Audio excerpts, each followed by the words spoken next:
compromising with what hurts inside. When you let fear decide your fate, you don't choose which path to take in life. I'm finally letting go of everything that still holds me. I'm against the odds, but I won't give up, 'cause it's my time to shine. Standing in the spotlight, can no one back me down. Destiny is calling high. I'm not afraid to fight for everything I love. Victory is on my side.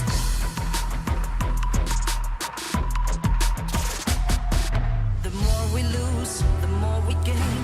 The more that nothing stays the same in time. Can't love ever, can't forget. What you see is what you get sometimes.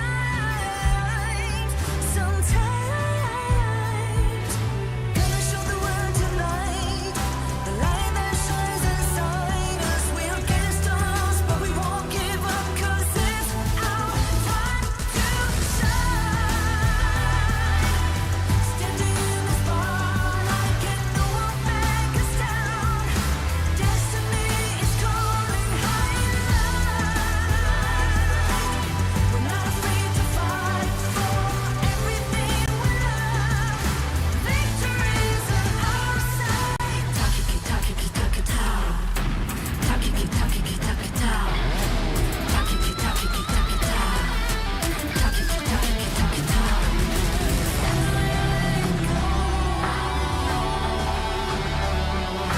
Everything still holds us.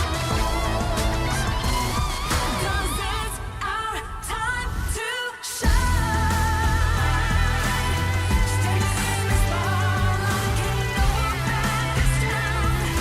Destiny is calling high and light. We're not afraid to fight for everything we love. Victory is on our side. It's our time to shine high and light.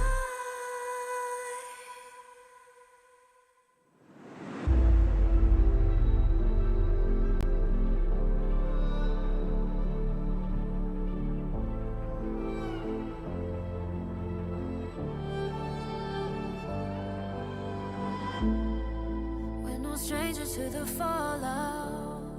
It's what got us here. Ever changing, some chameleon. Blood, sweat, and tears. We'll never make it if we fall to everything that brings us down. With a comeback is now. Blood, sweat, and tears. Fight for what we want. Doesn't matter the cost. Every day, put in work. Blood, sweat, and tears. Nothing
feel it deep flowing through my blood.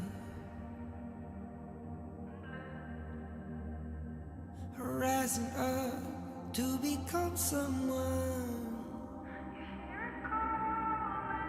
and taking it all on my own. What a sweet victory. And taking all of my control, awaken something deep in me. Like flames, feel it burning inside.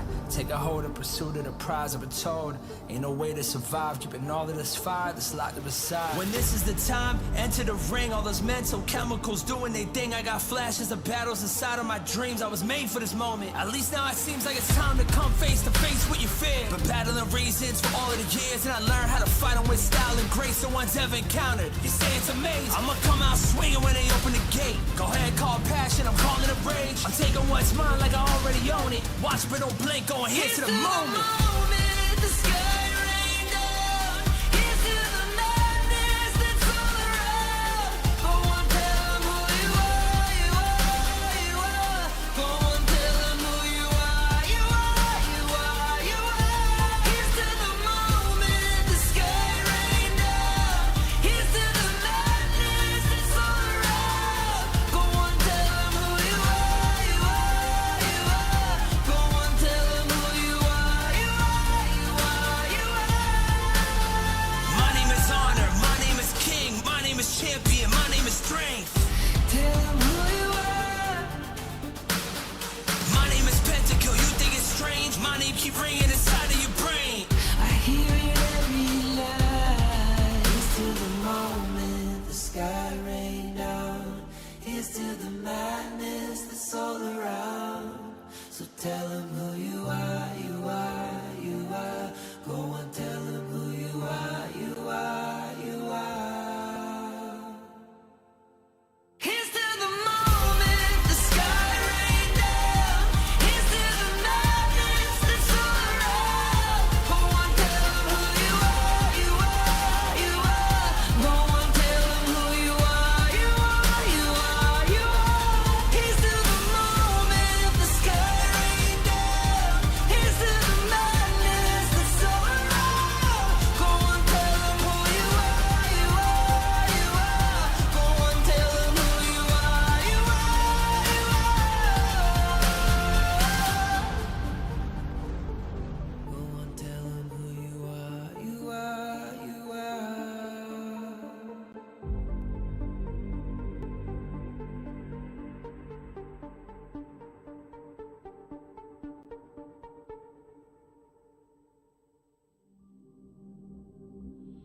In this world,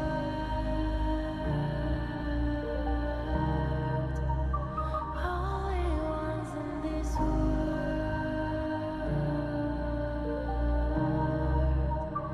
only ones in this call out my name, cut through the sound of the rain. No matter how I feed the flame,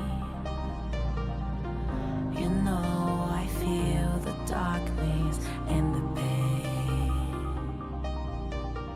All of the ways we tried to break free from the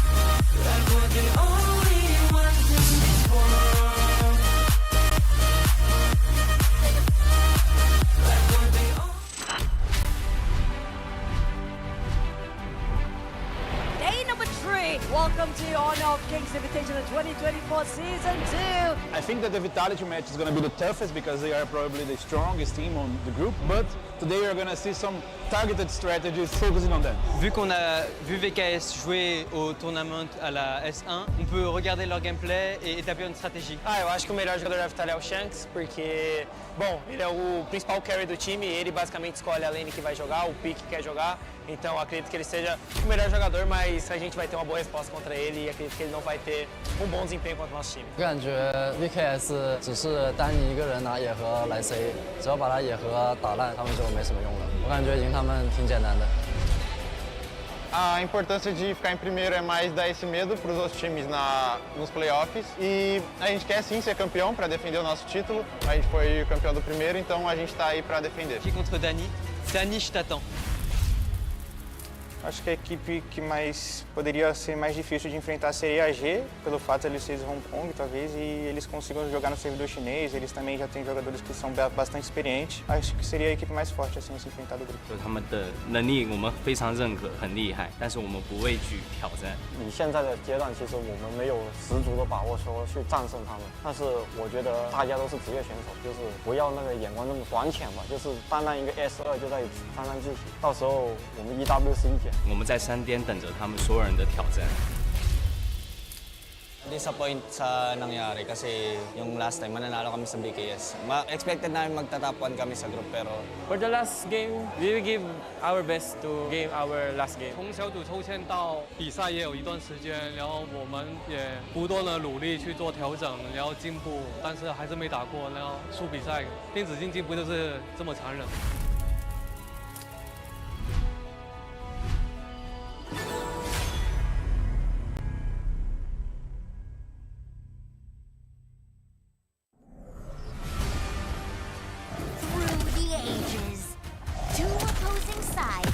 Fiercely battled for a power that granted them life, but cursed them with ruin.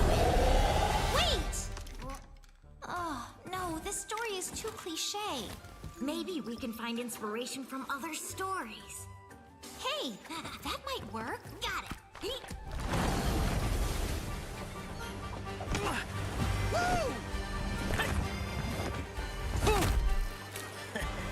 Oh. This story is adventurous, but lacks excitement. How about this one?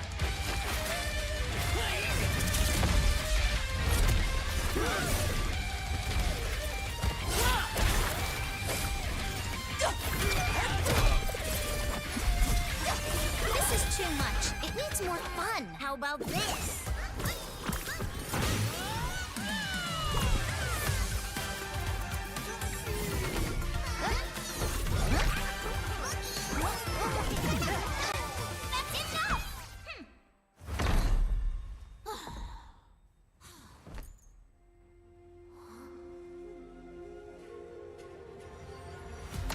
Like the thrust of a spear in battle.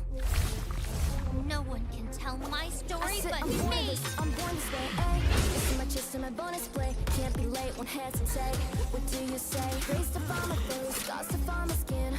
I can't convince you, please don't molest it. I'm the one that you hate. H-to-the-E-R-G, doing it for real, I found my daughter. From the ashes, I'll go the game. Flow with a rumble, make them crumble, make them run. Baby, it's go time. Knock me down, so I rise. An inspiration, I know how. The one who go bug them up, nobody gon' do it. Facing our peers, we don't think we just move it. No, we the best, and we don't gotta prove it. Somebody test me, I swear I'm gon' lose it. I got a trophies on this boom and illuminate. Another day, another way.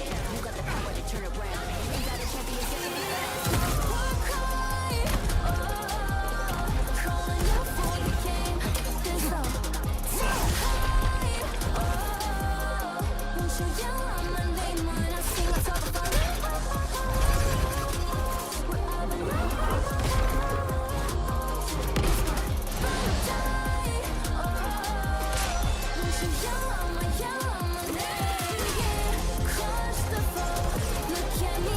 This is my story. A story of honor. A story of bravery. A story of heroes.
You want to be strong? Learn from the pro now. When you're attacking a tower, you might accidentally target an enemy. Or when attempting a tower dive, you end up targeting the tower and minions instead. Professional players execute such impressive moves effortlessly.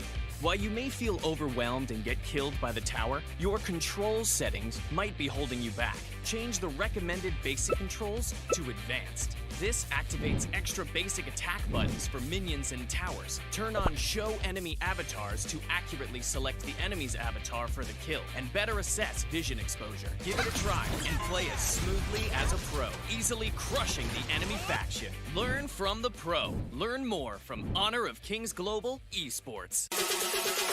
All I need is a target.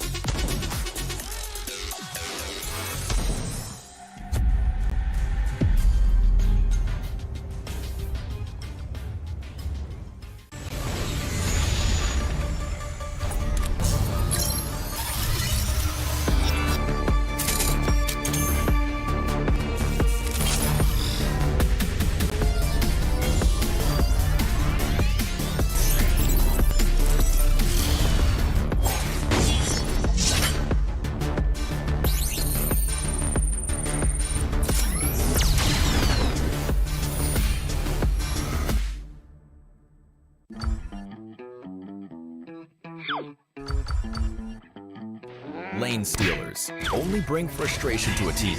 The team will be at a disadvantage and players will not enjoy the match. We are also players, and we know the problem doesn't lie with the good players. Therefore, based on feedback, we created the lane pre-pick system. Players will choose the lanes they want to play before looking for a match. The system will take these preferences into account and find suitable matches so that everyone can enjoy the game. To combat lane stealers, everyone has a chance to create a better gaming environment by reporting them and making the Gorge a better place. With this system, finding a balanced team is no longer a problem, but a practice in innovation.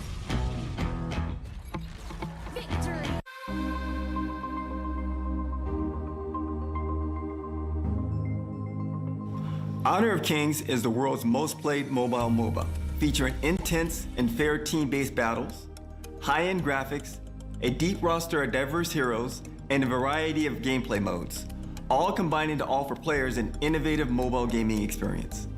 One of our main goals is to develop Honor of Kings for a global audience. To achieve this, we continue to add localized content to the game, such as collaborating with popular franchises to bring new regionally inspired heroes, skins, in-game events, and more to our worldwide community. While we are members of the development team, we are also gamers, meaning we want games that foster fair, competitive environment and reward players based on their skill. This is also our North Star when it comes to developing Honor of Kings, ensuring that the game's mechanics, heroes, equipment, and more are well balanced.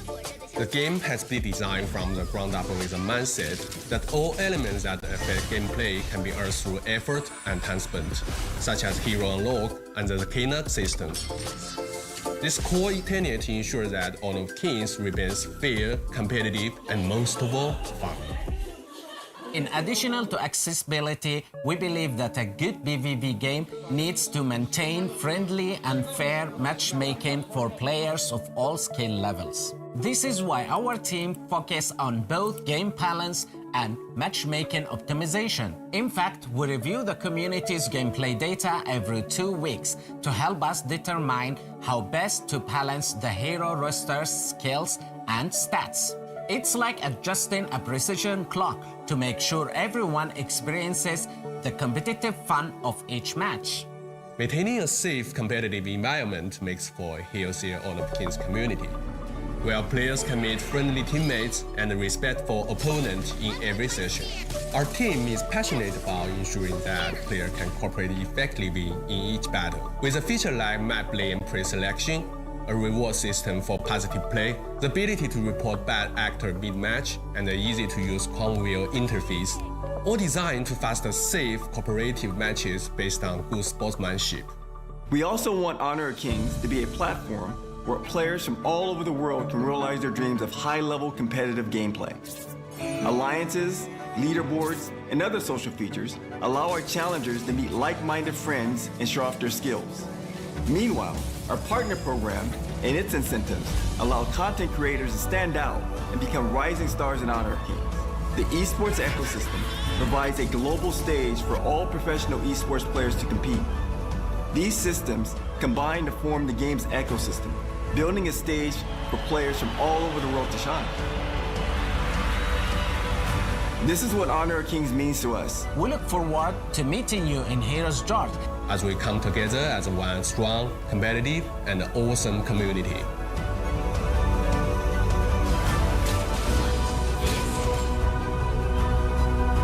Welcome to Honor of Kings.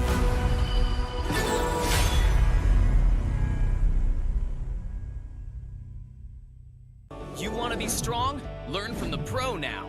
When you choose a long-range marksman to take down enemies in the distance, only to find the enemies constantly staying at the edge of your attack range. When you enthusiastically pick a high-burst mage, planning to crush the opponents, but the enemies keep sneaking outside your vision. The professional players have long been using the small tricks in their settings for smooth operations. Let's take a look at how the pros set up their game. Change the setting from fixed camera to camera shifts with skill direction. Your vision will move with the direction of your skills, allowing for a broader vision range. This not only enables more accurate targeting, but also gives you the upper hand to anticipate incoming enemies in advance. Come and try this practical secret that professional players are using.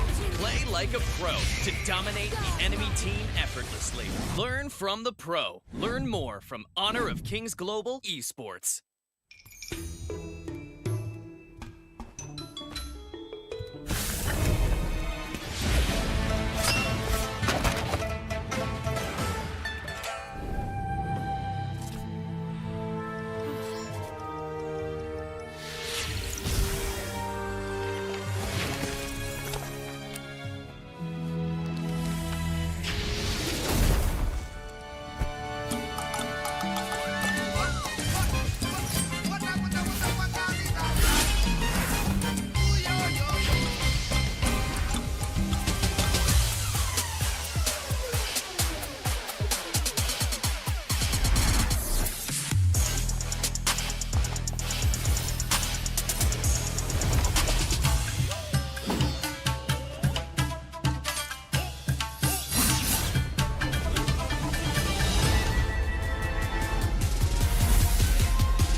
Welcome to Honor of Kings Invitational 2024 Season 2. I think that the Vitality match is going to be the toughest because they are probably the strongest team on the group, but today we're going to see some targeted strategies focusing on them. Vu qu'on a vu VKS jouer au tournament à la S1, on peut regarder leur gameplay et établir une stratégie. Eu acho que o melhor jogador da Vitality é o Shanks, porque, bom, ele é o principal carry do time, ele basicamente escolhe a lane que vai jogar, o pick que quer jogar, então acredito que ele seja o melhor jogador, mas a gente vai ter uma boa resposta contra ele e acredito que ele não vai ter um bom desempenho contra o nosso time. 我感觉 VKS 只是单你一个人拿野盒来 C， 只要把他野盒打烂，他们就没什么用了。我感觉赢他们挺简单的。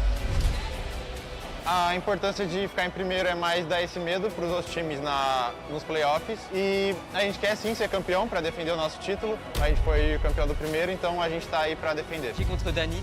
Dani, je t'attends. Acho que a equipe que mais poderia ser mais difícil de enfrentar seria a G, pelo fato de eles serem de Hong Kong, talvez, e eles consigam jogar no servidor chinês. Eles também já têm jogadores que são bastante experientes. Acho que seria a equipe mais forte assim a se enfrentar do grupo. 就是他们的能力我们非常认可，很厉害，但是我们不畏惧挑战。以现在的阶段，其实我们没有十足的把握说去战胜他们，但是我觉得大家都是职业选手，就是不要那个眼光那么短浅吧，就是单单一个 S2就在沾沾自喜，到时候我们 EWC 一减。我们在山巅等着他们所有人的挑战。Disappoint sa nangyari kasi yung last time mananalo kami sa BKS. Expected namin magta-top 1 kami sa group pero For the last game, we will give our best to game our last game. 从小组抽签到比赛也有一段时间，然后我们也不断的努力去做调整，然后进步，但是还是没打过，然后输比赛。电子竞技不就是这么残忍？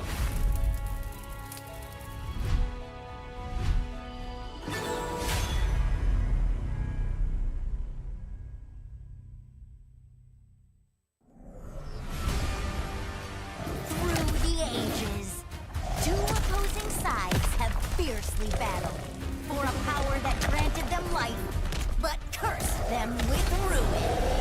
Wait! Oh, no, this story is too cliche. Maybe we can find inspiration from other stories. Hey, that might work. Got it. Woo!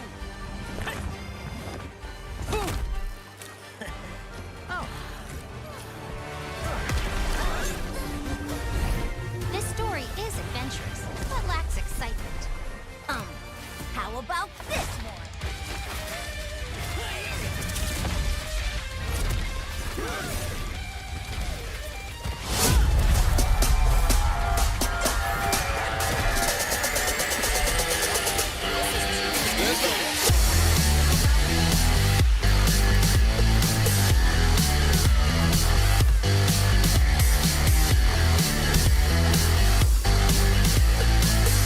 Are they looking for a fight right now? Danny going in the lead.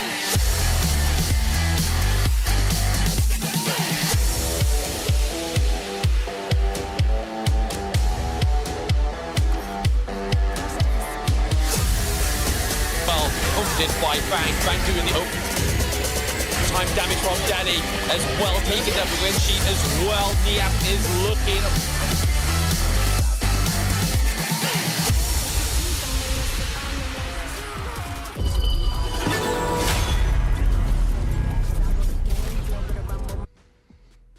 How's it going, everybody? Welcome to the final day of the group stages of the Honor of Kings Season 2 Invitational. My name is Blam, and with me, I am joined by Hauler today. How's it going? Good, good. I'm super excited. It's the first time casting with you, Blam. I'm super excited about that as well as these 3 matches. There's going to be a lot of good games because we got to figure out who's going to be the top seed going into the playoffs. Yeah, like we were saying in the pre-game production, was like there's really not much here in terms of what can change within today's standing, because again, some of these teams have gone 2-0 all the way through. Some of them are not quite as an easier start as some of the other teams, and then obviously we've got some teams that just may not even get there. So again, 3 games, but it's going to be super duper cool, and I cannot wait to cast them, obviously with Team Vitality as well. But before we get into that, this is what Season 2 is all running up to, is the EWC MSI. So one of our sponsors today is the Esports World Cup. So we are thrilled to be the partnership with the Esports World Cup for Season of Honor of Kings Invitational. The top 8 teams will go through to this tournament, and most of them have already been picked anyway. So this is going to be the next point of call as well, and it wouldn't be anything without our second sponsor, Infinix. Yeah, and this is going to be Infinix experience esports level gaming with the Infinix GT20 Pro, like all the professional players here at the HOK Season 2 Invitationals. If you'd like to find out more, you can check out the Infinix official website. Check out those phones. They're quite good, and all the players on stage are playing with it, and you know that they're doing some pretty sick plays with it. So definitely check them out, and you'll really like the phone. I mean, we've had very little technical issues with these phones, so I mean, that even sings more praise to the Infinix GT20 Pro as well. So again, shout out to Infinix for supporting and sponsoring the Season 2 Invitational. But a little bit back onto the teams that obviously are playing today. We've got some of the, what would be considered more of the Western teams playing today, I would say. Within that hemisphere, we have obviously the likes of Team Vitality and VKS, the top seed of Brazil, going first, which again, I think starting today on that match is a huge place to be starting with, because both of these teams have had a really strong start to Season 2 Invitational. Definitely. And, you know, I mean, what better way than to make sure that you make it to the knockout stage, of course, guaranteeing your spot into the EWC. But this one is more than just bragging rights because, of course, the top seed is going to be super important going into the knockout stage because it's one of those things where if you're a 1 seed in the group, you don't have to face the other 1 seeds in the other groups. And there are some killers like LGD and Secret, and you don't want to be facing them, especially early. Give yourself the best chance possible by making sure that you do get that top seed.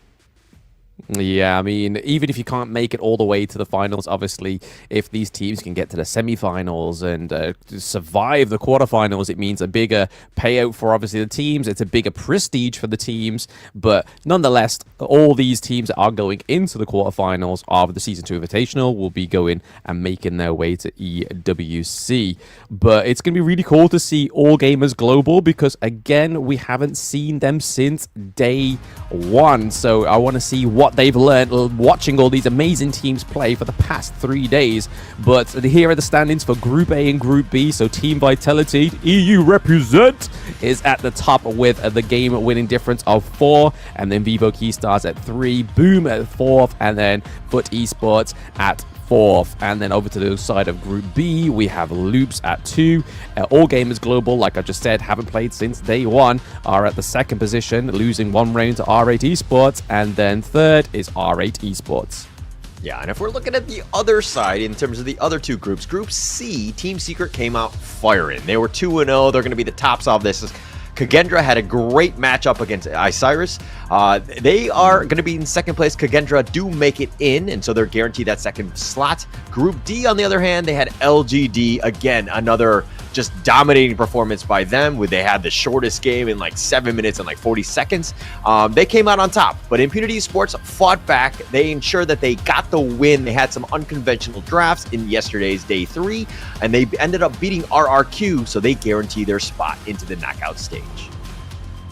Yep, I'm still trying to recover from that loss for RRQ there, Hauler. It was definitely a sore spot for me to be witnessing whilst I'm on my 9 to 5 and then seeing RRQ lose. I was like, come on, no. That just completely decimated my day yesterday, but less about yesterday, more about today. So we've already been alluding to the first game of the day, Vivo Keystars against Team Vitality. Team EU against the Brazilian tried and tested Seed 1 is going to be super interesting. I expect nothing less than a full best of 3 between these 2 teams. I'll be very surprised if we get a quick 2-0. And then 2nd game, Loops, again, having a promising start to the tournament. All Gamers Global, not the strongest start we've seen, but we get to see them again. And then Boom against Foot Esports for the 3rd place of the Group A. But here are Vivo Keystars lineup. We do have VKS Niap, we have Danny in the jungle, 1 in the mid lane, Caesar in the farm lane, and then Maynard in the support role. This has been a tried and tested roster. Danny has said this is the best roster they've had since VKS. So it really shows you the gravity of this team. But their opponents are going to be... Yeah, but let's talk about the others team. It's going to be Team Vitality. We're going to see Nighty, Shanks, Highland, City Boy, and of course, Benji. This is a team that is actually quite strong, and then we've seen some tremendous growth throughout the league itself. But going up against the #1 squad from Brazil, Vivo Keystars, how are they going to fare? We're going to have to find out in this first matchup of the day. Yeah, I think it's going to be, like I've already said, no shortfalling of a banger of a matchup between these 2 teams. Because as you said there, Hauler, that obviously Brazil's VKS are their top seed. This Team Vitality roster has seemed like a massively strong roster as well. So both games that Team Vitality have played have finished in 2-0. So I think that's the gravity that people, those watching at home, need to realize that, hey, this is not a team to mess around with, and VKS probably know that. But like we were saying in the introduction, this is all about trying to get that first seed, because if you are able to secure the first seed, you aren't going to be meeting either Team Secret, LGD Gaming, or whoever becomes the first seed of Group B after today. And again, you don't want to be dropping that quarterfinals match to see you. That's where your journey ends in Season 2. But we are now onto the picks and bans of Game 1. Yeah, we're going to start this one off. And of course, there's a lot, I would say, almost a bit of sense of relief. Obviously, that seed number 1 is going to be super important going into the playoffs. But it's one of those things where, hey, I still made top 8. I'm going to be having a shot at the EWC.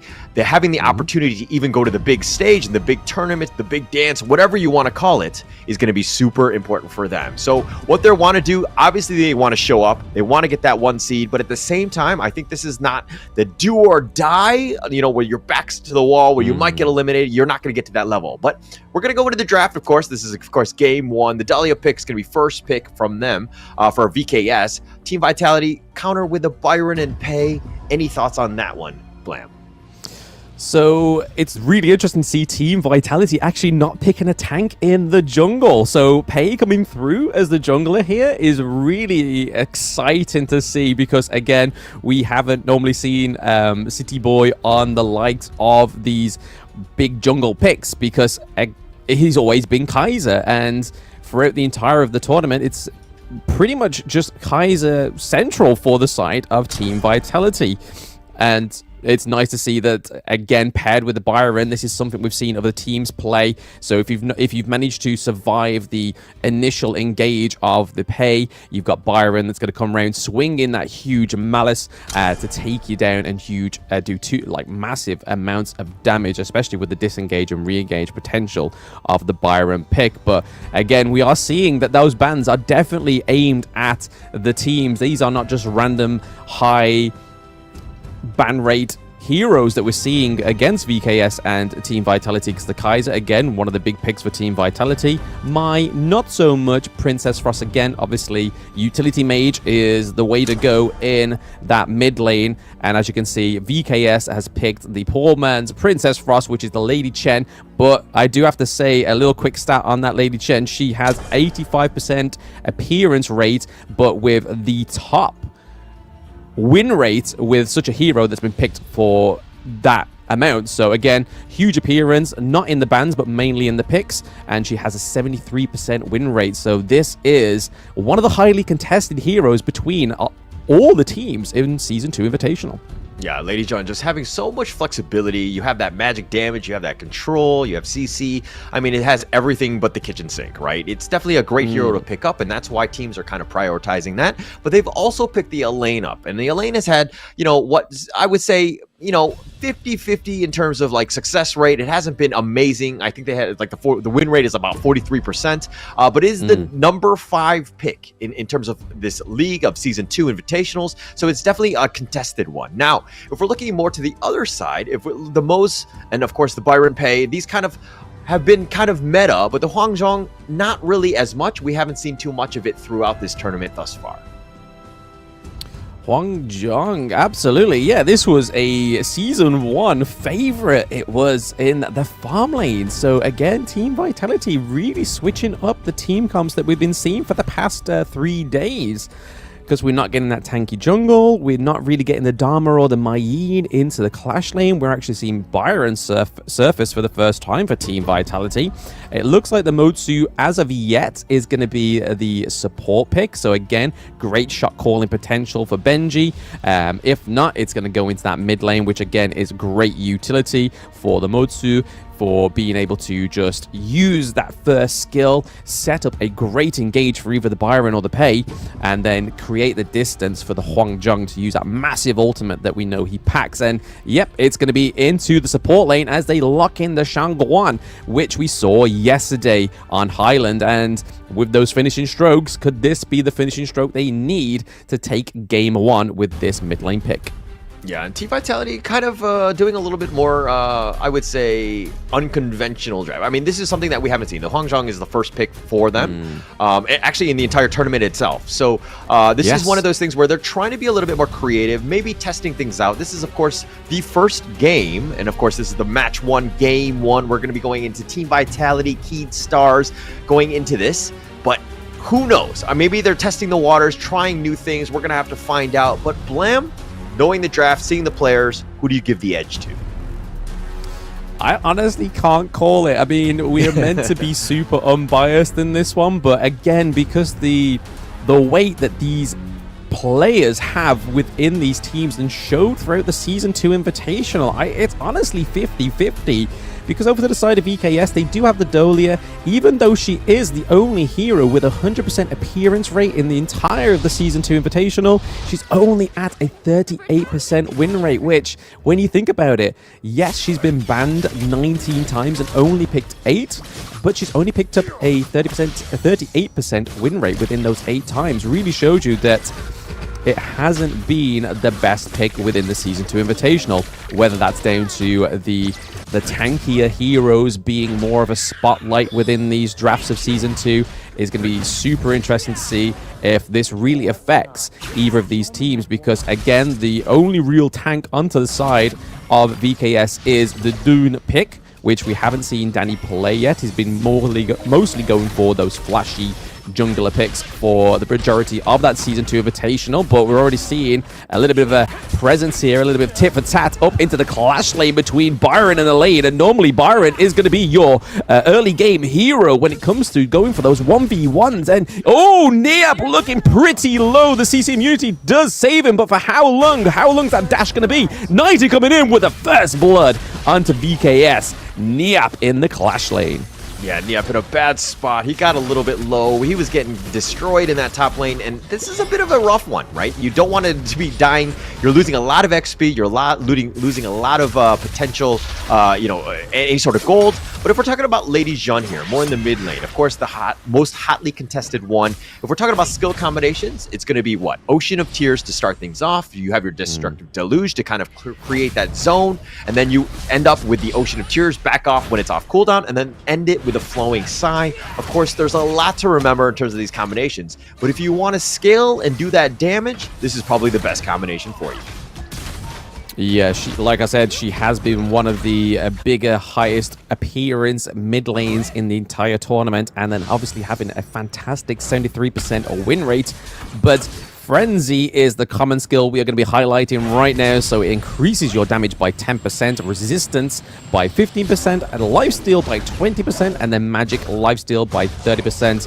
As you can see, this common skill is more available onto the likes of your assassin-like heroes, like we see on the Shangguan in the mid lane, but we normally see on the Ali as well, which unfortunately we're not going to see Saucer or City Boy on the Ali this time around. We are going to be seeing the Huangjong and the Hou Yi, but paired with that Dolia, that could come through in multiple avenues here. You don't know where that second ultimate's going to come from and where that focus is coming from right now, but with her being paired in that bot lane, we're more than likely going to see on the Hou Yi, so 2 of those Burning Sun arrows coming through, and again, the distance traveled means that longer stun duration is definitely something you want to be dodging out on. And onto the side of Team Vitality, there's not really anything that can counter it, because their go-to, or within the Season 2 Invitational, the go-to counter of that one is the Ali, with obviously the Maple Dance being able to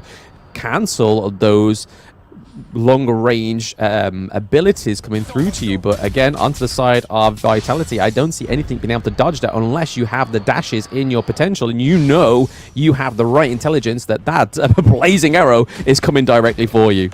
Yeah, and if we're looking at Team Vitality, they've already got a 1k net worth lead. They've been doing a good job in terms of prioritizing the bottom lane. The Cannon Blast, that's going to start this one. Sacer getting destroyed there with a finishing stroke, and he takes out 2 with it, and he's styling already. Highland making his way from the mid lane to the bottom lane to ensure he gets those 2 kills. Highland so sick with the flow. The double kill coming through literally for 4 minutes, setting up that Tyrant camp very beautifully for the side of Team Vitality. And I think this game one, oh, there we go. There's a blazing arrow coming through from the Ho Yi, landing straight onto Shanks. And that's what I was saying before, Hauler, is that you don't want to get hit from all the way in the enemy base. Landing that arrow on you is some crazy, insane CC duration, and you don't want to be witnessing that. Okay, I kind of blame Highland for that because Highland got the kill onto Sacer, and then he had just spawned, and right as he spawned, he threw out the Burning Sun arrow, and he ended up getting, he capitalized, and he hit Shanks with that one. So it's one of those things where, yeah, the respawn timer, he didn't expect it, but the arrow, the angle of the attack coming directly down the mid lane was something that he completely caught him off guard. Yeah, no, that was beautifully placed there, and I feel like Shanks is probably like, okay, I'll take that one on the chin. I will definitely be looking at that one. I will be changing my whole plays now because of that. You don't want to get caught out more than once because, again, you just saw how fast they're able to run down Shanks because Pabe not being the most tanky hero. But speaking of tanky heroes, Dune with the engage, but then Ho Yi being able to get the kill onto Motsu, and then Huang Zhang's being able to sit safely into the back of that turret there, trying to do as much damage as we see that Highland comes through with Shangguan. But we know the ultimate counter for Shangguan is making sure that everybody groups up so that damage is shared by that finishing stroke. So no strokes will be finishing off VKS within that little clash in the mid lane. Yeah, and he tried to make a play, tried to kind of avenge his team, trying to get that counter kill, but there were just too many of them. VKS sticking together, understanding. Oh, it looks like Mena, he's going to be launched up, and it looks like he's going to back off. He's going to just recover for now. Throws out the flowing side for good measure. Yeah. We see onto the side of Team Vitality, they're actually doing very well in terms of the turret and lane priority because they have 2 turrets to Neil Pua onto the side of VKS because they're just doing fantastic macro plays here. But speaking of macro plays, we are seeing the LA come through. Niap wants that revenge onto the Byron, but no, Highland is denying that revenge. He's like, hey, eye for an eye makes the whole world blind, so you're not taking my teammate. I will definitely take you down in that little interaction within the jungle of Team Vitality, and they are not letting them stop that tempo. It is still maintaining. We're seeing Pei pick up his red buff, and we have the Overlord Vanguards pushing these lanes as well, and already the side lanes are looking at a very shaky position going into the 7th minute. Yeah, and let me go back to... Okay, it looks like they're going to go for one, and Highland makes another play, finishing strokes his way back on out of there. But let me talk a little bit more about the Niap dive into that jungle. He went for the Death at Sunset. He tried to land right on top of Highland. Highland actually outplayed him. He used the finishing stroke, making him untargetable, so Niap just landed without doing any sort of damage, and then he was in a bad position. And so Highland was able to just kind of outplay him in their own jungle. Yes, definitely an outplay, and who else to perform that other than Team Vitality as they've had such an amazing start to Season 2 Invitational, and they're not going to slow down here. This is day 4. They don't care if they're top seed already. They want to claim it, but Dune going in, soaking it with a lot of damage. Pei going down thanks to the Ho Yi. We see the Highlands into the back of the queue, but he has to be careful. He is going to be focused, but Ho Yi goes down as well. That is a 1-for-1 trade onto the side of Team Vitality. One taking down Highland as well, so that is a 2-1 trade for VKS. And they hold their mid lane turret close to their chest as it is not taken down in that brawl. Okay, one thing we've seen from Team Vitality is that Highland is the type of player where if one of his teammates is killed, he doesn't care. He's going to look to go for the counter kill. He's going to try to dive in, but as I say this, Benji gets a little bit low. He brings Peacebringers back to safety, and it looks like Team VKS are going to take the T1 mid and ensure that they get this, looking to convert into a Tyrant hero. That tier 1 falling in the mid lane is a little bit of a red flag for me, Hauler, because again, that jungle is now going to open up wider for VKS Danny. And this Dune pick is showing it's a tried and tested pick. Yes, I used to give it a lot of slack in the Season 1 Invitational and the beginning of this Season 2, but it's really showing that if you need that tank, if you need that anchor on your team, this is the hero you want to be picking, because the amount of damage this hero can soak up, especially going with it such tanky items as well. We see the likes of the crowd control boots coming through. We have the burning cape as well. So not only does Dune go in, soaks up damage, he's able to do some damage over time thanks to the burning cape as well, if he's not already hitting you with those basic attacks. But you can see onto the side of Team Vitality, they've gone for all crowd control boots because there's so much CC on the side of VKS. Yeah, and Dude has just so much potential for outplay. He has pretty much, he's like a jack of all trades, right? He can do almost anything. He can get in there with the Unruly Blade. He can actually use that to escape as well. He's got the Gale's Benediction to kind of just shield himself up, as well as just kind of creating that AoE type of whirlwind type of attack. Plus he has the Wind Slash that just kind of has an AoE stun, which just kind of combos onto everything. So he's got the tools. It just comes back to the player of ensuring that you take the right initiations. You're able to kind of, you know, get into the heart of the enemy team, so to speak, and then you'll really see the power of the Duke. Absolutely. Nothing short of a absolutely staple pick here for VKS. We haven't seen it much within the Season 2, but again, it just really just shows Danny is able to play those flashier junglers, but also those father-like figures in the jungle presence there, like the Dune. Are they going to be able to steal this Overlord? Not quite. They was able to get the Shadow Tyrant, and with that Primal Bond being procced after taking one of the jungle objectives, you don't want to try and take the other Shadow Overlord, because it takes you a long time. It then also opens up for a lot of errors on the side of VKS. But Team Vitality was able to take it without it being stolen. Again, I feel like this is going to be what's going to apply more pressure for Vitality in those lanes now that they have their Shadow Vanguard, because they really want to try and claim that T1 in the mid lane, because it just means for the likes of Shanks, Highland are then able to set up bigger engages, some bigger flanks onto the side of VKS as well. But if we're looking at that goal difference, it's definitely coming smaller and smaller as the game goes on. We were seeing a very strong start from Team Vitality, but VKS was like, no.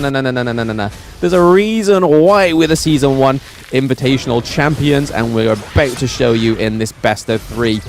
But it seems so close, and like I said, this was going to be nothing short than a 50-50 matchup. Yeah, and if we're looking at that, I mean, the net worth, the biggest one is the biggest gap between the two roles is CT Boy and Sacer, right? There's about a 1K difference here. 90 on the run. He's going to be chased out, but it looks like it's going to be, you know, all for naught, so to speak, for VKS. They're going to back off here. But CT Boy getting that farm is a bit of a concern. He's going to do all that damage. He's the farm laner, of course. You kind of want to limit him as much as possible. VKS have not done a good job of shutting him down. No. Yes, you are correct there, Holler. I think that Sacer is just able to sort of position himself very well with Danny on the Dune as well. It just means that he doesn't have to worry about getting close to the front line, because with Ho Yi, okay, basic attack comes through. We are able to close the T1 in the mid lane for Team Vitality, which I think at that 12-minute mark, for that turret to stay remaining would have been a struggle for them to continue the aggression and continue that lane priority that they've been keeping for the majority of the game. If that T1 was going to stay standing, it would be an issue for Team Vitality. So making sure that is down is going to only further their cause trying to get to the enemy team's crystal. But as we see that the farm lane has no T2 anymore, it's down straight to the high ground turret. So putting some priority there and putting some pressure could really change this match around. We're seeing Huang Zhong come through with the ultimate, but going on to Dune, is it really going to do that much damage? Seeing that Dune was able to sustain that 3v1 damage there and only take, what, maybe a quarter of his health, is just showing the amount of soaking of damage that this pick can do. But we may see a unsuspected Shanks or an unsuspected Danny here getting picked off. Yeah, but VKS trying to limit the amount of space that Team Vitality have, and this is why Danny's being a little bit more aggressive. Yeah, he's up in front, and he's being, you know, scouted out with by Team Vitality with the ults and all the different spells to kind of just fish him for, you know, wherever Danny might potentially be. But this is a situation where VKS, they want to be aggressive. They want to take the team fights. They want to push you out as well as invade the enemy jungle, because they need to catch up. And they've done a pretty decent job. This net worth lead has dwindled from a 2K to about, what, 500 gold at this point. So they definitely are doing the right things. They're making the right moves, and it looks like they're going to take a free Tyrant here. Yep, the pendulum of the gold difference is in full motion of swing right now, but I feel like this focus for the Shadow Tyrants is all to aid that whole Yi, because again, huge ultimate. Oh my days, the crucial kill theft comes through for Elaine, taking the Shadow Overlord. Niap putting some respect on his name in that clash lane is huge for VKS. This could be, again, massive. Once we see that Niap comes back, the Overlord is going to be dropped as well. We're going to have the Tyrants on the side of VKS as well. So not only the damage, but the lane priority. These Vanguards can really put your enemy team into a sticky situation. But as for now, Team Vitality do look like they have got VKS on that back foot. They're looking to push this T2 turret in the mid lane for VKS. Hong Jong already putting pressure onto the back line there. Already trying to do a lot of damage onto the Dune and was able to set up a takedown of that T2 in the mid lane. Yeah, they've taken that one out. And it goes back to the play of Niap, right? He goes in. Obviously, it was a high-risk, high-reward play. He got rewarded for it. He died in the process. But if he had died and didn't get the steal, that could have been a disaster. That could have been so bad for them. Now they've bought themselves some time. Now you're going to see the Overlord kind of pushing in the bottom lane. So you have that sort of push with the Drakes. And now Team Vitality need to respond in kind. They need to kind of back up, deal with all the Drakes that they're going to have. And then just the amount of farm is going to be somewhat limited. So now VKS are looking to push it. Looking to push it indeed. T2 looking pretty low, but we're seeing a lane go in straight onto Highlanders. Down again. Osasa taking down 90. So 2-0 trade right now. Death on Sunset coming through. That's a 2-1 trade thanks to the Huangjong, but no more is Huangjong. City Boy is down, and we're seeing that Pei is taking some pain, but the shield coming through to save him. Niap is not going to be able to close that third kill for himself. However, that Shadow Vanguard is coming through in the farm lane. It may just be the curtain call here for the side of Team Vitality, as they are 3 men down. It is about to be a 4th man down. Somebody call an ambulance for Team Vitality. It is an ace. Right now, the Crystal is being taken down in Game 1. VKS 1-0 against Team Vitality. The European Titan bleeds. Yeah, and the VKS, well, talk about well played, right? They were behind. They understood, hey, if they're not going to push it out, they're not going to take advantage of that lead and not force us to be playing defensively, then we're going to take the action to them. We're going to be, up in front of them. We're going to be taking the enemy jungle. We're going to be just forcing you to play defensively. And so they turned it around. They found that opening, and they were just able to kind of capitalize on that. Really well played by Vivo Kid Stars. Let me just wipe away my tears, man. I mean, Europe taking an L. That's just hard to even try and process. But what a fantastic Game 1 from VKS. And we were speaking about this pre-production as well, Hall, about VKS being the champions. They always say in their little intros, you're about to find out who the best Western team is. And so far, they have rarely got a blemish on their name, really showed any faults within the Season 2 Invitational. So for Team Vitality to finally meet them in Day 4, and this is the only time they've taken a round away from Team Vitality, really shows you the pure potential of VKS and the reason why they won Season 1 Invitational. Yes, we have to admit that the teams probably weren't up to scratch compared to what it is in Season 2. Season 2 is definitely a harder challenge than Season 1, but VKS still rising to the challenge, still keeping their name, still trying to maintain that championship of Season 1 all the way to Season 2 championships at the end. Yeah, and it's one of those moments where Team Vitality, yeah, you've taken this loss, but you're not out of this one. It's like, how do you bounce back? How do you get yourself into this one? If we're looking at some of the net worth, I mean, if we're looking at it straight up across, nothing really sticks out to me too much from Team Vitality. I think that it was more of not an itemization issue, but just more of like a play style thing. I think VKS really took the fight to them, and Team Vitality, again, just on the defensive, didn't really know how to deal with the pressure that VKS was putting on them. Yeah, because we saw that the Pei and the Byron was drafted very, very early on the side of Team Vitality. I think maybe they were suspecting that Danny may have not gone for a tank jungle pick. Maybe they would have put something more so a tanky clash lane. But however, Danny did surprise, and Danny's KDA really shows how effective that this Dune pick was against the likes of the Shangguan, the Pei, but also Byron. The amount of damage that come through these three heroes, and he was able to soak it all and not take a single death in game 1 really shows how well the Dune pick is in the Season 2 Invitational. But like you said, it feels like it's just because Team Vitality are trying something different here. We haven't seen them on a tank jungle before. Pei coming through is for the first time for Shanks, so again, it may just be a unfamiliar scene for them. We may see a little bit of an adaptation in game 2, whether they'll try a tank within their roster this time around, because we can't really call Motsu a tank. Even though we started to see some tanky items being built on the Motsu, he definitely cannot sustain the amount of damage that Dune can.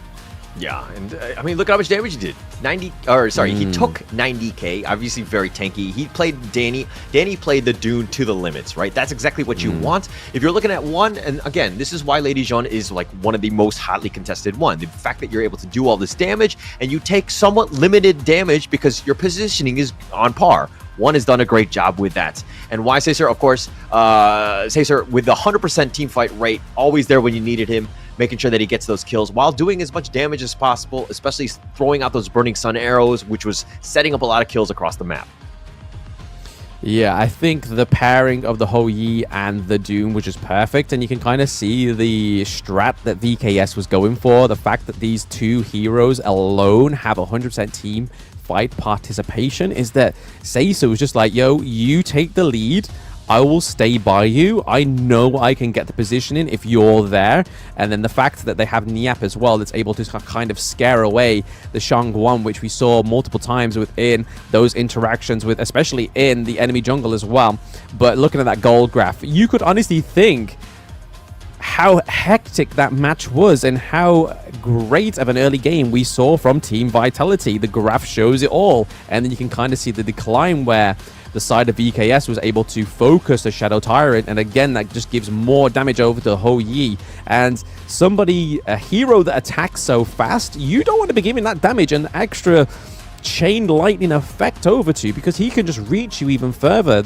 Even though he's got a blazing sun arrow, with those basic attacks, it's just zapping you with lightning and just doing damage over time. So again, it's just a hard thing to play against when you have the majority of squishy heroes onto the side of Team Vitality. But the MVP is going to be Maina, so we're seeing a support MVP come through. 018 damage dealt. Obviously, support's not meant to do the damage, but the damage taken, that 53k, is absolutely exceptional. And only dying once and having 8 assists is really what it's all about when you are a support player. Yeah, definitely. And Dahlia was the type of pick where, even as of yesterday, had a 0% win rate going in. It's actually picked up quite a bit. I believe it's a 44% now. So it's done its damage. It has a lot of control. It provides a lot of support, utility that you want from your support player. So having the MVP on this one, Maina really playing the hero Dahlia to the limits, very strong there. But if we're going to talk about some of the highlights here, this is one of those moments where you thought that, Team Vitality had this huge edge getting the first 2 kills right there, kind of trying to set themselves up. But then where did the wheels kind of come off, Blem?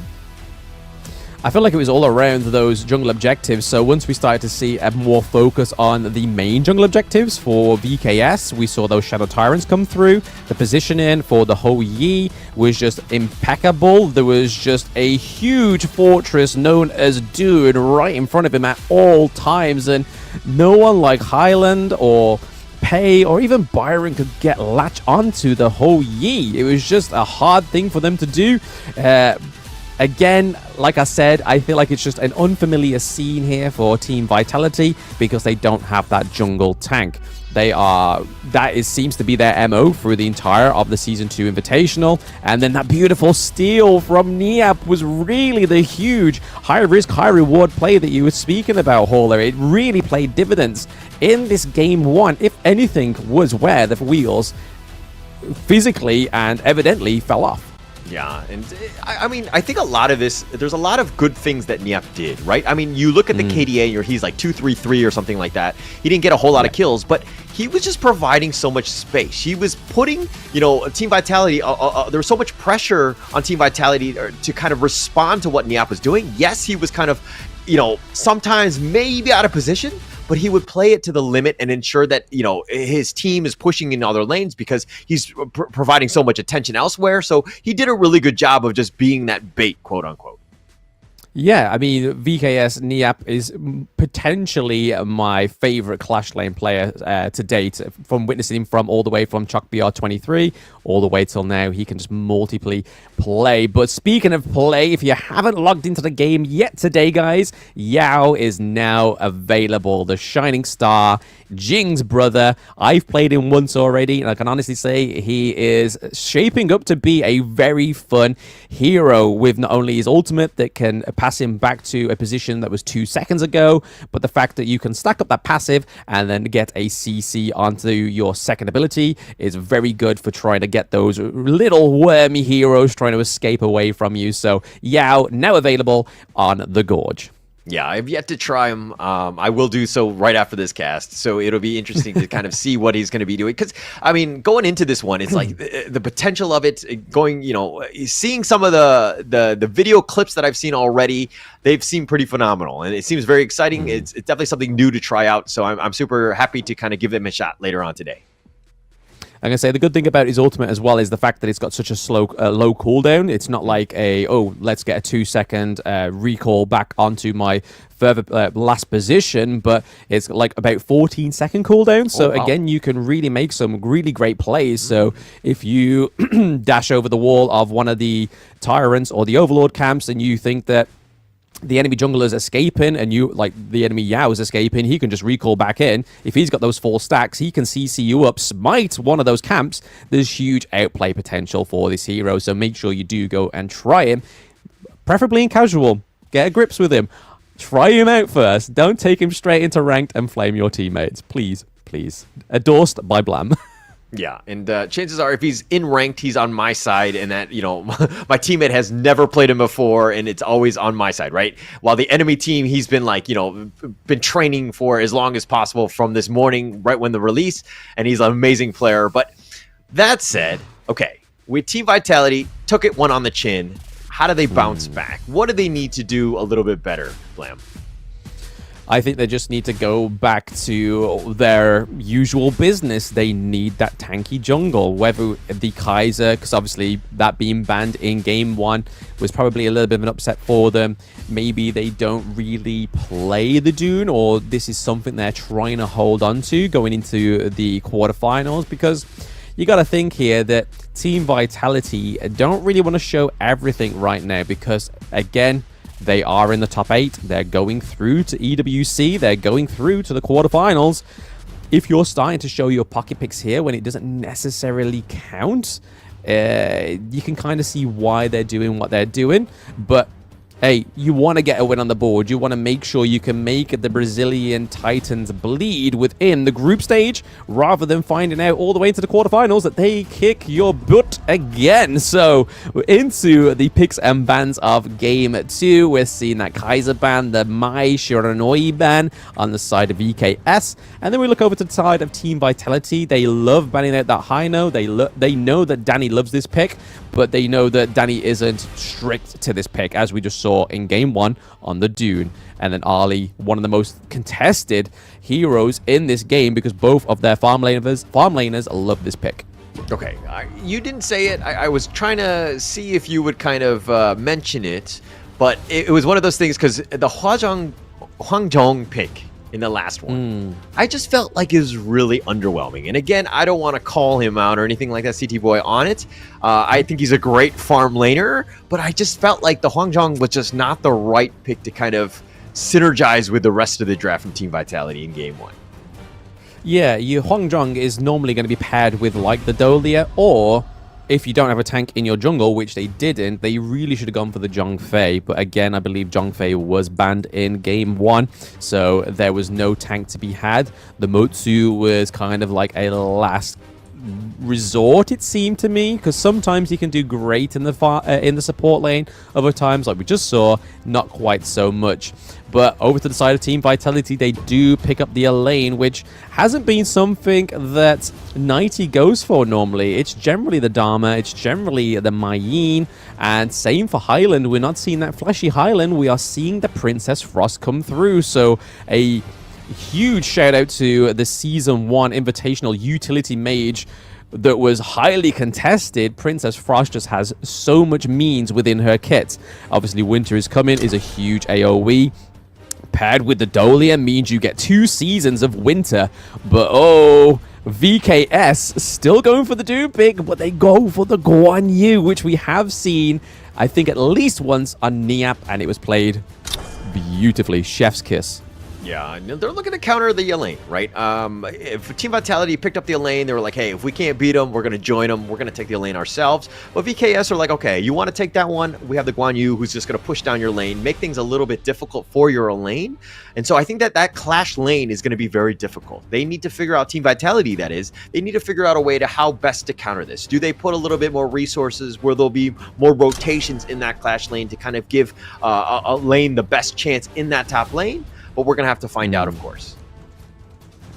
Yeah, they ban out the Liam Po on the side of Team Vitality. I feel like if they've got the Guan Yu and the Lady Shen, I don't feel like another tank needs to sort of go into the enemy team comp. But then again, I could be wrong. It all depends on who their farm lane's going to be. But I know who it isn't going to be. It's not going to be Ho Yi. So again, Seiza not getting the Ho Yi pick, the Ali is down, and their go-to pick after this for the entire Season 2 Invitational has always been Lady Sun. So, being banned as well, they ban out their own Lady Sun, so it's going to be really interesting to see if they go for the DRNG or they go for the Marco Polo, or we could be seeing something completely different here. There we go, Marco Polo does enter the Gorge for BKS, and I believe this is the first time on the side of BKS as well. I don't know if they've picked up the Marco Polo. Obviously, the Marco Polo has had somewhat limited success in the league thus far. Yes. It's been picked 6 times. It has a 17% win rate. Not the best. And it seems like most of the teams struggle giving Marco Polo as much space as required. It's a very late game hero where you can kind of blow it up. Now, Team Vitality know the Marco Polo's there. They need to figure out some sort of way to kind of, again, put pressure on him, take away the farm, as well as maybe even just go in at him and just make sure that he's stunned so that when he does use the Fever Barrage, he's not going to do a whole lot of damage. Oh, okay, Ying gracing the Gorge for the first time in Season 2 Invitational. The first time we saw this, actually in competitive play, I believe, hasn't been since Season 1 Invitational, and it was onto the side of Major Pride, who weren't the best at the time. They have improved massively in the Open Series. Open Series Split 1, they did go all the way to the semifinals. Big up Major Pride with the major progression. But seeing Ying come through, again, Vitality is trying something different here.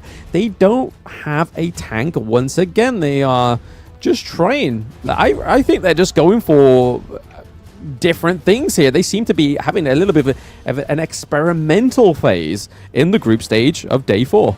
Yeah, and I like it, right? Might as well try things out here. That was the first time in Game 1 where we saw the Huangzhong in the actual league. This is the first time, I believe it's also for Ying as well. So this is the time to experiment, right? You might as well kind of play around with it and see what happens and see what sticks, right? Because you're getting onto that international level of, high-level competitive play. So you might as well try things out and see what happens. Absolutely, but I want to sort of go back onto the point of the Marco Polo, like you were saying, Hauler. It's all about trying to lock down that hero, but most importantly, it's about trying to time his not his intimidate, but his cleanse as well, because once you pop that cleanse, you have obviously a CC immunity, but not only are you going to have to try and focus that time in, you're going to, if Guan Yu is around, and even if he isn't around, he could be there at a flash. He is the fastest hero on the Gorge. He could be pushing you into that Marco Polo ultimate, or you could be having the Dune just flying over the wall with that chain blade, and then that's it. He's soaking up all the damage. Marco Polo is dealing all the damage, and by that time, the team has got like an ace, a double kill, a triple kill. The sky's the limit for VKS here, because again, both of these teams are in the top 2, but it doesn't really, the only thing that matters is if either of these teams can get into top seed, that they don't have to go against either LGD or Team Secret in the quarterfinals. Yeah, and of course, this is going to be match 1, game 2. Team Vitality looking to bounce back here. But if we're looking at the draft with Flam, who do you give the edge to? Again, it's really interesting. I haven't seen Team Vitality shine without a tank yet, so I'm going to have to give it over to VKS for now. Obviously, don't want to show my European bias too much, but I do want to give it over to VKS because of their performance in Game 1. The Dune was fantastic. Dune doesn't normally get banned anyway, so Danny was just like, hey, it worked in Game 1. I'm going to do it again this time around. But second time gracing the Gorge, we haven't really seen Yaria come through, but this is Yaria's kit breakdown. So after Yaria's passive comes off cooldown, find the opportunities to help your teammates resist enemy crow control, which again is going to be super helpful on the Marco Polo. She can refresh her skill cooldowns in the DS Spirit form to shield a teammate as well. So you're kind of getting the second winged. You're kind of making the Dune a lot more spongier than he actually is naturally. So again, the Yaria pick from Maina and VKS is a huge pick, but there was a 3-man knockup in the farm lane. Yeah, and I mean, there's going to be a lot of, I would say, stuns potentially from Team Vitality, right? There's the option that they might have. They might get you the meteor kill. There's some potential ways to just kind of lock you down. And Zacer on the Marco Polo, again, the biggest thing for him is that, yeah, he does a ton of damage, but you stun him, he's going to have a bad time. So that's why he's picked up the Purify. The Purify will just kind of cleanse it or make him immune for about 1.5 seconds, which is pretty much all you need to do all that damage that you need to do. But if we're going to look into this one, it looks like they're going to kind of prioritize the bottom lane. Team Vitality pushing it out, while VKS is just kind of very, very defensive, trying to give Zacer as much space as possible. Yeah, they're definitely having a heavier roam game here. And I mean, a hero like Guan Yu, if you restrict his movement, it's kind of like trapping a bird in a cage. You're just kind of stifling its lifestyle. And you don't want to put the stifle onto a hero like Guan Yu because he's all about that momentum, baby. It really helps those skills come through and gives them an extra bit of an edge and a kick. But like you were saying, Hauler, they are definitely focusing that farm lane once again on the side of Team Vitality. They like to focus the side lanes because once again, if they're able to take that side lane a little bit sooner, it means that the Marco Polo and the Yari are a little bit more susceptible to ganks from the Ying as well. So you can kind of see the picture that they are painting for us in Game 2, Match 1 between Team Vitality and VKS. Yeah, and look at this one. It's 3 minutes and 30 seconds in, and it's going to use the Fever Barrage, and he does some work, and CT Boy is going to go down, give it up first blood. Zacer, though, is getting so low, he's going to get sniped out. Highland will ensure he gets that kill, but VKS, I mean, if you're looking at that tower T1, Team Vitality have done a great job of putting that pressure down, and with Zacer down, that's a big win, although they did trade with CT Boy. Yeah, even trades there. It was the marksman for marksman, so again we could say that is definitely an even trade overall for both of these teams. None of the junglers have gone down whilst these jungle objectives have now spawned. So first Tyrant and Overlord coming through in Game 2 here. Dune already looking for a rotation down to the Tyrant potentially here. Again would complement the Marco Polo pick beautifully. As we can see, Marco Polo is able to pick up that red buff, giving him extra damage going into these next team fights, and also the Tyrant fight potentially. Ying is definitely still on that side of the map as well. Dolia scouting out there. Benji just doing what supports are meant to do. Can we get a crucial kill? Oh, no! Danny gets the first Tyrant. I thought that Shanks had it in him, that he was going to be there to steal and repay back what happened in Game 1 against them in that Shadow Overlord, but not quite. They may have to try and settle for an Overlord in the first phase of the jungle. Danny wins the Smite War. He ensures he gets it, secures that one. Absolute win for them. They were making a huge rotation, and CT Boy in the bottom lane was almost free farming, and so they had to kind of slow things down just because of the fact that they had to deal with a Tyrant. They tried to go for the steal, not able to do so, and it looks like Vivo Keed Stars coming out on top, at least with the net worth. Yes, it's very small at this point, but putting themselves up any sort of advantage right now for Vivo Kid Stars is a huge win for them because, again, they really know how to play with the lead. Yeah, their roam is impeccable right now. It's just seeming to be that the Guan Yu and Dune are always very much close by, and that's kind of what you want to be looking out for because those two can set up a great engage, especially when you've got the Lady Chen as well as the Marco Polo looking to rock around those lanes as well. But Ying is looking for a rotation as there may be a little bit of a fight prompting here in the mid lane with Lady Shen. You got Yaria there. Dune is there as well. We've got both Seiza and Nighty trading blows, but unfortunately it wasn't quite going to go through there. Nighty's having to recall, which could be at the detriment to Team Vitality in this mid fight. Still hasn't managed to recall yet. He is still trying to delay his go back to base so that he can try and support and keep a hold of that farm lane T1. But look how much damage Team Vitality's Clash Lane T1 has. That's just a whistle or a blow away from falling. Yeah, Guan Yu, look at him. He's level 9. He has the slight advantage against the Nighty, who's kind of been pushed out of lane quite a bit. Nyap has done a great job of forcing him out so that he can free farming, putting a lot of pressure in the top lane, meaning that the rest of the team can just deal with everything else, right? So Nyap doing a great job of ensuring that he's, playing the Clash lane to its maximum in the sense that he's independent. He's able to kind of put pressure without, any other sort of support. So he's done a great job. And VKS have taken advantage of that as they're looking to kind of push and invade in the enemy jungle and actually push that bottom T1.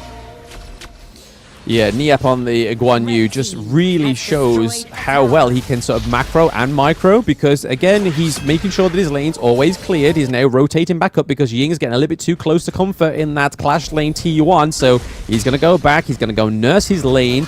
And then you'll more likely see him rotate back around to the Overlord or even back down to the mid lane because he is just there to support his teammates, to set up, push those squishy heroes on the side of Team Vitality out of the turrets, the safety of the turret anyway, because we know there's plenty of squishy heroes on the side of Team Vitality, and huddling under those turrets is not going to be a safe option for them. We have Seiza doing a lot of damage onto City Boy as well with the help of Yaria getting that 1 second knock-up onto the DRNG is also going to make sure, or at least try and get that cleanse off that second skill on cooldown, so the next time an engage comes through, he's not going to have it. He's going to be a sitting duck nonetheless. Yeah, and if we're looking at what Vivo Kid Stars are doing, is that they're not really taking a whole lot of team fights. They're not forcing the issue. They're not looking for ambushes. What they're trying to do is playing objective-based Honor of Kings, right? They're taking what the enemy's giving them. All that space, look at the top T1, bottom T1, both of them had taken, and they've used that to kind of push things along, and they've taken the bigger ones, the Overlord, the Tyrants. They've been able to invade the enemy jungle, and they have a lead because of this. It's grown quite considerably because they understand the flow of the game. Where the minions are pushing, Nyap is going to clear this one out. The enemy jungle is open in other areas, so they're taking advantage of all that space that's been provided by the lack of T1s that they have. Yep, and this is VKS real estate going on right now in the jungle and across the lanes, like you were saying, Hauler. Just Guan Yu, Niap on the Guan Yu is just beautifully being played here, macro-wise, always putting the attention into the lanes. Not quite seen him pick up a kill yet or try and sort of like secure a team fight to go into VKS's favor. He is just all about nursing those lanes and making sure that VKS's lanes are looking healthy, looking strong, and making sure that priority stays there. But they are able to close out the Shadow Tyrant this time around as well. So again, Tyrant focus for the side of VKS is seeming to be the MO in this Match 1, Game 2 for VKS against Team Vitality. It's definitely a less scrappier game. Yeah, and it's more strategic, right? Niap, again, pushing the bottom lane. Once that was pushing into the T2, you knew that Team Vitality would be from the bottom T2 into their own mid T2. That's the space that's been given to them. That's where they would be. And with that space that was provided, Niap was then able to kind of hide in that bush right behind the Tyrant to be just a forward scout to see if Team Vitality were going to make any sort of contest to that Tyrant. So Vivo Kid Stars, while it looks like they got a free Tyrant, it was because of the space that was provided by Niap and the rest of the team, understanding how to be in the right position at the right time.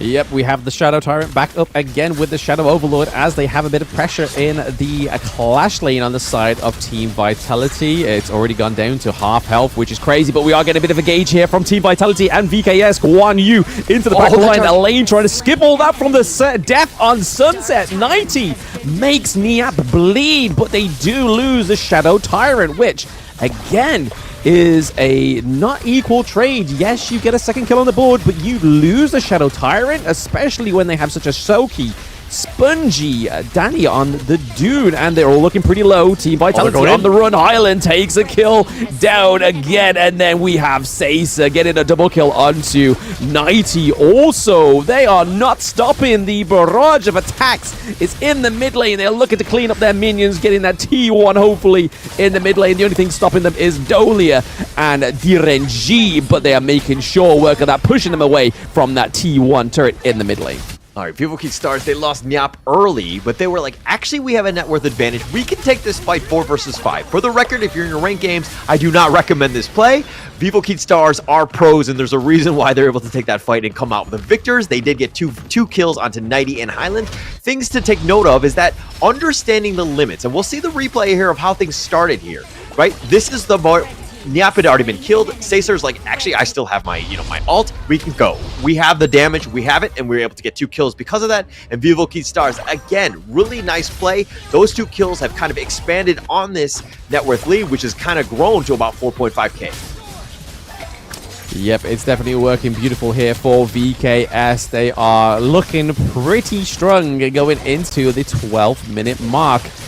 Team Vitality still struggling to get a second turret onto this game 2, which right now is looking very, very shaky for them.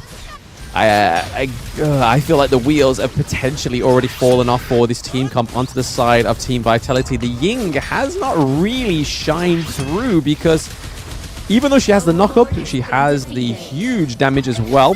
She's just not been able to sort of encapsulate that onto the side of Team VKS because Danny being able to soak up and sponge so much damage. We have the shield coming from Yaria as well.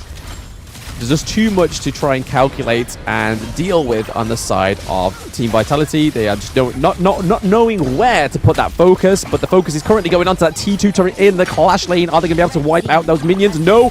Danny is into the back of the team fight there to keep them off of those minions. The Winter is coming through just to try and stop them and stop Danny going down as well. Shanks is a little bit too close for comfort against Team VKS, and down goes Highland once again.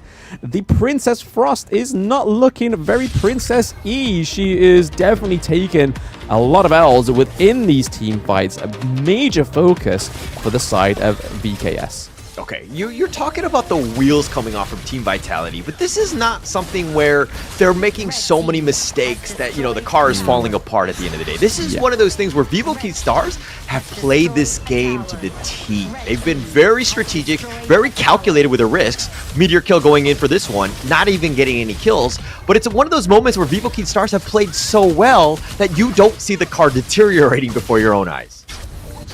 Yeah, no, it's definitely, I feel like it, like you say, it's falling apart, but it's not diminishing straight away. It is just wobbling. It's wobbling along the road still. There is potential for that wobble to turn into a momentum, right? I mean, the 44k to the 38k now goal difference by VKS as they go to secure another Shadow Tyrant. Team Vitality struggling to get onto the board with these jungle objectives. So again, that is another string in their bow that seems to have snapped in game 2 of match 1, and VKS looking as strong as ever. Like I said before they went for the Overlord fight, this game has been very more of a strategic game, like you were saying, Horla. There isn't been as many kills across the board. It's just all about being Danny, Niap setting up those lanes and making sure there is big priority, too much pressure for Team Vitality to focus in these team fights and try and focus where the best place is to put those Princess Frost Winters coming, because even though she has the privilege of having 2 seasons in 1, the Dolia doesn't seem to be doing as much of an effect in this game 2 for Team Vitality. It seemed like a bigger play for VKS and a bigger pick for them in game 1. We see that the higher ground turret's fallen in the farm lane for Team Vitality, they are struggling and holding on to that mid lane high ground turret.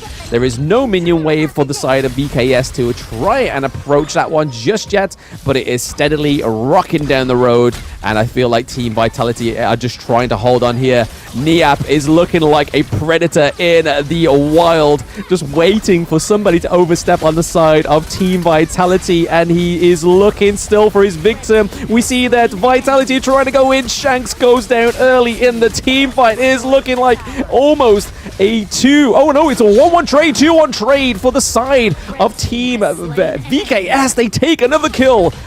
Niap is not happy with just a singular kill. He needs that double. There's only one minion at the crystal. Is that going to be enough for Team VKS to try and take the victory here? Dolia is able to keep them with a lifeline, but here comes the boys. They are back in town, both in all lanes, so they are not going to be able to do it. It's 2v3 right now, and the crystal is going to be taken down to a 2-0 for Team VKS. We honestly thought that this was going to be a best of 3, Hauler. What's going on? No, the Vivo Key stars are the type where you give them the advantage, any sort of lead, they're just going to take over, right? And you see this, just how calculated, how surgical they were. They were like, okay, we don't care about kills. We're going to play this one objectively. We're going to beat you just with straight up strategy. I don't care if you kill, you know, one of our players here and there, because at the end of the day, I'm going to kill, like, I'm going to win. I'm going to make sure that we get the objectives. We're going to go for the crystals. We're going to take really smart fights, giving ourselves the best opportunity to win, because at the end of the day, all that matters is the crystal, not, of course, the kills of the KDA. Yeah, you can kind of feel that what was going on there, like I said, with those not quite conventional jungle picks by Team Vitality, but I'm sure we'll get a little bit more invite in this Thank winning you so much. interview What an with exhilarating Chuchu. match just now coming out from the side of VKS. Vivo K-Stars, you guys used to be the Season 1 champions. You hold on to that title, but man, that second match that Marco Polo says, that was amazing, man. Now, we do know when it comes to playing a carry, it's going to be difficult. But at the same time, how was the communication between you and your Yaria, who's been supporting you, Mana, who's been supporting you? How was the communication to make sure everything in sync between you two?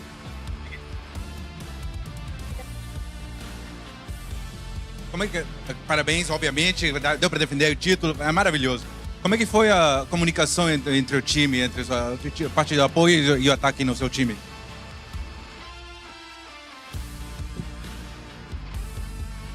Eu acho que a gente tinha uma boa situação de draft. Eles se colocaram em algumas situações ruins e a gente viu a oportunidade de pegar uma comp que escala muito, a composição que ia crescer muito no decorrer do jogo, e eles não tinham tantas formas de abusar da gente no começo do jogo. A gente viu a oportunidade mesmo, sem estar muito treinado, a gente foi lá e executou.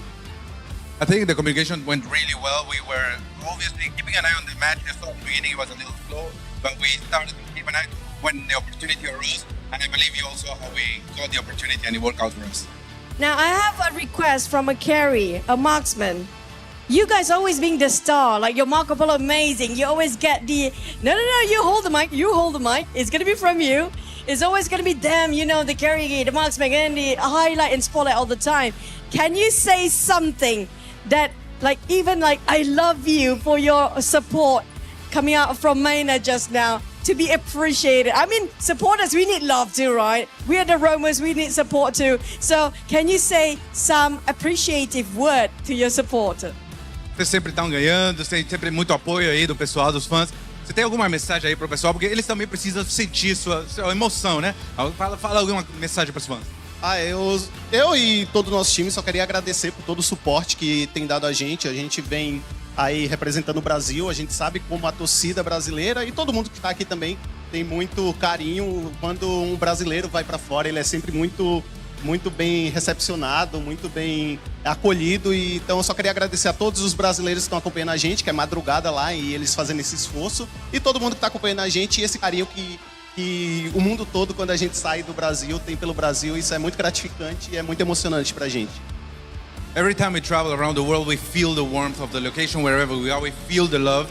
And we wanted to thank not just everybody here, but always our fans from Brazil, which right now they're watching us, even though it's dawn over there. So we always want to convey how at home we feel everywhere, and to thank everyone for the support. I think that I was really thankful for that speech coming out for your supporters. Definitely they'll be supporting you as well. But if you have to give one word for Maina, who helped you so much in the game just now, what would it be? Se você tivesse uma mensagem aí pro Maynard que apoiou tanto nessa partida, o que você falaria para ele? Eu falaria que ele manter a tranquilidade, que mesmo nas adversidades aí você consegue crescer, só manter o foco, o treinamento, que o resultado vem. Sempre deixaria essa mensagem para ele. I'd say just keep level-headed, because whatever the situation, even when we're down, we're gonna get back up again. So keep focused, and we'll always get there. Hug Maina for me.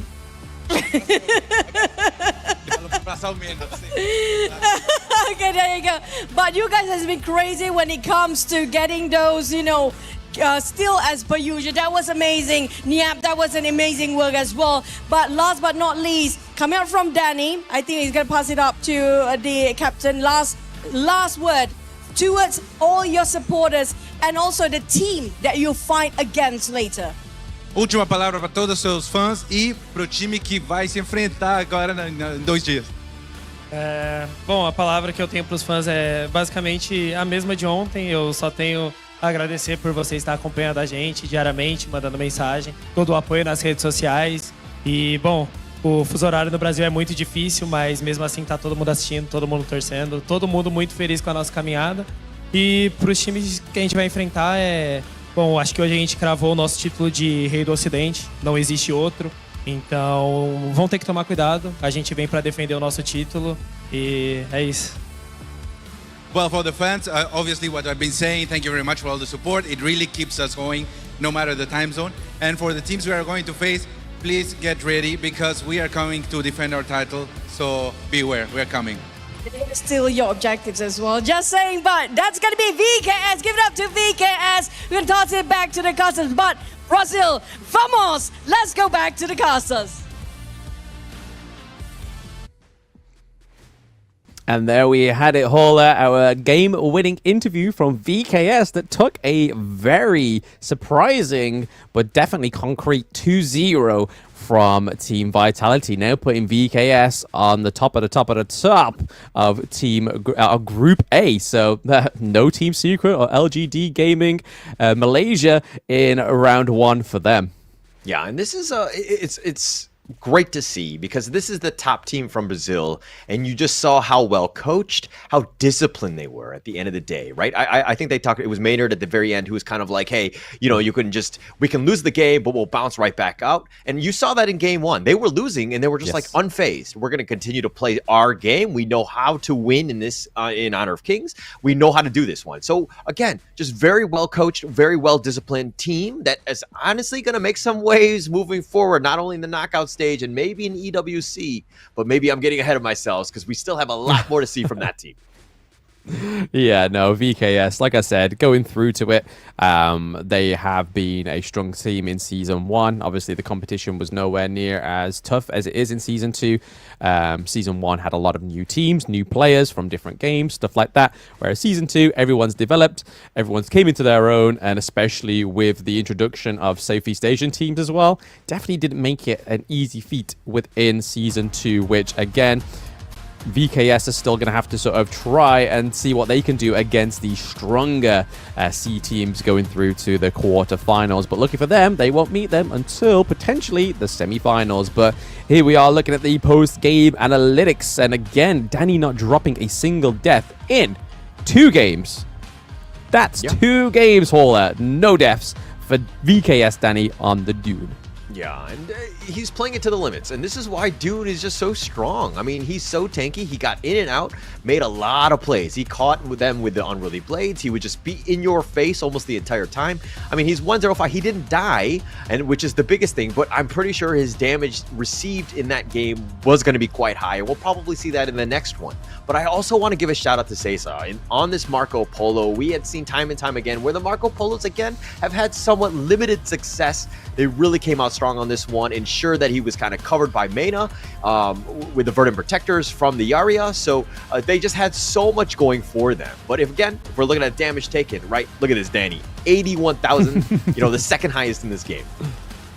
Yeah, not quite the 90k from game one, but hey, it was shared between Danny, it was shared between Niap as well. Niap we saw take a few L's this time around, but again, the teamfight participation, from Niap was 50% because, like we were saying in game 2, that he was there to nurse those lanes. He was there to give them the pushes that they needed, to push back the minions that were approaching their turrets, and then just see what happened from there. But Mena, again, with the 100% team fight participation, really showing that this Yarria was giving extra sponginess to the likes of the Dune, but it was also helping the Marco Polo, helping the Lady Chen as well with those single 1-second knockups, was able in Lady Chen to just drop her ults or even her first skill or second skill, landing them more perfectly, and you can really show how perfectly that was landed because 109k damage from the mid lane of VKS is nothing to frown down.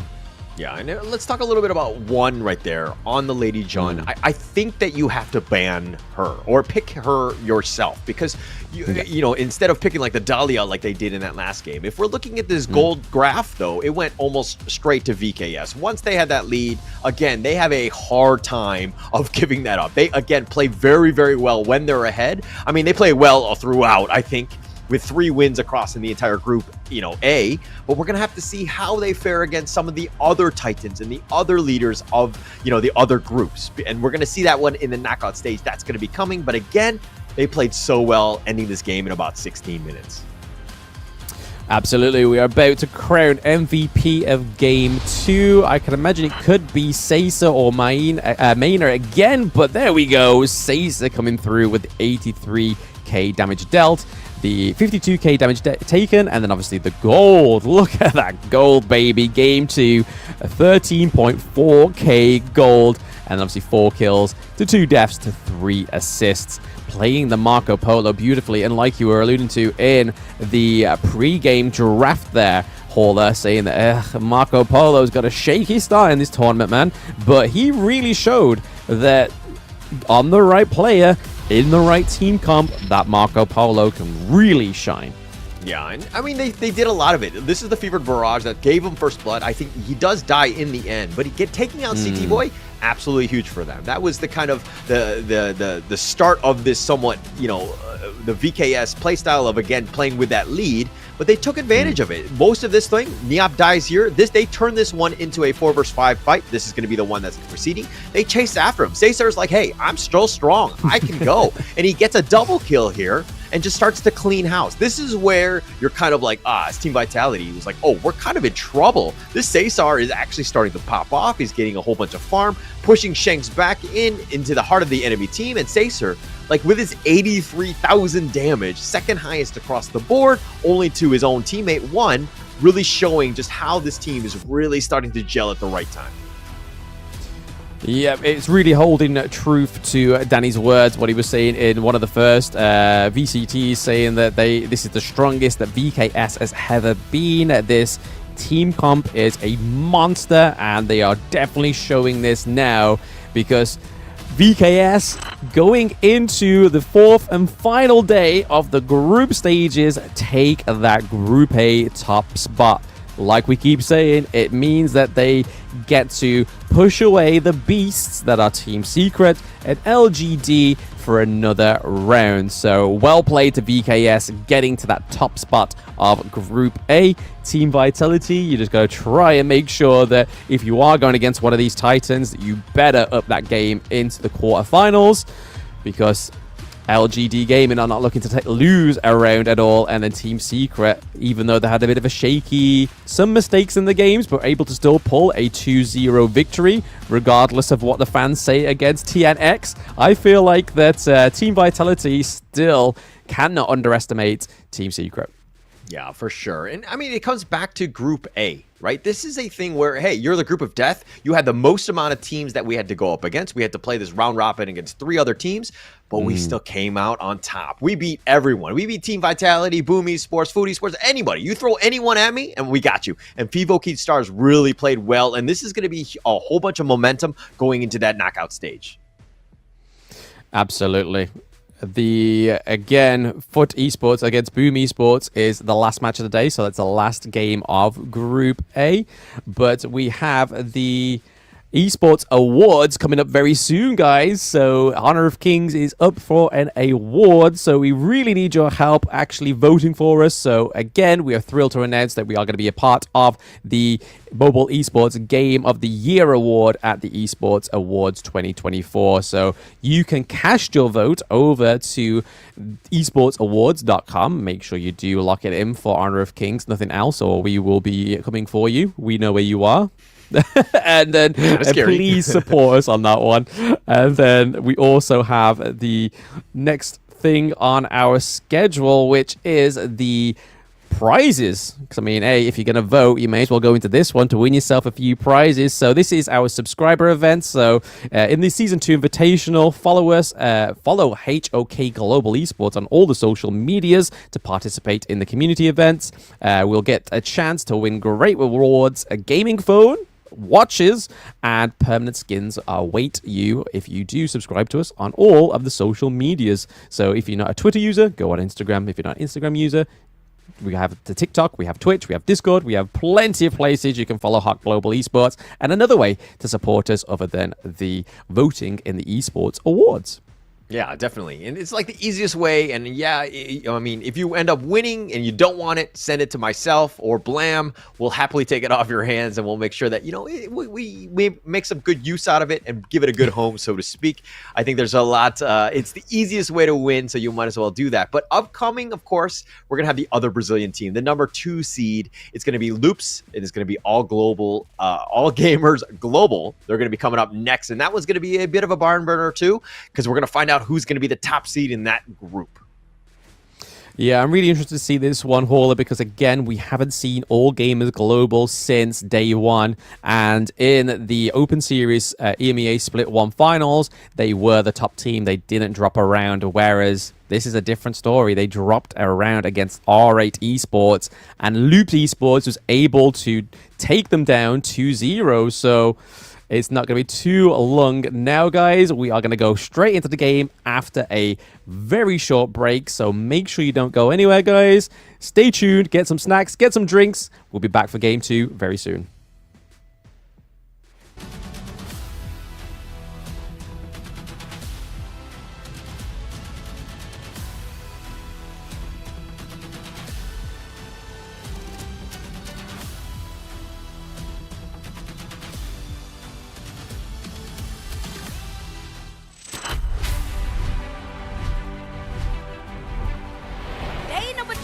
Welcome to Honor of Kings Invitational 2024 Season 2.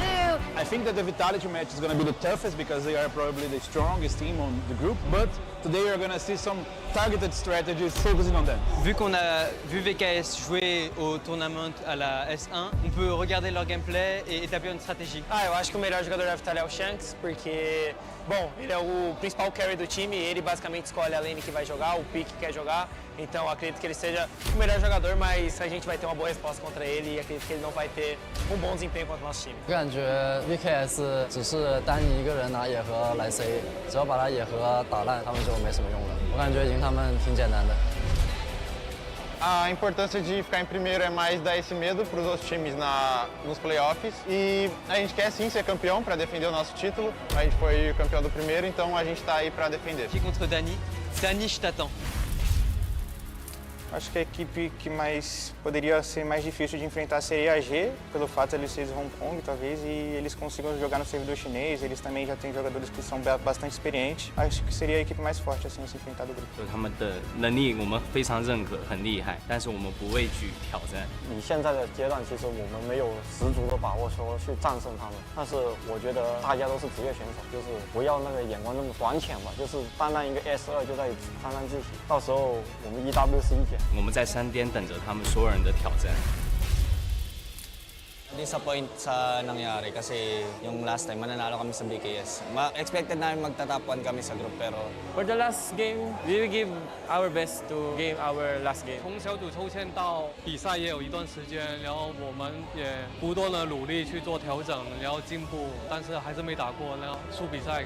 电子竞技不就是这么残忍？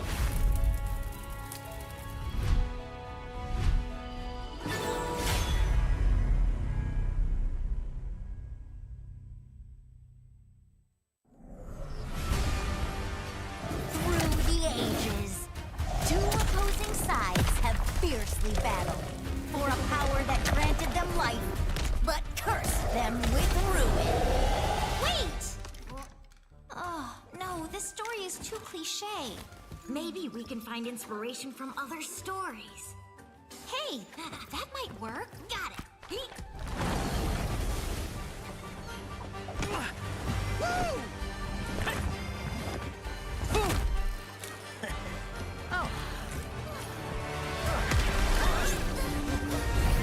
This story is adventurous, but lacks excitement. How about this one?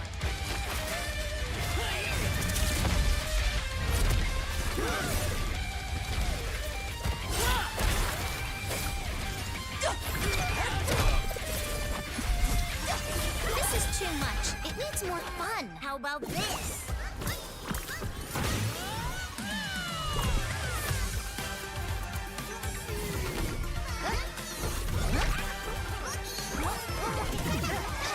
That's enough!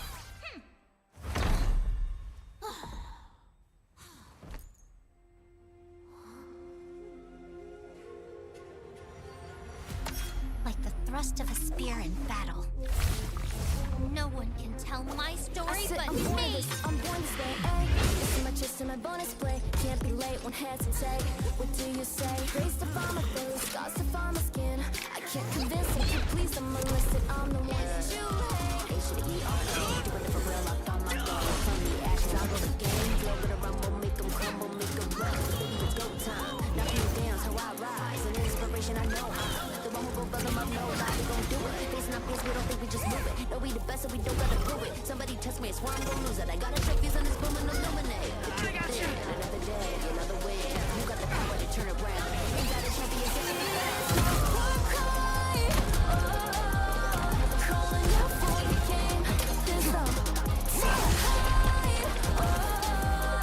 won't you yell out my name when I sing a song for you?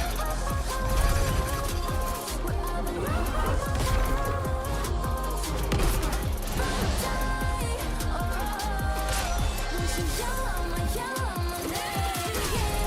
Crush the foe. Look at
down.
You want to be strong? Learn from the pro now. When you're attacking a tower, you might accidentally target an enemy. Or when attempting a tower dive, you end up targeting the tower and minions instead. Professional players execute such impressive moves effortlessly. While you may feel overwhelmed and get killed by the tower, your controls settings might be holding you back. Change the recommended basic controls to advanced. This activates extra basic attack buttons for minions and towers. Turn on show enemy avatars to accurately select the enemy's avatar for the kill and better assess vision exposure. Give it a try and play as smoothly as a pro, easily crushing the enemy faction. Learn from the pro. Learn more from Honor of Kings Global Esports.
Right now, Danny going in the lead.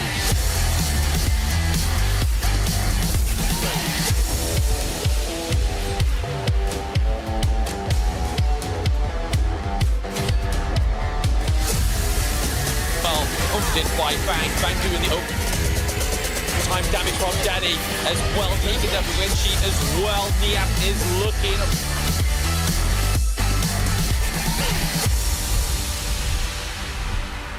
Day number 3. Invitational 2024 Season 2. I think that the Welcome back, everybody, to the Season 2 Invitational Honor of Kings tournament. Today, it's still me. I'm still here, and still with me is Hauler. How are we feeling after match 1, shall I say? Well, actually, I was kind of disappointed. I thought the first series was going to go the distance in terms of that third game. I did not expect Vivo Keat Stars to just close it out like they did. It was just so well. It was clean, right? And it's like a chef's kiss, right? It was like one of those moments where, like, okay, you couldn't have done any better for them. And I'm super happy and to see what they can do even moving forward. But again, let's go to the second matchup of the day. It's going to be the second place Brazilian team. It's going to be Loops versus All Gamers Global. Blam, your thoughts on that one? quick to hold the phone, but first a shout out to EWC for being one of our sponsors for the Season 2 Invitational. Obviously, we now have our top 8 teams that are going to go through to the EWC next month. So again, we are going to be seeing these top 8 teams play once again, play against each other again to be going for something even more prestigious than the Season 2 Invitational Champion title. It's going to be huge. Thanks to EWC for sponsoring the event once again. And then obviously, and speaking with of holding the phone, though, I think that let's talk a little bit about the phone that's being played. Of course, the Infinix GT20 Pro is among the first smartphones to support Honor of Kings in 120 FPS. Experience playing like the pros today with the Infinix GT20 Pro. That's going to be an amazing one. But that said, let's go back to my original question. We have Loops versus All Gamers Global. Your thoughts on this first matchup? Like I said, with All Gamers Global in the Open Series Split 1 EMEA Finals, they were pretty much a blemish-free trial. Like, there was no match that they could not win. And for them to lose against RA Esports, which, again, they weren't part of the Open Series Split 1 Invitational because they didn't quite make... No, Split 1 Series, sorry, because they weren't able to get to the basic EMEA finals. We never saw that go through. They did play their MENA counterpart, which again they lost, but for them to lose on the Season 2 Invitational stage, it makes me feel a little bit shaky. Is it the nerves, even though they've played in front of a live audience? Well, not a live audience, but a smaller live audience in the Open Series Split 1, or have they just kind of lost their way, especially with them being quite a new team? But their opponents that they are going to be fighting are Loops Esports, who are comprised of Tempest, ABH, Kanka, Zia, and Mithy. So some of these were on the previous roster of VKS, and they are a very, very promising roster within the Brazilian scene. Like Hall was saying before, when match 1 ended, these are the 2nd seed, and these are their opponents today. Yeah, and it's going to be All Gamers Global. This is going to start off. It's going to be Snow, Myosotos, Lived, Zeiss, and Qinglin. And it's going to be, this is a team that's, from Hong Kong. They're quite strong and formidable in their own right. And playing up against the number 2 squad from Brazil, this is going to be an interesting one. Where do All Gamers Global kind of sit among the standings across all of the international teams? We're going to have to find out. I expect big things out of All Gamers Global. And you talked about the fact that, hey, we haven't actually seen these guys since day 1. Have they been kind of enjoying their time in KL, kind of basking it in? Or have they been doing their research, making sure that they've been practicing, ensuring that they have a great knockout stage? But I'm getting ahead of myself as we're still in the final game of the group stages for All Gamers Global and Loops. Yeah, like I was saying in the introduction, one thing I remember very fondly from the Open Series Split 1 finals is that this team was saying that, I can't remember who it was, it may have been Myosotis that was saying it in an interview, but they were saying that the team argue very little, but when they did argue in the Open Series Split 1, it was good to air it out so they could kind of try and find the vocal voice within their team. And that really showed in the Open Series Split 1, but hasn't really showed in Season 2 Invitational. So whether that was a reoccurring issue for them in Season 2, especially with it being day one pre-game jitters can get the best of some of the greatest players. So I expect a lot from All Gamers Global going into day 4 after witnessing a lot what's ahead of them as well. But now we are getting into the picks and bans of this first game. What are we feeling here, Hauler? Did you watch day 1 game with AG Global? Did we see what they picked? What are you feeling? What's your initial thoughts on this game?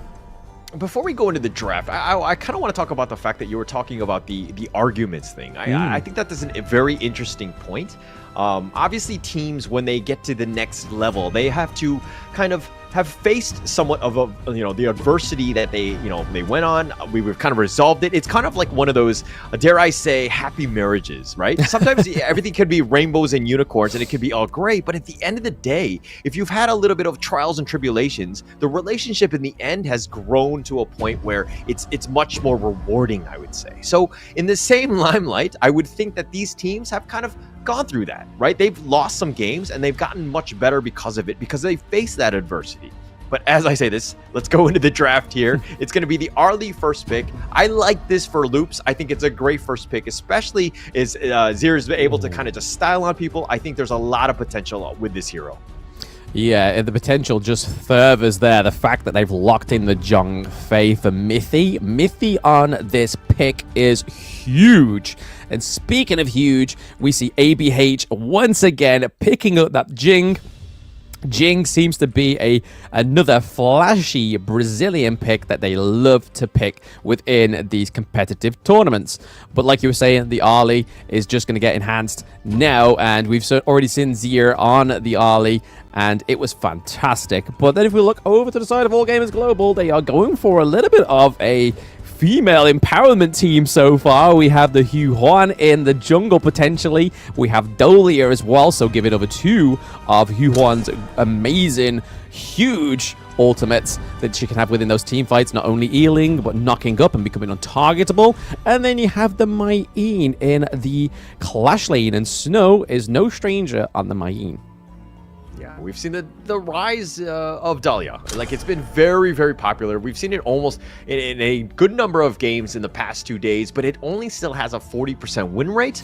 The Mai Yin, on the other hand, the number 4 most picked in the league thus far, it has a 53% win rate. I think that we're going to see some much high-level play, I would say, from All Gamers Global in terms of Myostosis, Snow, picking up the Mai Yin here, making plays across the map. I think it'll be very interesting. Yes, and they're looking on their second ban phase to ban out some of the familiar Clash lanes on the side of Loops Esports. So the Dharma and the Elaine both hitting the ban hammer. However, onto the side of Loop Esports, we are looking at a bit of a shot, a little bit of a pew-pew at the farm lane heroes getting taken down there. So oh, okay. A little bit of an off-sketch one there. The Athena, they think or thought that the distractive methods of Athena was going to come through in Game 1 for All Gamers Global, but they ban it out just in case they are sure that it stays undestructive against Loop Esports. But the DRNG as well gets banned out, which is again another huge farm lane pick within the Season 2 Invitational. Princess Frost getting locked in still. Following that female suit, it's looking for like a very not conventional team comp, because we don't really have the tank in there with it. The Mai Yin obviously being used as can be used as a human ward, gaining that intelligence for her teammates. But then you got the likes of the Hu Huan and also the Princess Frost to kind of deny these team fights, to separate them, having that huge area effects on both of their ultimates. Yeah, and Yuan was actually played yesterday in the Group D final, Impunity versus RRQ. Impunity were able to take a somewhat unconventional draft. It was very squishy. They actually had the Yuan on the farm laner. We'll still see if that's going to be played here with this game by All Gamers Global, but it is definitely an option for them. But it looks like Loops have kind of picked the Gan and Mo and this Hansu here. Oh, Gan and Mo, a Brazilian favorite in the mid lane. And then Sunsi is a Brazilian favorite in the Clash lane. They love that pick. But like I was saying with Kin the other day, Sunsi within the Brazilian scene seems to have a high win rate when it's in the support lane. So it can go either way within the Clash, but with Sunsi being paired with the Jing, again, an assassin with a tank in the Clash is the more sought for kind of team comp that you want. Whereas onto the side of AG Global, they have the Brawler that's Mai Yin, and then they have the Hu Huan that's in the jungle. So again, quite a delicate flower, but can bring some pain. The overall team comp on the side of All Gamers is fleshed out with Hou Yi. Yeah, Hoi, I mean, the one thing I don't like about this draft is the fact that they were going with an all-female lineup and they throw in Hoi at the very, very end. But It's got long hair. Yeah, it's got long hair. Yeah. So I guess that matters. Nonetheless, we're going to go into this draft. Okay, going into this one, like into this draft, like which of these lineups is easier to play for you? I mean, we've got the game-winning formula down in the farm lane that we've just saw from VKS. So they got the Hu Yi, they got the Dolia. So we could be seeing a potential influence here from AG Global from the Brazilian counterparts in the farm lane. And obviously, Zays is a fantastic farm lane player from what I remember of the Open Series Split 1. But like you say, which one's easier to play? I'd say the most conventional team comp here is definitely Loop Esports because they have the great front line. They have the Ali, which on Zier is able to get in, out, and have those fantastic high-risk, high-reward plays. But then you got the Genmo, which sits a little weirdly within that team comp because he is going to be sat far away, using that couples blades long and short to try and get that optimal damage onto the enemy heroes on the side of AG Global. But here we are, game one on the Gorge between Loop Esports and All Gamers Global.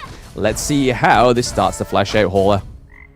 Yeah, it's going to be a great game, I think. I do like Loop's draft. I think they have a lot of outplay potential. The fact that they can kind of jump on you at any moments with the Sunsa's his set sail, the boat that just kind of crashes in whenever he pleases. I think they have a lot of potential for outplay, right?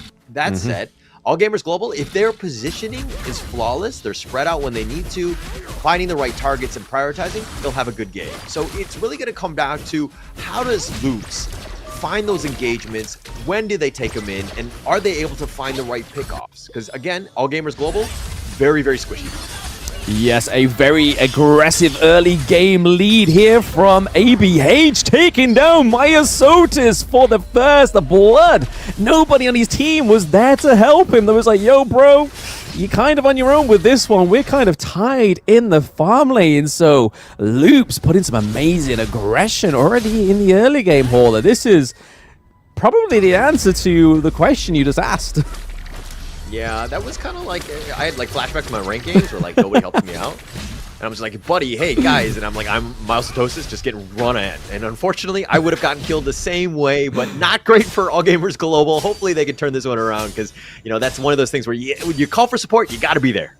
Yeah, I just had a vivid imagery of you just smashing the hell out of the come here button, the group, and then be like, first blood. It's like, oh, I told you you should have grouped with me. Should have let me like die. You see me play live. Yeah. Little do you know. But yeah, again, that is a great start for Loops and really showing the cracks in All Gamers Global's team comp here. It's not an early game team comp by any means because the Hou Yi needs those items to activate. You need those basic attack orientated enhanced items, whereas the side of Loop Esports, we just saw that the Jing can do so much damage in the early game. It's same with the Sun C up into the Clash lane. He doesn't really need as many items to be tanky from the word go. He has a lot of base HP. Yeah, ABH getting that kill, of course, and he's got the level advantage. I mean, he's kind of he's contesting it again. So this is going to be a very difficult situation. Here comes the set sail from the backside. Set sail straight into the back of the team there, which was beautifully played by Tempest, but I feel like Zays there was trying to predict the Jing going in very aggressive again, which I feel was a really good play. It had great intentions, but Loops Esports, clearly the Nostradamus of Honor of Kings, just seeing one step ahead, baby. They're like, no, we saw that play coming. We've tried that play quite a few times. Yeah. And I mean, it's one of those things where you kind of, you have a feeling it's going to happen again. But again, All Gamers Global will able to kind of bounce back. Again, they need to defend that jungle. That's going to be super important coming into the mid game. I mean, it's only about 3 minutes and 45 seconds. So there's still plenty of time to happen. But, again, Loops, if ABH starts to get this ball rolling, and I mean, he already has an advantage with the levels and gold, he's going to have a much more difficult game for All Gamers Global. Yeah, I think the interesting thing here that we're seeing right now is that All Gamers Global are doing exactly the same thing that VKS were doing when they had the whole Yi pick, is focus that Tyrant, because again, additional damage, Chain Lightning, could be crucial for them. There we go, they get it, but that is a fantastic engage from Sun Si, taking down Qing Ling in the team fight. That is a 1-1 trade. Tempest does fall, but so does the Dolia. Overall, I feel like that trade, I don't know how you feel, Hauler, was definitely in the favor of AG Global, depending on what happens here. Yeah, definitely. I mean, I'll take that any day of the week. I mean, it sucks, unfortunately, for the Rome players to be like, hey, you're expendable, but in a way you are, especially if you can get a trade, you'll take that one, whatever at this point to get yourself back in it. But again, they're still a little bit behind, and this is where things are a little bit difficult, because Loops are invading the enemy jungle. They're putting pressure on you, and you're not getting as much farm as you really want. And Milestosis is falling a little bit behind. He's going to struggle. And so now ABH even able to take some of the mid lane here, and they're trying to prioritize him on this Jing to make sure that he can kind of carry this game throughout. Yeah, we just saw one of the core items being built on Jing there, so the Axe of Torment come through, so armor penetration for those squishier heroes on the side of AG Global is going to be troublesome going into the next few team fights. Mithy was just there to get a little bit of insight there, potentially baiting the Dolia, but Gan and Mo getting the kill onto Lived in the mid lane, and it doesn't look like they're done just yet. There is a little bit of hesitance. Sun Si with a preemptive boat. Is that going to land? Yeah, Tempest coming in, using the boat like I use my boats, and I just crash randomly. Not able to control it. But nonetheless, they were able to kind of turn this one into a kill, as well as kind of pushing in that bottom T1, already taken out. And again, if Sherry is able to get as much free farm like this, this is going to be a way more difficult game for All Gamers Global. You do want to stop the Arlie, but the potential outplay is just massive on this hero. It's something that you don't want to see a lot of farm on. No, yeah, the Arlie, you do not want her to run away with all those resources, and plenty of the Mithy trying to give a little bit of intelligence to his team, dashing out of there so he doesn't get caught out in that 4v1, because it was looking brutal. Is Jing going to get hit by that Blazing Sun Harrow? No, it misses. ABH lives to see another day, because if that was set up correctly, we had Snow literally on her tail that would have been the punishment for the side of Loops Esports. Yeah, All Gamers Global, they actually made a 4-man rotation expecting that arrow to hit. Unfortunately, sometimes you miss some shots, and he did miss that one. But now a little bit of pressure in the bottom lane. They're going to be pushed and thwarted back. But Kingland all the way kind of up in front. Oh, he does survive. Yeah, that slippery snake Dolia. I mean, a mermaid nonetheless, but stun going on to Mithy. Not the hero you want to be stunning, especially the fact that he's still got his unbridled rage as well, which would just boost up his health. It would then push away the enemy team, enabling him to try and escape and just wait for his team to collapse onto AG Global. But as we've seen so far, Hauler, what do we expect going forward in this game? Is it a Loops all the way punishment, just a slow burning one, or are we going to see AG Global activate at some point?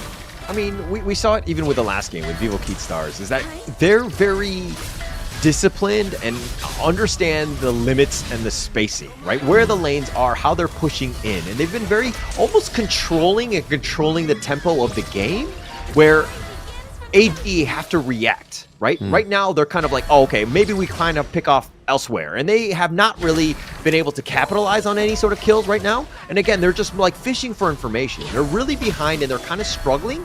It's getting to the point where they're slowly getting choked out by Loops.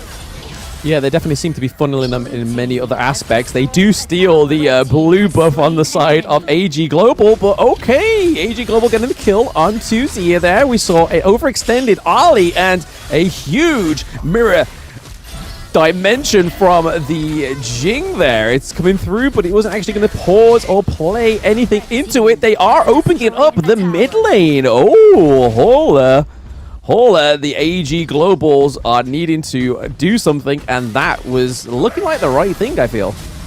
definitely the right thing. I mean, I don't see how they got the kill or the pickoff onto Sherry there, but they capitalized on that. They actually pushed them away. They got the mid T1 as well as the Tyrant. So you've taken objectives. That's great. But the funny thing is actually they're still behind in terms of the net worth. Getting that mid T1 obviously will open a lot of doors in terms of avenues of attack. So you have a lot more angles to go in, which is going to be great for them. And they need to find them. They're still on the defensive side. They're still behind. They need to figure out some sort of other ways to get some sort of pickoff to, again, get themselves back in this game.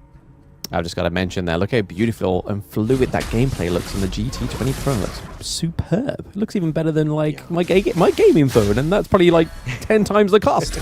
But anyway, it's definitely seeming to be serving a lot of good for these players on both of these teams. But I feel the short falling on the side of All Gamers Global right now is that farm lane being pushed all the way to the higher ground turret. They've got to put some pressure now on the side of Loop Esports just to kind of bring that lane back for themselves. And I think this is what Snow is doing here, looking to just punish them whilst they're absent from the lane. But Mithy and Zira just here, before it even happens, they're preempted it. They know that that was going to be their focus, but also another focus for All Gamers Global is going to be that another Tyrant, the Shadow Tyrant. But is Mithy going to be able to steal it? He's already there. He's waiting within the grasp. Oh, AG Global steal it with the Winters coming, but that is not all. It's a 1-1 trade so far between the two teams. Zero going in with a double kill as well. That is a 5-2 trade for Loop Esports. Zira getting a triple kill on the Ollie. Oh my gosh, Ola. What was that? Okay. AG were able to take the Tyrant. That was a win, but then they continued to fight and they got punished hard. I mean, losing all 5 members is absolutely massive, especially at the 10-minute mark. That's going to open up some doors. And now look it, they're knocking on the door of the T3. They've taken that one out. They're going to get out. Nice regrouping here. And they're going to take the enemy jungle as well on their way out. And this is going to look to hopefully turn into an overlord for them. But again, this is just a huge opening, massive swing, 5K in favor of Loops at this point. Yeah, such huge pressure for just one team fight. And for those watching at home, that is the recipe of a potential victory here for Loop Esports in Game 1. It's just, if the pressure is on, you get as much reward as you can. Because, as we saw in the draft, we knew that AG Global's team comp was not going to be the one that's going to be able to sustain a team fight, especially when they have the likes of Zhongfei and Sun Si both on the side of Loop Esports. Two fantastic front lines. Zhongfei being able to soak a lot of damage, and then Sun Si being able to disengage, re-engage back on his boat, and get multiple knockups. But the real hero of that whole interaction was Zia with that triple kill. That was just beautifully handled by the Ali. Yeah, very well played there. I mean, it's one of those things where, and again, this is probably a bad analogy and a bad influence to them, but if we're talking about Halloween, I don't know if you have Halloween there, but basically, like, sometimes the owners of the houses will just have their candy left out, and they'll have a sign that says, just take one, right? But it's one of those things where, hey, the opportunity is there, maybe I take more than one. Loops, in this case, had that opportunity. They took more than one piece of candy, and they came out the victors. And there's a reason why this network lead is kind of growing quite a lot, but ABH now on the run. Yes, ABH on the run, being able to escape with little help, but there is no other consequence for him because there's no way that they can catch him up. There is no real front line there to be had on the side of All Gamers Global. Sun Si looking to take a few bits of the enemy jungle, taking the red buff as well away from Myosotis. With him being more of a magical hero, magic damage orientated, means that red buff isn't probably his priority. However, it could have been huge on the whole Yi. More damage means more success within these team fights. But yeah, back to your Halloween analogy, I think Zia was face first in that bucket. He was just eating it there, not even trying to hide it and taking it back home with him. Okay, all right. You know, that's one way to go. All right, but Loops here continuing to push, putting on pressure. The top lane, Zai's just trying to do what he can. He's trying to get back into this. He's down 1.7k from, him and Sherry, that is. There's a pretty big gap in that role right now. And right now, all they need to do, AG, need to slow the game down. They need to figure out ways to extend it to give themselves a much better chance in this game. Yeah, if there's one thing that Loops has already proven to us with their past 2 games is that the late game is no struggle for them, it seems. Like we saw between R8 and the other team that they played as well. They just did not struggle. They was just like, yeah, no, bring the late game to us. We will definitely meet you there and meet you with vengeance. But even if they do seem to slow down the game on the side of All Games Global, they've still got plenty of turrets to be taken. T1 both in the side lanes, T2 in the mid lane. It's not like it's going to be an all doors open access if they do win the next team fight. Yeah, okay. But you're talking about the late game and maybe getting to that point, but which of these squads do you give the edge to in terms of the draft? Who has a better late game?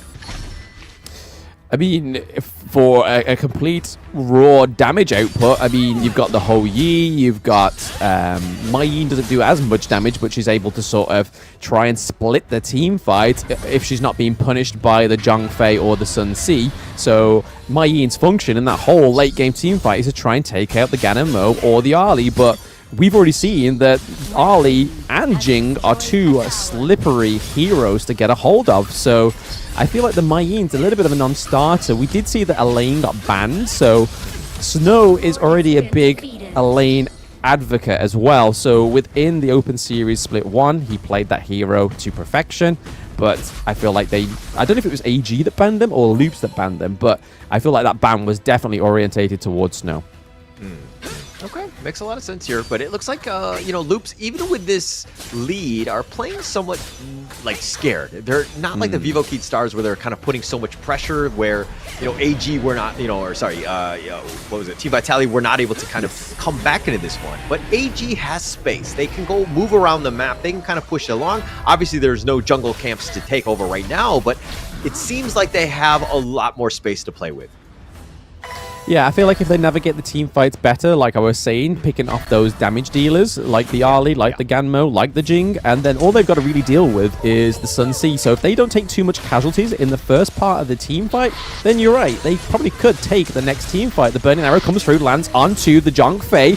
Winter is coming, comes through to the Ganamo. Ganamo looking pretty low. The Couple's Blade comes through, but no, Myosotis is able to pick up Ganamo. Pushing away is Zhang Fei. They need to breathe. Get some breathing space on the side of Loop Esports, and Zhang Fei is the hero to create that. Okay, so they got the pick off. That's a nice one. But again, with this opening in the top lane, I mean, just kind of crashing in, AG have to kind of deal with this. They can't actually proceed further and take advantage of the fact that Kank is down for another 20 seconds.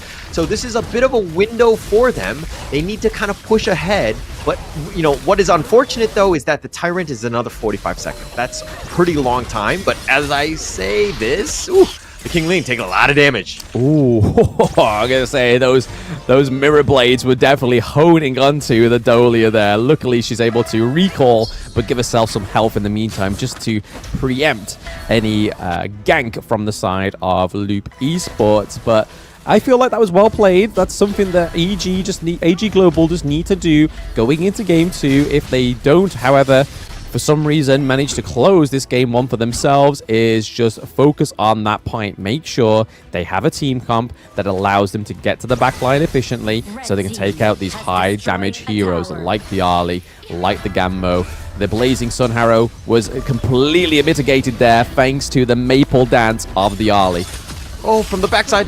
Oh, they found Zaiz. They picked him off, and they're going to continue on, and that just might have ended it with right there with Loops taking the ambush. They're going for King Lin, but Kank is actually down. He's been sniped down. Myosotis gets a little bit low, and it looks like just Kank. It's going to be a 2-for-1 trade.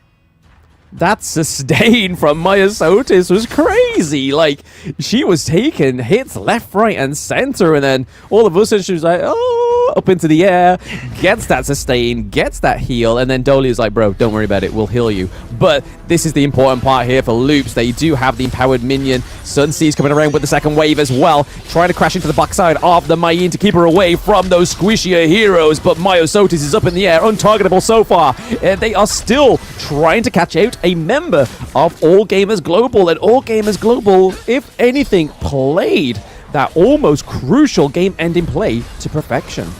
Yeah, Loops right there trying to make a play, but it was very ambitious, right? Getting into that one, especially with them respawning, the fountain, I mean, the respawn timers were very close for Zayas. He was going to be back, and you don't want to take any sort of fight where he's there and just kind of picking people off. So Loops not able to really capitalize on that small advantage they got, and this net worth lead is starting to dwindle. It looks like they're going to take a free Tyrant here. They'll take this one off. Milestosis will ensure he gets this, and they're going to continue with the Unbridled Outburst.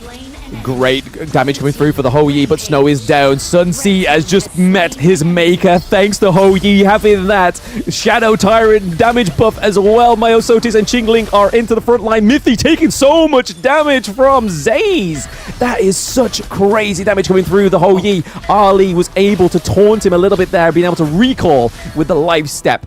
But they have to watch out, and we are seeing that Lived is able to predict that minion wave coming into the top lane. And like you were saying earlier, Hola, that top lane is going to be their weak point in this. That is where they need to give a lot of attention to, not only these team fights, but that top lane. Yeah, definitely. It's a tough one. But, I mean, Snow going down for the second time still has a, the highest in this game. Second highest, only to the Sherry, the Arlie, right? With 14.2 versus the 13.1. Nonetheless, Snow has done a great job of just kind of isolating heroes, ensuring that they get that pick off. Tempest and Tempest going down, King going down, both of them, that was kind of a bit of a rough situation. I think King needs to play a little bit more carefully because he keeps getting picked off early and they lose a lot of damage going into these team fights.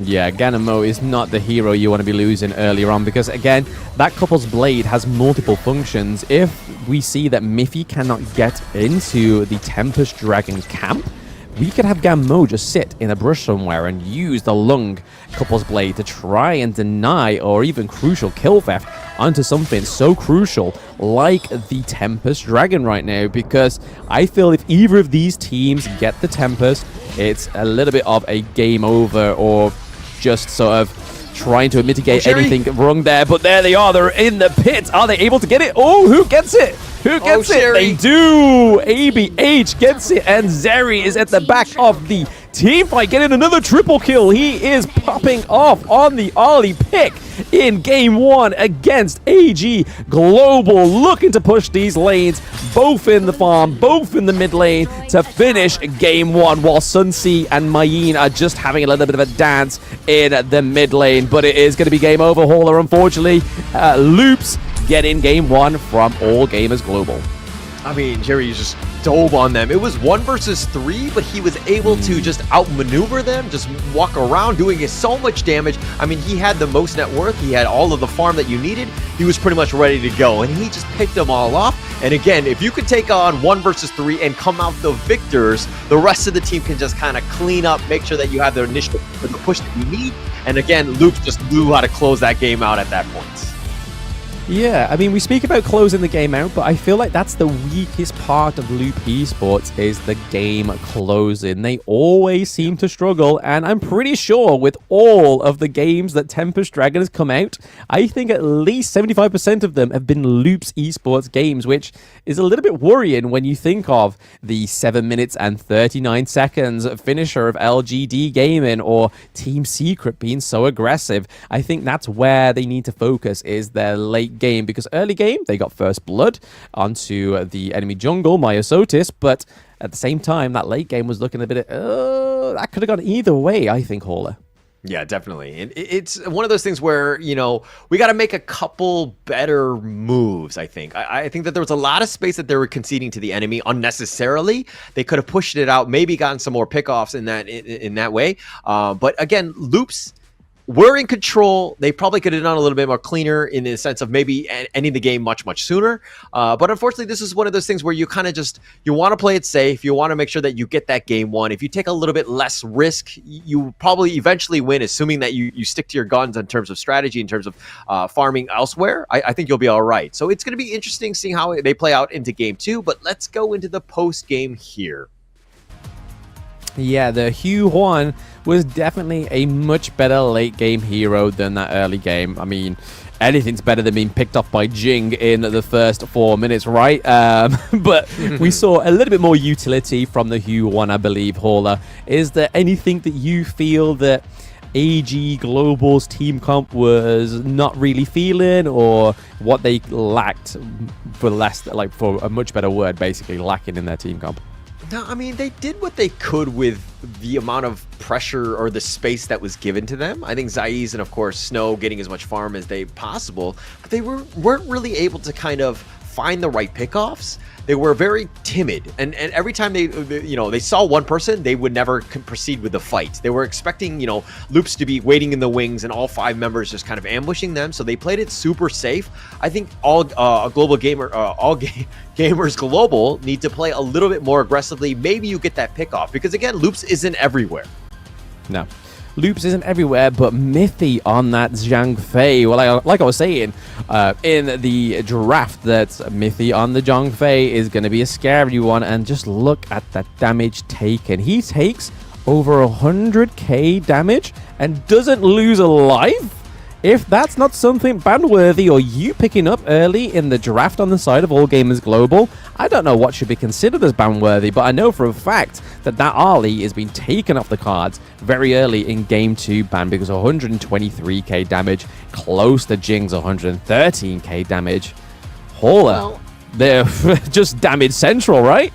Yeah, damage central. But I mean, okay, look, if we're talking about All Gamers Global, they have the Dahlia, right? You have the Celestial Melody. A lot of them are, skill cooldown dependent, right? And being able to kind of reset that with the Celestial Melody is definitely other play style. I mean, if we're looking at the damage taken, she took quite a lot, the Kinglin that is. So it definitely had a lot of opportunities to kind of play to the draft's strengths. Understand that Zhang Fei is, of course, very strong, very tanky, and somebody very annoying to deal with, but it's one of those things where it fit the draft a little bit better. I don't blame all global gamers, all gamers global for this, but I do feel like Loops just played it really well. And again, you're seeing the graph, the gold graph, and how they were in the lead. Yeah, there was a little bit of a dip, but they ended up closing the game out in the end. Yeah, it definitely paints a pretty picture. There's 2 points within that game. You can see the lead disappear before Loop Esports' eyes, but what was not disappearing is the MVP, Azir on the Ali, 7-1-4. Only being able to shut down this bunny for one time in the match is definitely something you want to either be banning or making a point of it in Game 2. You cannot let this pick come through and Zia bully you once again. Yeah, you're just playing the hero to the limits, right? The fact that you're 7-1-4, but he died early once in the mid lane, I believe, in one of the rotations, and we'll see that in the highlights. But I was kind of like, oh man, that's going to put her back so far. He's going to have a hard time dealing with this. But it kind of started with, even from this initial first blood, ABH being able to kind of get that kill onto Milesatosis, as well as stealing the Azure Golem. I mean, that just kind of opened things up. It's a much it's an easier game if you have a good early game, and they were able to do that. Yeah, I think the one thing that All Gamers Global did was underestimate Loop Esports. I feel like they believe that because they're just from a different scene, they're not going to be as aggressive because of what they've witnessed in the Open Series Split 1, that we weren't really an aggressive region at all. They was just like, oh, okay, we can kind of just play this at our own pace. We can turn the heat on whenever we want to. But like you said there, Hall, at ABH was like, we press the red button and we get the aggression and we decide where your tempo goes. And I think it was beautifully executedly played. But like I said, just after the game finished, I feel like the late game is just where they need to just improve ever so slightly. Yeah, and I think it kind of starts off with Kank working on the positioning a little bit more. The fact that he died and they had to take fights 4 versus 5 put them in a rough spot. But here's the Zir part where he's on the back line. Look at him in the top lane, kills Zaiz, Kinglin, and he's just tearing them up and he's out healing everybody. Just the amount of damage he had. Zir was just on point. Definitely somebody you need to watch out for. This Arlie is very scary when she's farmed. And that late game and just kind of dancing in and out, you got really no chance. So you need to ensure that you have the lockdown or your 4 other friends with you.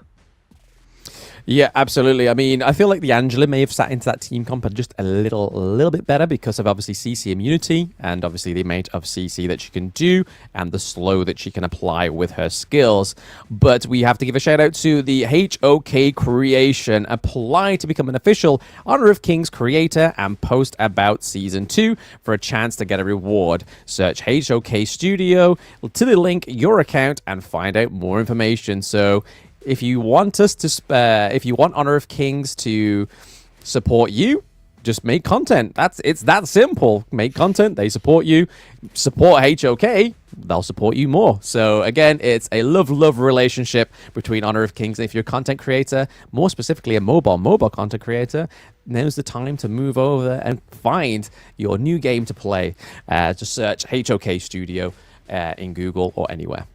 And also, a content creator happens to be right next to me. Blam, where can they find you on social media? Ensure that they do support you as you're a content creator for HOK. Is it Blam MOBA? No, it's Kindofu. No. Don't give it any props. No, yeah, it's Blam MOBA. It's Blam MOBA. But thank you.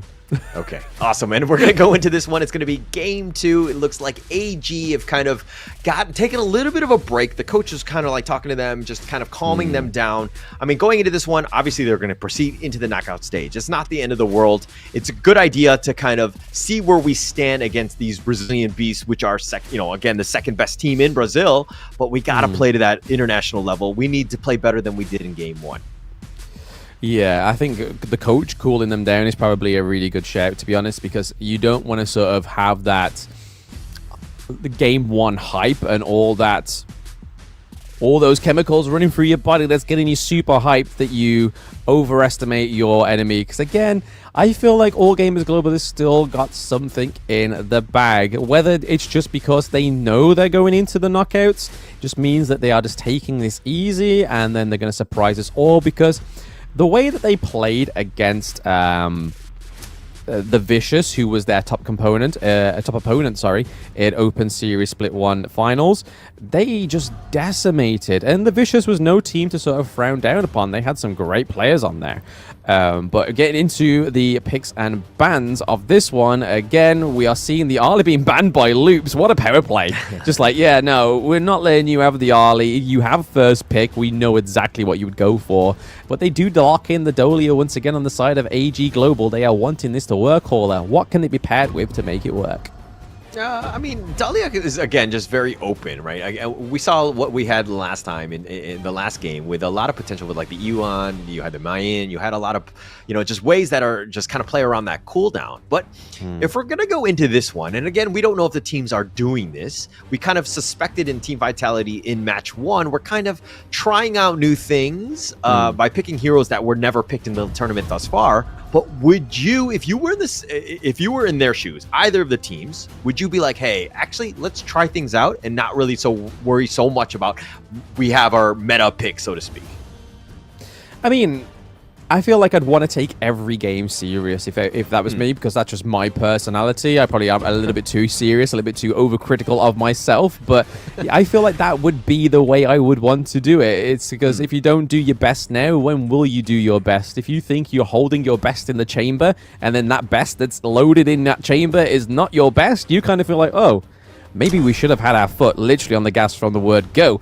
But a little bit more of a better team comp coming through here. We have the late game farm lane coming through, so Lady Sun, and then we also have a lane. So like I was saying in game 1 to you, Hauler, Snow likes this lane pickup, and I feel like we could be seeing a brutal attack from the Clash laner himself with this lane pick.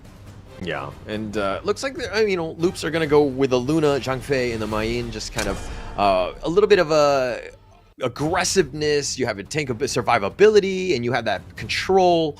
So it kind of ticks a lot of boxes. I kind of like the way that they've started thus far. But again, it really comes down to this Lady Soon. Is he able to get enough farm to kind of carry the game? Is Zai's going to have, just the pop off that we expect from the Lady Soon, who's just like this late game monster that just blows you up, right? So you're going to have a lot of people, or a lot of your teammates to kind of back you up and support you with the Dahlia in a lane. You have control. But I think that they need to add a little bit more of a bruiser to kind of provide a little bit more space for this Lady Soon. Yeah, I think a Doom pick would be amazing going into this one because, again, setting up that team fight for the Lady Sun and then also the Elaine that's potentially going to be able to have 2 deaths on Sunset. So that's going to be huge for outplay potential, especially dodging the likes of Lady Shen's ultimate. But the Luna is very similar to the Jing, but Luna is very blue buff dependent. So if you can cut that lifeline off of that hero, that's a hard hero to play. She basically becomes a minion at that point. But yes, the Dune comes through and they're going for the Princess Frost. What are we feeling here, Holla? Just a well-rounded one. I mean, the Dune is so tanky, right? And then you have just the kind of like the damage dealers, the control. You're going to get a bunch of damage. I always look at Princess Frost as kind of like a poor man's or poor woman's Lady Jeanne. I think that she has the same sort of skill set, obviously a little bit different. I think Lady Jeanne is just a tier above, but it does have that, that same somewhat similar play style. It kind of rounds out the draft. I think it really comes down to how much Dune can kind of attract attention, be that that disruptor in the enemy lines, and then if basically can Lady Sun and the Princess Frost just kind of do damage from afar. Okay, so we're getting Kin's first love of Honor of Kings, Fang, which we questioned. I heard the commentary, Hawley, yesterday. We had to try and make sure that it was right, that it was the first love, not that he likes small furry ladies, but it was to find out that he actually really likes this hero and how it plays. So, again, Fang coming through 2 days in a row. So, he came through yesterday. He's coming through today. Very interesting to see that Fang comes through. And again, I do have to agree with Kin. It is a great hero. I love to play Fang in either the farm lane or the jungle. He's just so he gets around. It's pretty cool. I also want to clarify because just to ensure that this doesn't follow me, but Fang, the first love of these small furry creatures is actually by Kindofu and not by myself. So I just want to be very clear going into this second game here. Just clearing the dirt on your name. I appreciate it. I appreciate it. But yeah, again, AG Global looking a lot better with this one. I don't know why they didn't go for this in game 1. Maybe they just wanted to put their feelers out to kind of see what loops was actually going to be down to and what they're actually going to be picking here. So again, I think it is probably a little bit of an R&D. You mean, do you really want to be doing some research and development in a tournament stage that determines if you're top or second seed? That's, again, a question left up to the players. But here we are. We're already seeing a big focus on the side of ABH's blue buff, trying to take it away from the Luna, and they have. Luna's already into the top side of the map, looking to get that red buff, and was already given pressure by the Elaine. I feel like that was a really great distraction play there from Snow. Yeah, a big, it's a distraction, yes, but it took 4 members of AG Global to kind of ensure that they get that blue buff and you steal it away, which is, I think, pretty smart, especially against ABH on that Luna. Needs to get that one to kind of help them farm and to kind of accelerate. So a big commitment, yes, but I think it might pay off dividends in the long run. So something that they need to keep going. AG have kind of changed this up, but to your point of earlier, of just kind of like, is Loops kind of playing around too much? I'm not entirely sure, but I think that it's good enough where, you want to give yourself a little bit of room for creativity. But Luna here, talk me through a little bit about this, Blam. Yeah, so Luna's basic combo is obviously a first ult and then second, but like I was saying in the draft, she is very reliant on that blue buff. So if you're watching at home and you think, oh, this is a really cool flashy hero in the jungle, just be careful that your enemy team know what you are drafting and know what to do against you. That's me assuming with my best intentions that your enemy team is better than your team, which is always the intention that you should have going into a ranked match. But yes, Luna, again, another flashy hero, great ultimate, being able to bring the heroes together, managing to do amazing AoE damage and have like loads of dashes as well. It is pretty much the pinnacle of Honor of Kings heroes, is just loads of dashes, super flashy. They take a second blue buff from Luna, starving this hero to the point of that she's going to become unplayable for ABH. We already saw that ABH rocked around and thought, oh, where's my blue buff gone? But Yeah, has no blue buff, has to actually recall back for mana, and it's a very painful walk of shame. You know, ABH needs to kind of take what's left, pretty much, basically the leftovers of her own jungle, just kind of pushing that along. But AG coming out with a different strategy, trying to force them out, playing the macro game by invading as much as possible, making things very difficult for ABH on this Luna. Yeah, they're definitely playing game 2 early game a lot better on the side of AG Global. I mean, the fact that they haven't died first blood yet is a definite progression within this series already. So I feel like we could maybe see a back-to-back here. We could get a 1-1 for AG Global if they keep playing with this level-headed, with the strat that they are going to starve Luna of all those blue buffs. But the later as it gets onto the game, she's going to be able to get a few more blue buffs than she did in the early game, which I feel like will be a little bit more of a detriment for her her improvement into the late game. Because if you kept starving it, I mean, I have no doubt that AG Global could keep starving it for her, but I feel like going into the late game, giving over those blue buffs is just going to be, that's where we see the Luna start to activate, when she does get that buff that she needs. Yeah, AG is just trying to force the early game, right? Take advantage of it. It's a you're going to have a much easier time playing from ahead as opposed to behind. And again, AG just taking whatever sort of gap that they have, they're turning this into a much bigger lead here. They've just taken the Tyrants. They're looking to invade again. And Tempest now walks into this one and sees, hey, where did our Crimson Golem go? And again, that's been stolen as well. Yeah, literally not leaving much at all for the side of Luz, but Luz may be getting the first tier turret in the farm lane here, and they claim first turret. They lose the first Tyrant, but able to get some real estate down onto the bot side of the map. But Mayin is getting picked off on this 3v1. I forgot that Sunset, the death on Sunset came through, and the minion's still there. They're not going to be able to claim the turret just yet, or claim Mayin, but thanks to that, that was a great distraction by the side of Loops, giving ABH the enemy's blue buff. Yeah, that was a pretty big commitment by AGG, right? In the sense that they tried to go for 3 on the top. Tempest able to flash away, keeps himself alive, and basically keeping that tower alive as well. And that's a huge bit of shift, right? They wasted time, they didn't get the pick off, and now look at the net worth lead. It's completely shifted into Loop's favor. Yeah, Loop's just playing a little bit more of a better macro play here because they've lost their T2 in farm lane, so I'm not too sure what AG are doing here, whether that was just a whole overall misnavigation of that first part of obviously the Tyrant and making sure they was able to claim the Tyrant, but they haven't really done anything with that Tyrant buff. There's no kills on the board, there was no huge engages to kind of make use of the Tyrant, and now the Overlord just sat there like, oh, does nobody really want to give me love? Does nobody want to take me? On the side of Loops, they don't need it. It could be beneficial for the side of AG Global. Yeah, and ABH now maybe potentially taking his blue buff, maybe, I think for the first time. Looks like they're going to get on this one. Kinglin might have gotten that. Oh no, I didn't. No, they was able to get it. He able to secure his pride and joy for the first time in the game. 6 minutes in and claiming your own first blue buff. That is a little bit of a disrespect, a little bit of a violation, we would say in the UK. But again, there's not really much showing here on the side for All Gamers Global just yet. They had a little bit of a steed in the early game. Quingling might be getting picked off here. Yes, first blood going over to Tempest. So Mayin kicking about the lady, the mermaid of the songs, just making sure work of the Dolia. They'd be like, we'll catch you out, don't worry. We'll take our sweet time, but we'll get you. Okay, 6 minutes and 30 seconds. I mean, this game was going in. It was 0-0. Nobody had gotten any kills. I thought I was watching a game of soccer. In case you don't know what soccer is, blam, that happens to be football.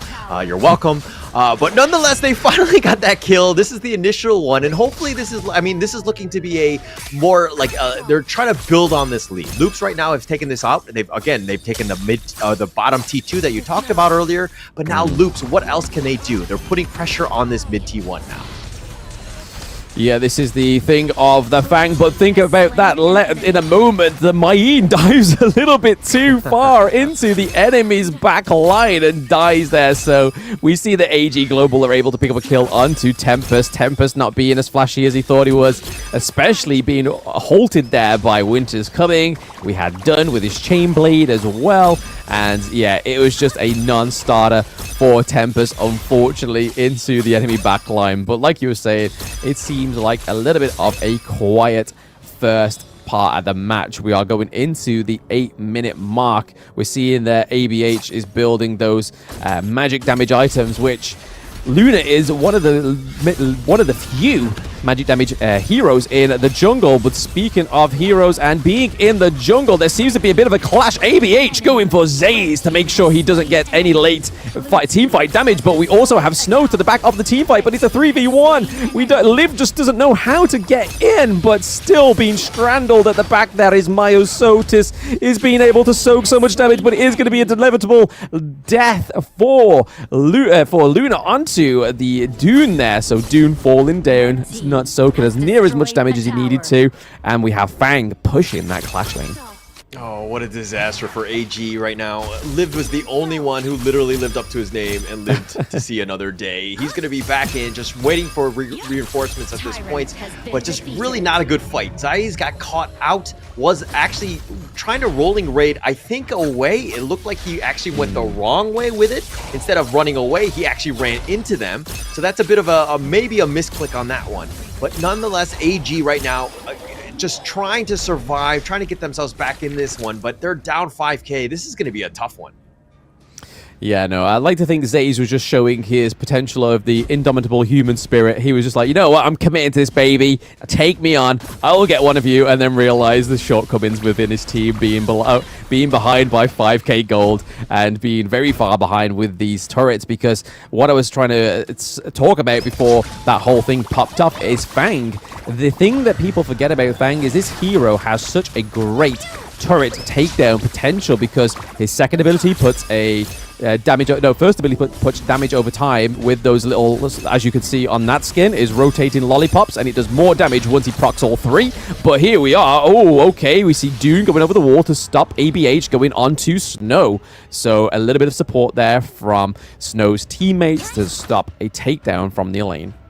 Oh, it's a sad day when you're on the lane, Snow that is, and you have to use your Death at Sunset just to survive, just to get back in to your own base and just kind of fight another day. But you know, Loops right now forcing the issue, putting pressure on, weakening them, and then taking what they can on the way out, which happens to be the Tyrant at this point. And that was the 10-minute one, right? The Shadow Tyrant. They'll take this one, and they're kind of just push forward. And you talked about Zir again on this Fang. He was second in terms of net worth on his team, and he's going to start doing some damage, and he's going to be very, very scary.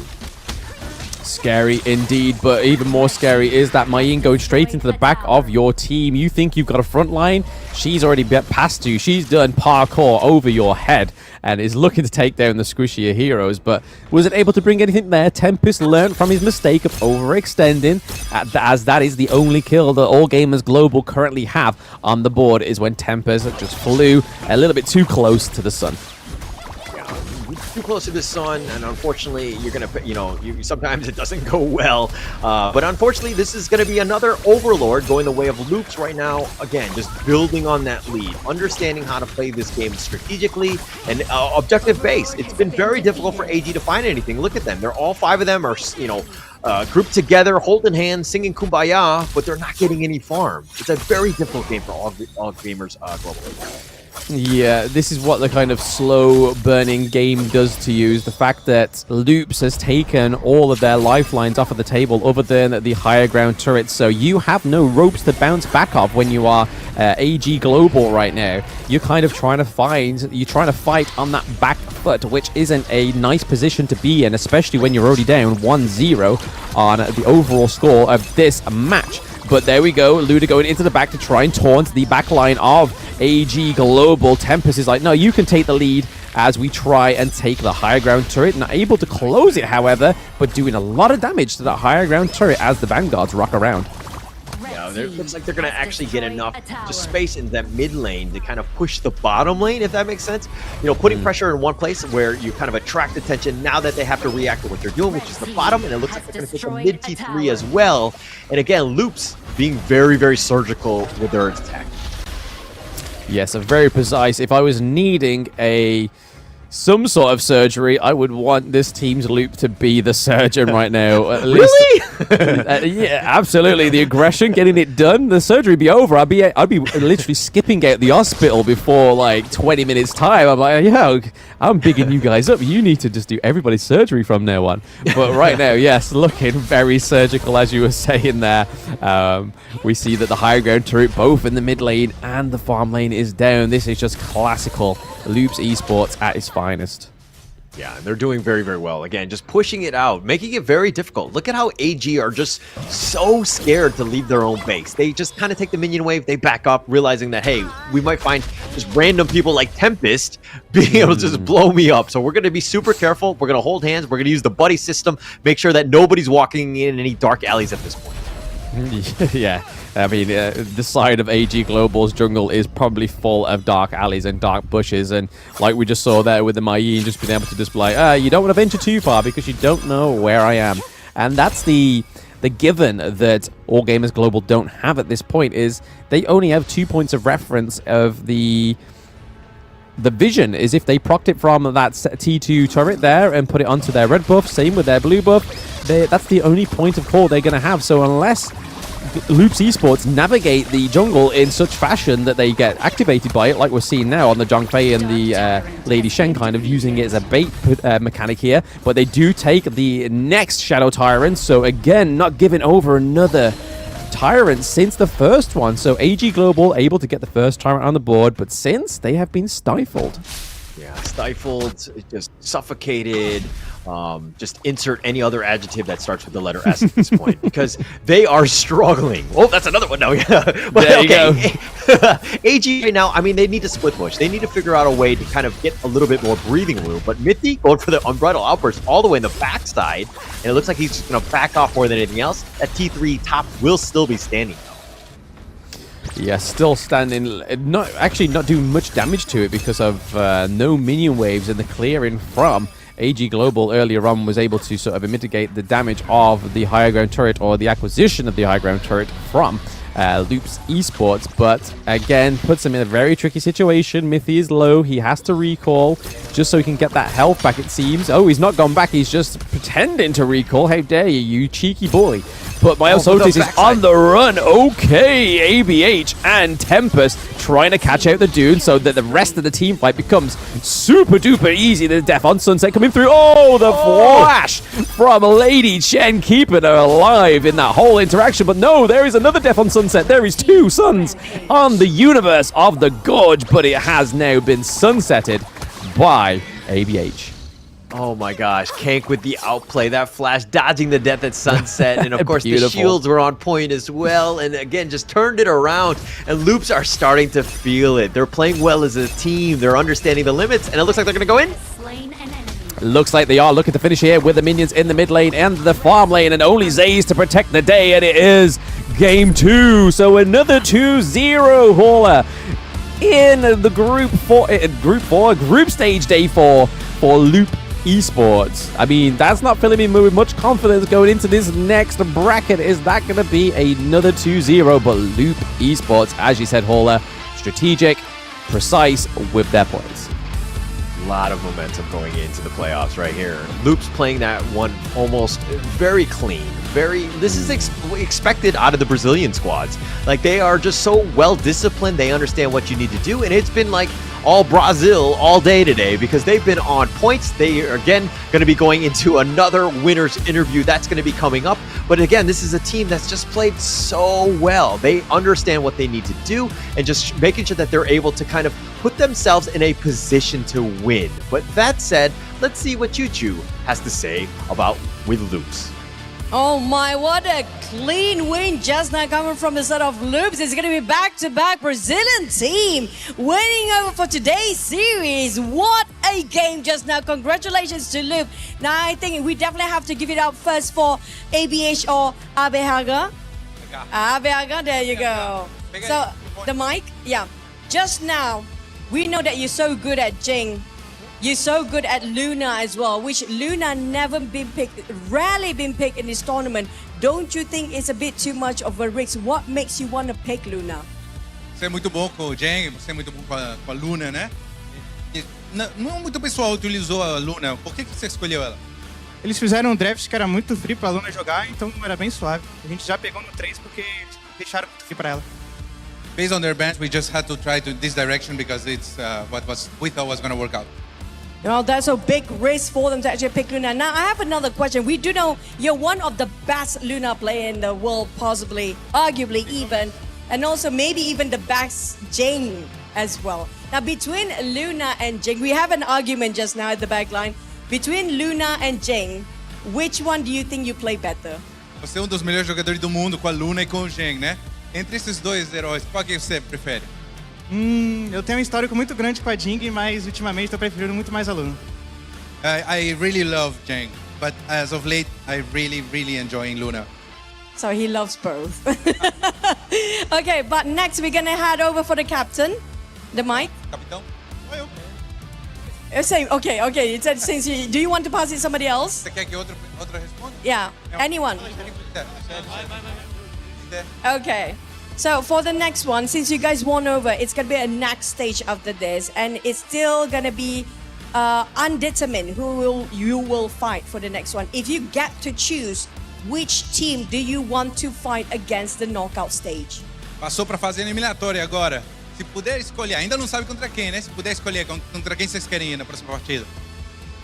Eu não tenho algum adversário em mente que eu quero enfrentar, sabe? Eu acho que qualquer time que vier a gente vai estar preparado para estar fazendo um bom jogo. We don't have a particular preference because whoever it is, we are going to be prepared.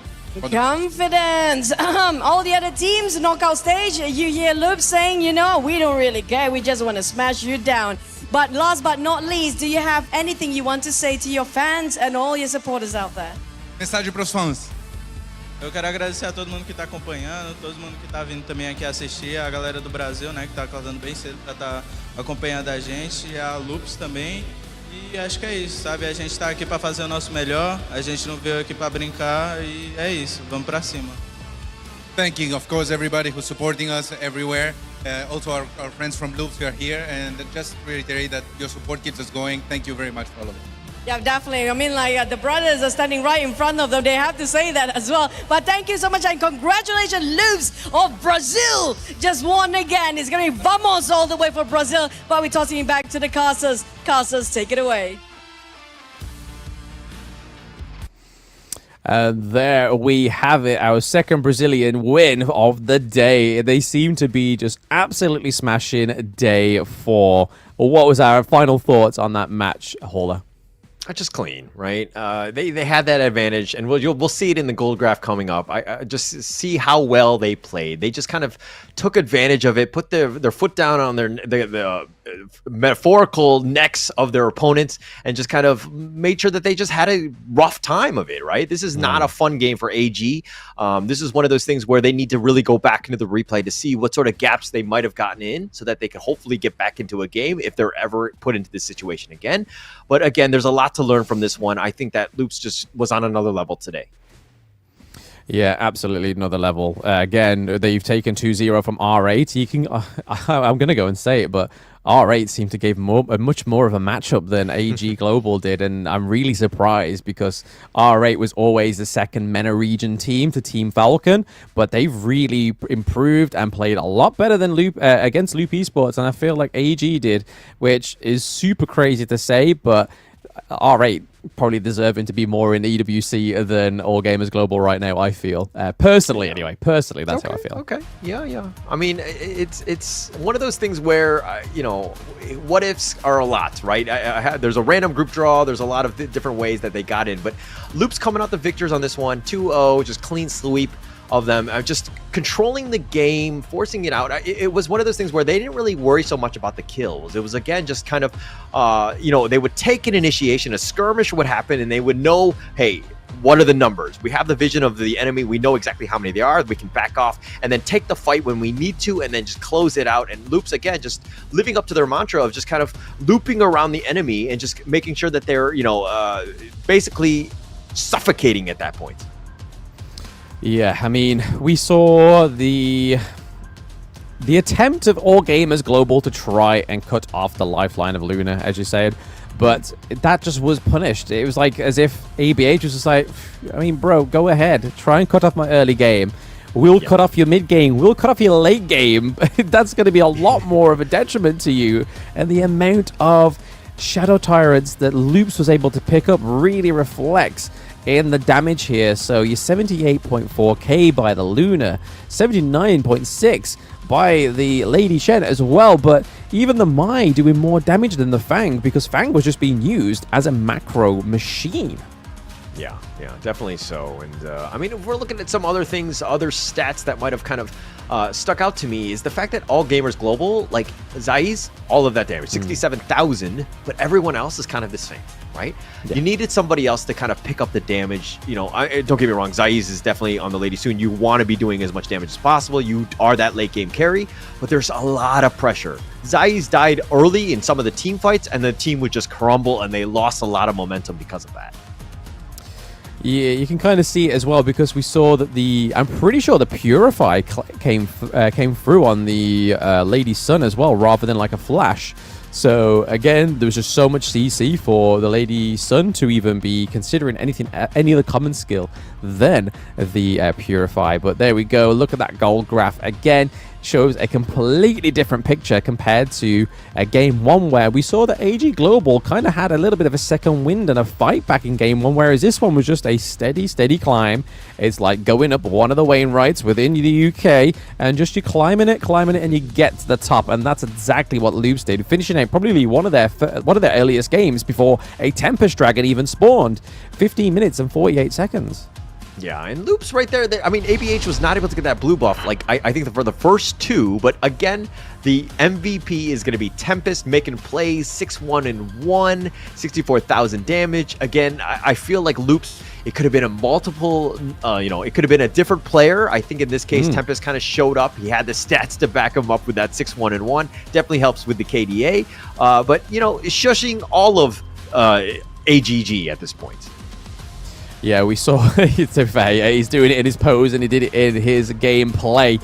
We saw him being pretty prevalent into the back line of the enemy team and just constantly giving vision over to the rest of Loop Esports. Was Tempest's main role. Like I said, Fang kind of took on the mantle of the Clash lane, where they are normally your macro monsters, and being able to push these multiple lanes. I mean, towards the end of the late game, we saw Fang with a lot of presence up in on the Clash lane as well. But here we are, some amazing team fights. Just having the likes of the Luna and the Mayim be able to jump onto the back of AG Global was just scary for them, because they just couldn't do anything, because Zaze, like you said, Hauler, was taken out in these early team fights. Pretty much ASAP. Yeah, and it looked like they were continuing to fight. When Zai's had gone down, I think that it should have been just like, hey, the call is just a retreat. Anyone that can survive, do so. We'll meet in the fountain. We'll figure things out. But they continue to fight 4 versus 5, and AGG, their draft is really not that damaging lineup. Again, everything runs through the Lady Soon, and if Lady Soon is down, you're going to have a rough time. And this is, that was that sick flash that Kank had. He dodges that one out, tries to go for yet again. Again, 1 versus 5. Are you going to win this one? And in this case, no way, right? No way at all. And then here we are, the game 2 takedown of the Crystal as well. And it was just a very, very well played, well executed 2-0 from Loops Esports, taking both games in their respective group 2-0. Not losing a single round to any of All Gamers Global or R8 Esports. And there we are. We have the second place that is going to be All Gamers Global. You can kind of just hope that All Gamers Global are going to have something in store for the knockout stages, because if not, they've got some serious soul searching to do.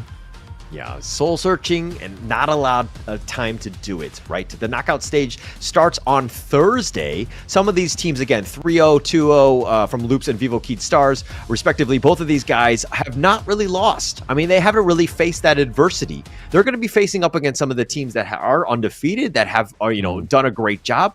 So one of these guys is going to start to bleed their blood, and it's going to be weird for them, right? It's going to be a situation where, are they able to face that adversity? Are they able to take those punches and punch back? Yeah, no, it definitely seems that way. It definitely seems that there's going to be a little bit of a contest for drawing first blood in some of these top teams going through to the semi-finals because they won't meet in the quarterfinals. But before you forget, guys, if you haven't logged in yet and you weren't here in the early part of the cast, Yao is now available on the Gorge. You can go buy him if you've got your in-game currency, or potentially just hope that somebody's nice enough on your friends list to gift him to you. But Yao has been a fantastic player, new hero on the Gorge. I played him one game and thoroughly enjoyed him, to be honest. So again, a lot of outplay potential with this new jungle hero. Maybe your new main. We don't know. Maybe it's Holder's new main. I don't play jungle, so probably not for me. I'm more, mainly a Maybe farm he'll laner. entice you into the jungle with his shining stars, that glitz and the glam. Yeah. Actually, Kin was saying that yesterday. He was just like, yeah, if you buy this hero, you're going to win a bunch of stars. You're going to rank up. And I was just like, I'm enticed by that. I might just try it out just for that. I mean, he promised me, right? And I'll find Kin Dofu in case I do lose stars. So we're going to have to see how that one plays out. Absolutely. Maybe he just wants you to be put against him on the enemy team and be like, Haulers on Yao. That guy took my advice. Free win, baby. But yeah, what a great 2-0 from Loops there. So 2-0 from Loops. And obviously our next game isn't really going to make a difference on who wins other than kind of pride, really. We got Boom Esports against Foot Esports. Both of these teams have had a hard Season 2 Invitational so far. So again, it's really going to be interesting to see if they are going to pull out all the stops, or they're just going to be like, okay, let's just kind of have like a fun match. Let's try some things. Yeah, and I'm excited to see this. I mean, it's still one of those things where you saw glimpses of, brilliance, right? There were times where you're like, that was a great play, but they weren't able to capitalize and close those games out. So this is one of those things where, hey, two of the teams haven't won a single game yet. One of these teams is going to come out the victor, so we can pat ourselves on the back. We can kind of grow from this one. So I think that the teams are going to play hard. It's going to be an interesting final third match of the day. And, of course, the final match of the group stage. It's going to be an interesting one to close this one out. You definitely want to finish strong, and I think both of these teams are going to really want it in that third match. Yeah, Foot Esports not quite living up to the mantle of the Season 1 Invitational. I think they got all the way to the semi-finals and then lost, I think it was 3-0 to VKS. So when they played yesterday, I already knew what was going to happen because VKS absolutely smashed them 2-0 yesterday. But hopefully, like you said, Hauler, one of these teams get to at least get one win on the board for the Season 2 Invitational. It won't be long until this match. See you after the break.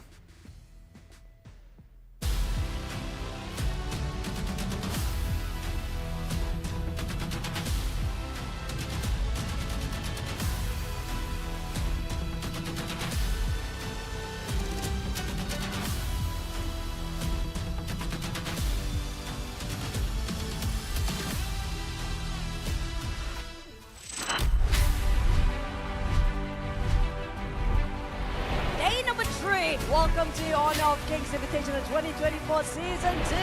I think that the Vitality match is going to be the toughest because they are probably the strongest team on the group. But today we're going to see some targeted strategies focusing on them. Vu qu'on a vu VKS jouer au tournament à la S1, on peut regarder leur gameplay et établir une stratégie. Eu acho que o melhor jogador da Vitality é o Shanks, porque, bom, ele é o principal carry do time e ele basicamente escolhe a lane que vai jogar, o pick que quer jogar.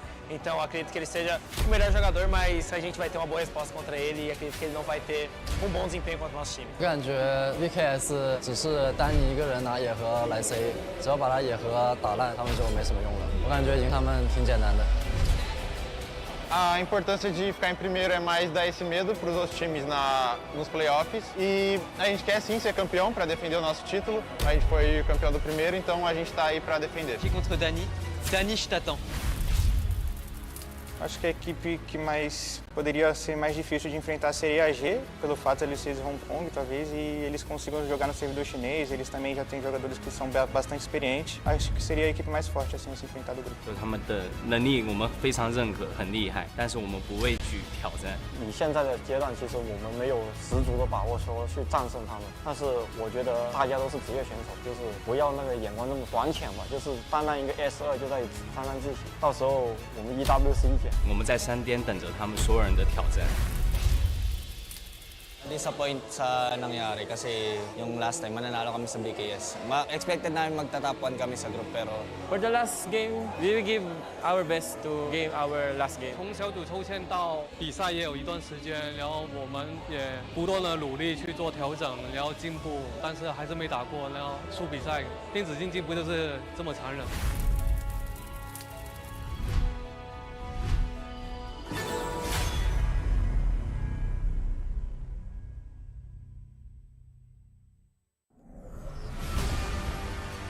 Through the ages, two opposing sides have fiercely battled for a power that granted them life, but cursed them with ruin.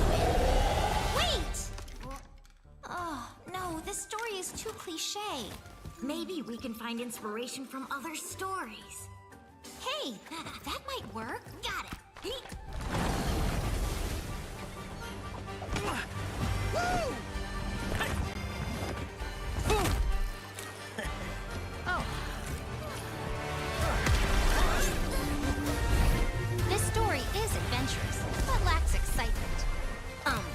How about this one?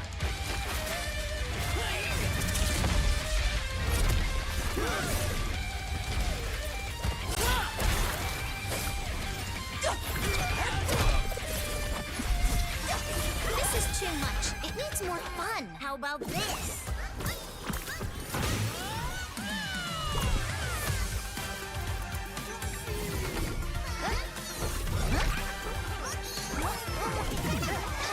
That's enough!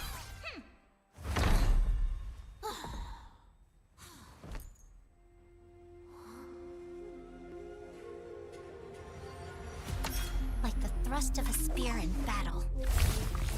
No one can tell my story but me! I'm born to stay, ayy. It's my chest and my bonus play. Can't be late, won't hesitate.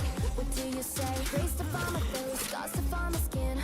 I can't convince them, can't please them unless that I'm the one that you hate. H-E-R-O, doing it for real, I found my goal. From the ashes, I rose again. Blow with a rumble, make them crumble, make them run. Baby, it's go time. Knock me down, so I rise. An inspiration, I know how. The one who go fill them up, nobody gon' do it. Facing our peers, we don't think we just move it. No, we the best, so we don't gotta prove it. Somebody test me, I swear I'm gonna lose it. I got a check these on this boom and illuminate. Another day, another way. You got the power to turn around. Ain't got a champion, singing it last. Calling out for the game. There's no time. Won't you yell out my name when I sing a song for you?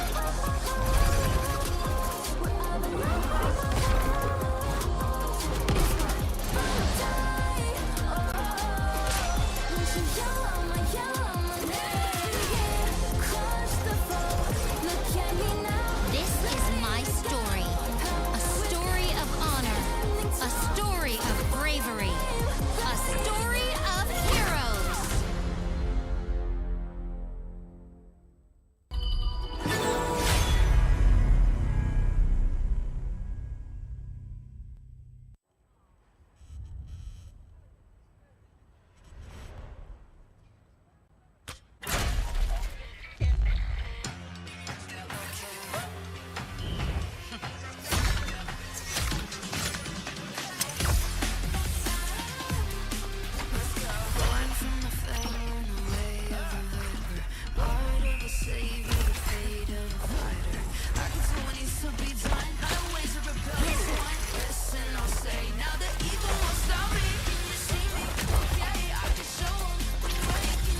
be strong? Learn from the pro now.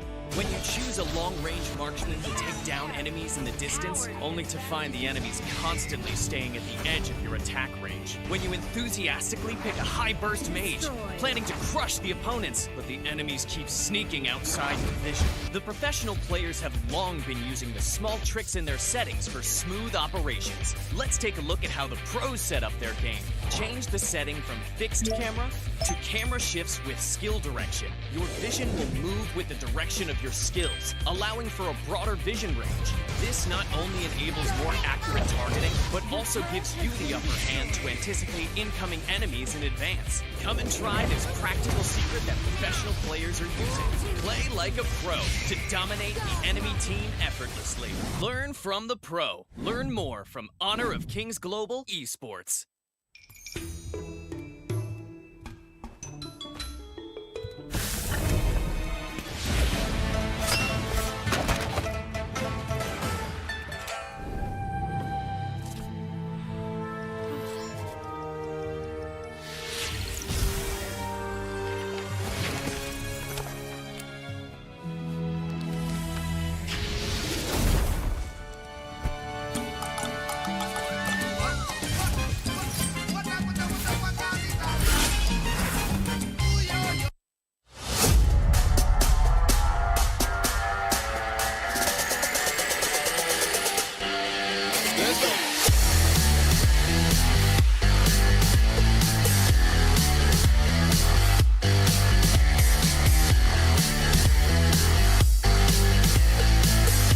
Are they looking for a fight right now? Danny going in the lead.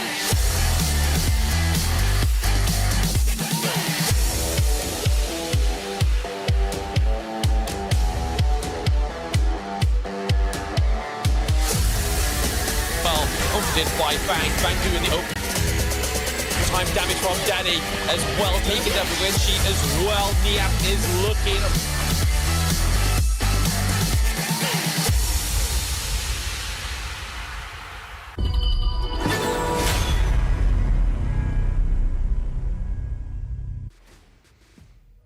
And welcome back to the Season 2 Invitational Honor of Kings tournament. Today you have myself, Blam, and with me is Hauler, and we're about to experience the last match of the day. It seems to be going very, very quick, Hauler. How are you feeling for day 4? It's been very high level, right? It's one of those things where we're not seeing the bloodbath, but we're playing with two different teams that really know how to kind of play with really good strategy, right? They're very disciplined. They're well coached. They understand how to close out games. And it's been interesting because it's one of those things where these teams haven't had the best early games, but they're able to close it out. Again, just making really smart decisions. But it's going to be interesting going into this third matchup. It's going to be Boom Esports versus Food Esports. Your thoughts, Blam? Yes, and obviously all these teams now have made it to the Esports World Cup, which is one of our sponsors for the Season 2 Invitational. So every team bar these two, and then obviously the low ones, so the likes of Osiris, Kagendra as well, they haven't quite gotten through to the top 8. So all the teams who have won at the top of the standings and the seeds that you'll see towards the end of today after these matches, you will know that they are going through to the EWC. And once again, thank you for the Esports World Cup for sponsoring us, and it's about to be the biggest esports event within Honor of Kings for the year so far. Yeah, it's going to be a pretty massive one. And of course, do you want to show off your gaming skills and style? The Infinix GT20 Pro has a mecha looped LED design that lights up every time you destroy an enemy in game. It's pretty amazing, and it's fun to watch, actually, even when other people are playing with it as well. Experience a gaming performance like no other with the Infinix GT20 Pro. But again, the top 8 teams, we know what they're going to be, who they are. With the knockout stage, they're going to make their way into the EWC, so we'll see them even further down the line. More money at stake, more pressure, all of these things. And of course, it's in Saudi Arabia, so it's going to be very interesting to see how that one plays out. But of course, I'm getting ahead of myself. We're going to go into the third match. This is going to be Boom Esports, Food Esports. Who do you like in this matchup, Lamb? I mean, to be honest, for esports haven't had the best season 2 start. Boom have taken a few rounds off of teams, but not actually got a overall win. So again, these two teams have been a very shortcoming when it comes to their experience of the season 2 invitational. But if I have to give it to one of the teams, I'm going to have to go with Boom Esports, just because of how well they have played, just not played well enough, whereas Foot Esports have just kind of not quite found their, it seems to be like their personality, their image of what they want to be as a team. Like, there's no sort of surprise picks. It's all very meta. There's nothing. I think that's the thing that really holds them back, is that they may not have any pocket picks. They could prove me wrong here, with it being the last lifeline here within the Season 2 Invitational. We will see very soon, Hauler. But again, I think Boom Esports has got my vote for this one. Okay. It's funny that you say that, because I do agree with you. I do think that Boom Esports is the better of the two teams. And again, I'm hoping Foot Esports proves me wrong. But it's just that Boom Esports, when they play, there are moments of, oh, we can come back, or we can win. We can figure things out. They just kind of falter towards the end. And again, they played against some very good teams in Team Vitality and Vivo Keed Stars. So it's tough when you're playing against that level of competition to trying to shine at this point. But again, I saw glimpses of it with Boom Esports. It's going to be interesting going into this third matchup. But hey, Blam, walk me through Boom Esports here. So we have Boom Miji in the Clash lane, we have Ajixix in the jungle, we have Dragon in the mid lane, we have Toshi in the farm, and then Impressive with his Distraction Athena in the support role. So I'm really hoping that we get to see that Distraction Athena, but here are the opponents, Hauler. Yeah, and this is going to be Foot Esports. It is, of course, it's going to be Void, Atix, Snape, Lost, and Ryuga. It's going to be 5 teams, or 5 players that we've seen. Again, the potential has been there. They've been picking the meta drafts. It's not like the drafts are so far-fetched or, you know, off what they should be playing, but it's just a matter of just kind of execution. It's been a little bit of a struggle in that sense. But we're going to see some of these players live. As well. Again, this is a live event in KL. If you happen to be nearby, please do give them a stop by. Check out the mall. It's going to be in Sunway Velocity Mall. This is happening live. And of course, this is just the group stage. We're going to have the knockout stage coming in from Thursday and throughout the weekend. So there's going to be a lot of good games. It's going to be great to watch Honor of Kings live.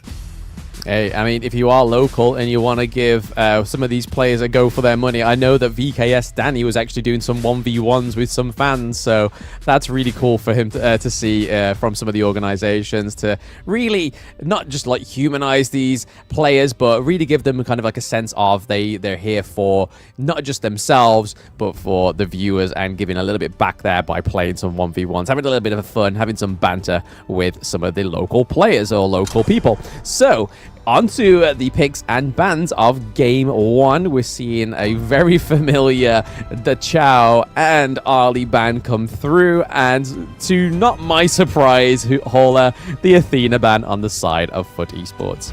Yeah, and in case you don't know, or you haven't been tuning into previous days, the reason why most teams have been kind of focusing on that, especially in the ban, is that it kind of has this strategy where yes, the Athena might die in the enemy jungle, but then it's still alive and it's providing a lot of vision. It's very difficult to kind of, make plays when they see exactly that's going on. It's like a CCTV everywhere. You can't really rob a bank when they can see everything coming at you, so to speak.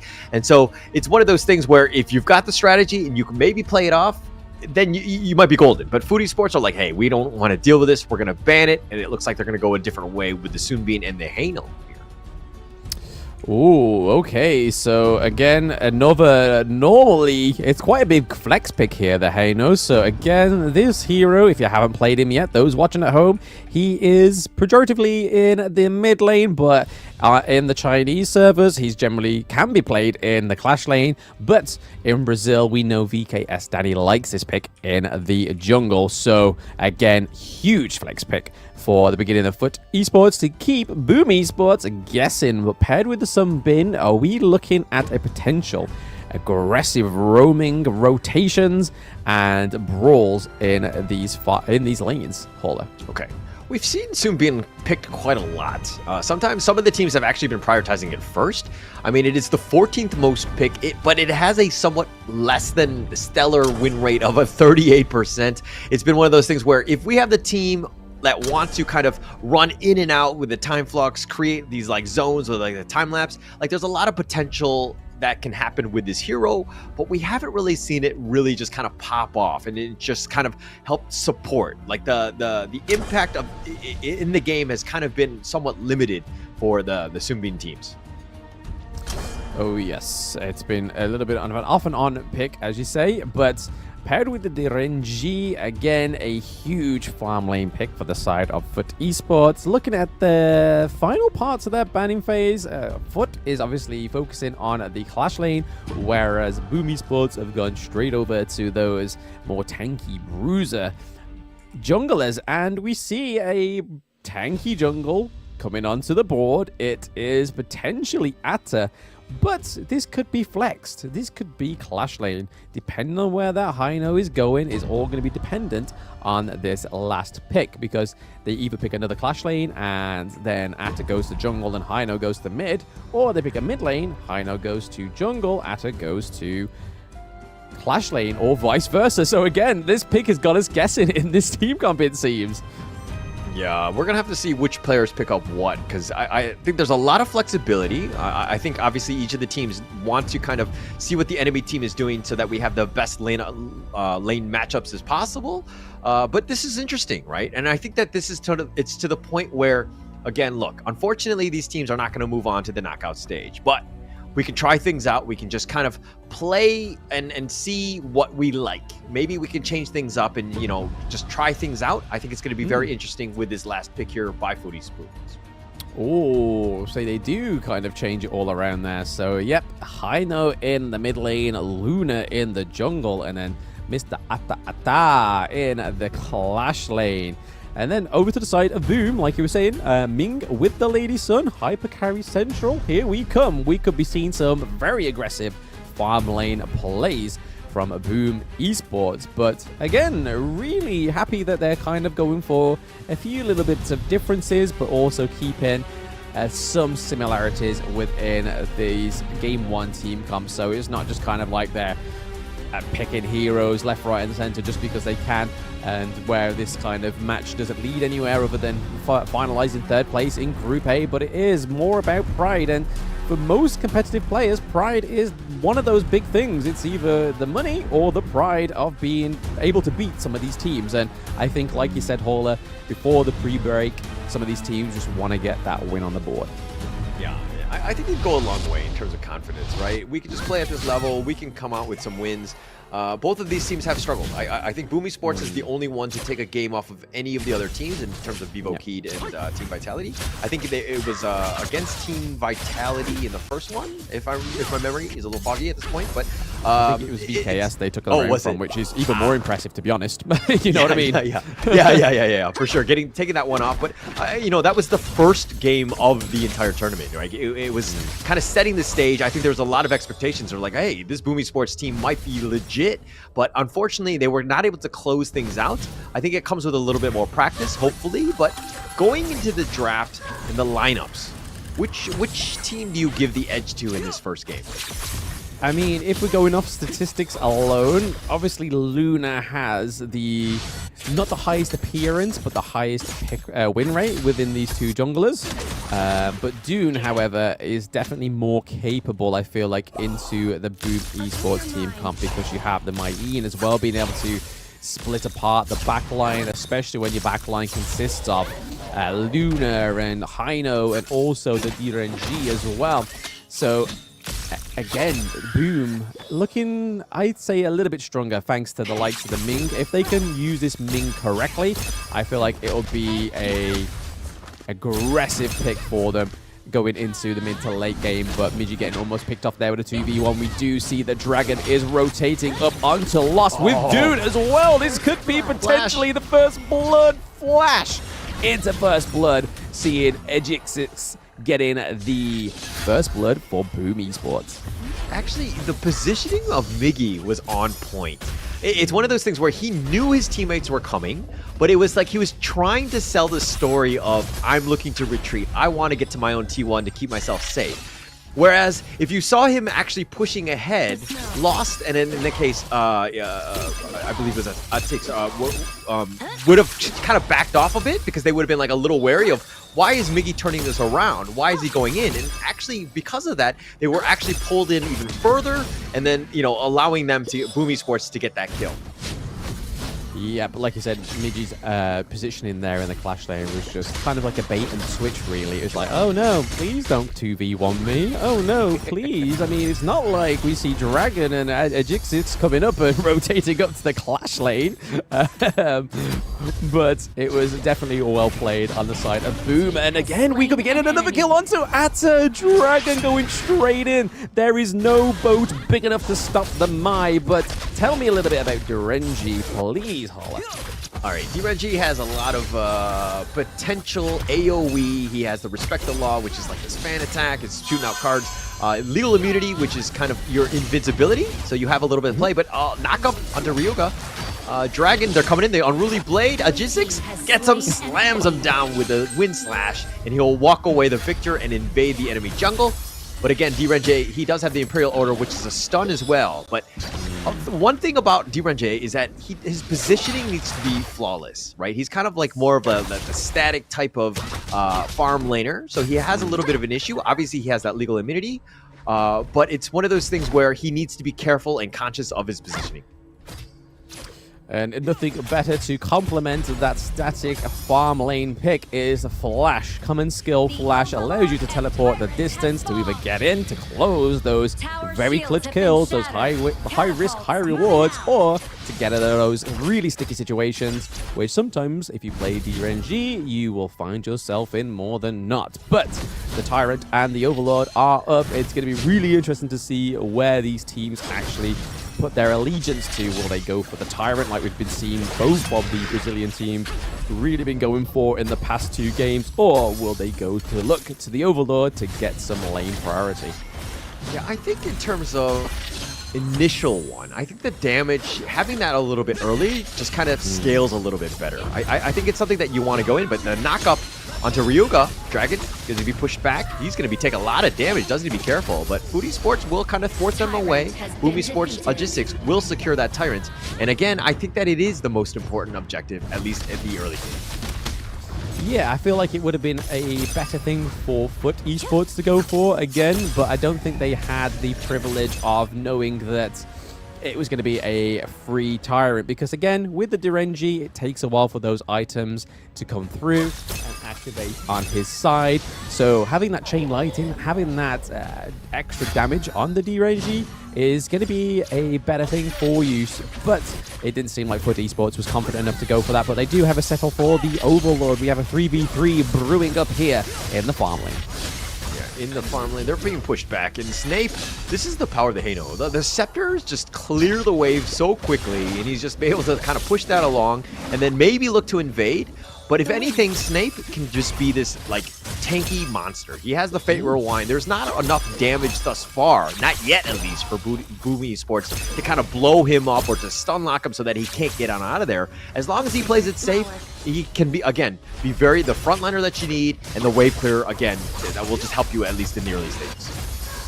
Yeah, I'd like to think that we may see some sort of tanky item come onto the side of the Foot Snape, but oh my days, Toshi with the ultimate shell through onto Sunbin. Miggy with the trade across the map as well onto Atix. It is all going boom for Boom Esports right now. Well, like you were saying, the Hano, it can be quite tanky with the recall, very well positioned, but are we going to see some tanks coming through for Hino? But it doesn't look like it just yet. The CC Muti comes through from the recall. Nobody quite lands the positioning there to try and find Hino and chase him down. Yeah, but you forced it out, all of that for basically essentially free, because the logistics on the Dune is just so tanky right now. And so Snape expending the ult means that he needs to play a little bit safer, right? And you definitely don't want to be playing safe. Look at him hiding into his own jungle, not even able to kind of push.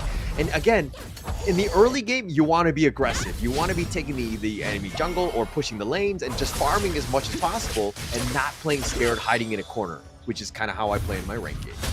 A little bit of insight into Horler's personal ranking experience there. So if you do go against him, make sure we don't suppose your in-game name right now on cast, so people will be like, I know exactly how this guy's going to play. Yeah, I'm crying in a corner. That's the end. No, don't come under my turret, please. We all play like that sometimes. It depends how vulnerable we feel in real life. But they do manage to steal the blue buff off themselves again. So Foot taking that. Not getting a kill, though. Midgie getting the kill over to Atix, which means that the blue buff just goes back into the bank of Boom. But, oh, they are not done yet. Rugar looking pretty low. Double kill for Toshi. That is not who you want to get a double kill onto. Lady Sun looking pretty fed going into the 8-minute mark. Horler. This may be very troublesome for Foot Esports. Very troublesome. I mean, Miggy making plays, going in there, just knocking people up, pulling people around, and through it all, Boom Esports has not lost a single player. They have been on point. Their coordination has been unreal. This is the Boom Esports that we wanted to see throughout, and unfortunately, it's coming a little bit late. But they're finally getting it into their fourth match, or the third match that they've been playing in this league.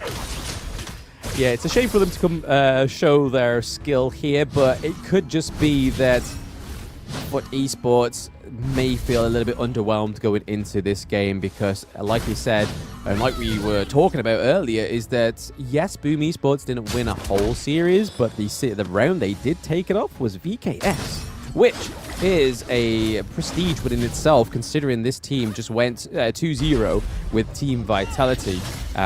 Again, we don't know whether it's because City Boy was put into the jungle rather than Shanks. Shanks into the jungle, sorry, but again, that's something for us. Anybody else to ruminate on, but there is a lot of aggression from the side of Boom Esports. However, Foot do take the Clash Lane turret T1. Yeah, they're feeling it. They're they know they have a huge advantage. I mean, it's 8 kills to nothing at this point, and they're just trying to starve them out, push it out. And again, if you're watching at home, if you're winning at all, this is the way you need to be playing. You should not be in your own jungle farming. You should be up in the enemy's jungle farming their creeps. If you need to fall back, that's when you look to take your own. But at this point, it's very unsafe for Foot Esports to make any sort of movement within their own jungle. And again, they're kind of in the corner crying strategy mode, which is, again, my patented move. Fetal position on the red buff. Love it. But looking at the itemization already, we see the Sparked Forge dagger coming through on the D-Range as well as the Doomsday. So again, basic attacks are going to be hitting a little bit harder than they were in the early game, and also having that chain lightning effect is just going to mean that you don't have to take the Tyrant in order to get it. However, they do take the... it looked like that Luna was trying to go for the Sage buff there, but it didn't quite work out. Toshi takes up his own, whereas Dune was looking to take the enemies, but it wasn't on spawn yet, whereas Mayeen and Dune are looking to just put pressure in these lanes. Yeah, and if we're looking at, the net worth of, Toshi right now. Oh, okay. Dragon going in, 1 versus 4. He's going to be bursted, so that's a little bit of a win for Foot Esports. That's their first on the board. First, always the hardest kill to get, am I right? Yep, first cut is the deepest, but not necessarily in this case. It's the hardest to get. That's CC Immunity. Oh my god, Snape almost getting completely diminished with his health there. It was just the nick of time that he needed to get out. But the Shadow Tyrant is now up, as well as the Shadow Overlord. We are seeing Foot Esports playing a little bit more on the front foot now. They are taking the tango in their whips, but are they going to be able to take the... Oh, they do! Atix gets the crucial kill theft. It's not a theft. It is a contest there, but Agizix is punishing the lost on the side of Foot Esports, whereas they get a 1-0 trade but lose the Shadow Tyrant. I don't think that's a decent trade. Decent trade at all. I mean, realize that, hey, we're strong, even if we continue to fight. Drexley is one of the lowest on the teams in that network, so losing him isn't the worst. It looks like Miggy so much damage on that, and Dochi snipes him out, takes him with him, takes him out, put pressure on this three. Just this tank that is so annoying to deal with. Yeah, that ultimate shell had Void's name written all over it. That went straight to the Cronium on Dorenji there. He just didn't even know what hit him. He was just like, I'm alive? I'm dead. What? What's going on here? Really, really well played by Toshi on the side of Boom Esports, but they're not settling there. They're looking to take the Shadow Overlord to make these aggressive steps on the lane. Yeah, and look at Mickey. Still up in front, realizes that he has the mobility to get on out of there. And he's providing a lot of vision for his own team. Like, again, it's just pushing him away. They can't even take the Azure Golem. And just on the run, right? All they can do is deal with the minion waves, if anything. But Foodie Sports on the back foot, just trying to find some sort of opening, some sort of way to just prolong this game, get Void a little bit more farm. But without the mid T3, it's going to be a tough time. Yeah, you've got those empowered minions now in the mid lane, which just make it a little bit more peskier when it comes to those attacks on your Crystal. And down goes the higher ground turret in the farm lane as well. We see a lot of backline poke from Snape there on the high note, looking to just keep them away, trying to focus those minion waves. And there we are. We have Dragon bringing the Vanguard to the higher ground turret. It's going to take all of Foot Esports to try and take it out, but we have Miji in the back line as well with Doom. Doom goes down thanks to Atix, and Lost goes down as well. There is a 1-1 trade on the side of Foot Esports. Instant kill for Toshi. Toshi has very little health. He gets caught by the boat. The boat can't stop the Dragon, but it can stop the Toshi. But is this Foot Esports looking to take some dominance here? We see that Atix is still... Lost on the Atta is still just pursuing the Ming as well, but watch out, Miggy is on the flank. They've got to be careful. Rugar looking pretty low. We do see that Lost is, however, able to get impressive off of the board there, and Atta is staying into the back just to keep his squishy friends alive. Hauler, there was a lot of action there, and this is the bounce off the canvas that Foot Esports need. Yeah, and Logistics, it was like they went in, but the tower was still up. They had so many, I would say, positioning issues going in, because Logistics got killed. Once you lost your tank, then it was a matter of a full-out retreat. Doshi got caught out. It was a really nice ghost ship, but three-man stun there. They're turning this around, and Void gets blown up. Snape is there. He shows himself with the scepter. He should have just hid in the bushes and cried in the corner like I would have, but Snape gets knocked up. Doesn't matter about your fate rewind. Optics is now here. He's going to try to fight Dragon. He pulls him back. He does get one kill in terms of Dragon, but now he's being chased 1 versus 3. No real way to survive as Doshi blows him up and says, "Thank you, friend, for that free food." If you could see my face for that entire interaction, it just seemed like I was disgusted. Just as if I'd just been given some really bad food and I've just thrown up. It seemed like that. It was just a complete outplay here by Boom Esports, taking the Crystal in game 1 with 60 kills to 5.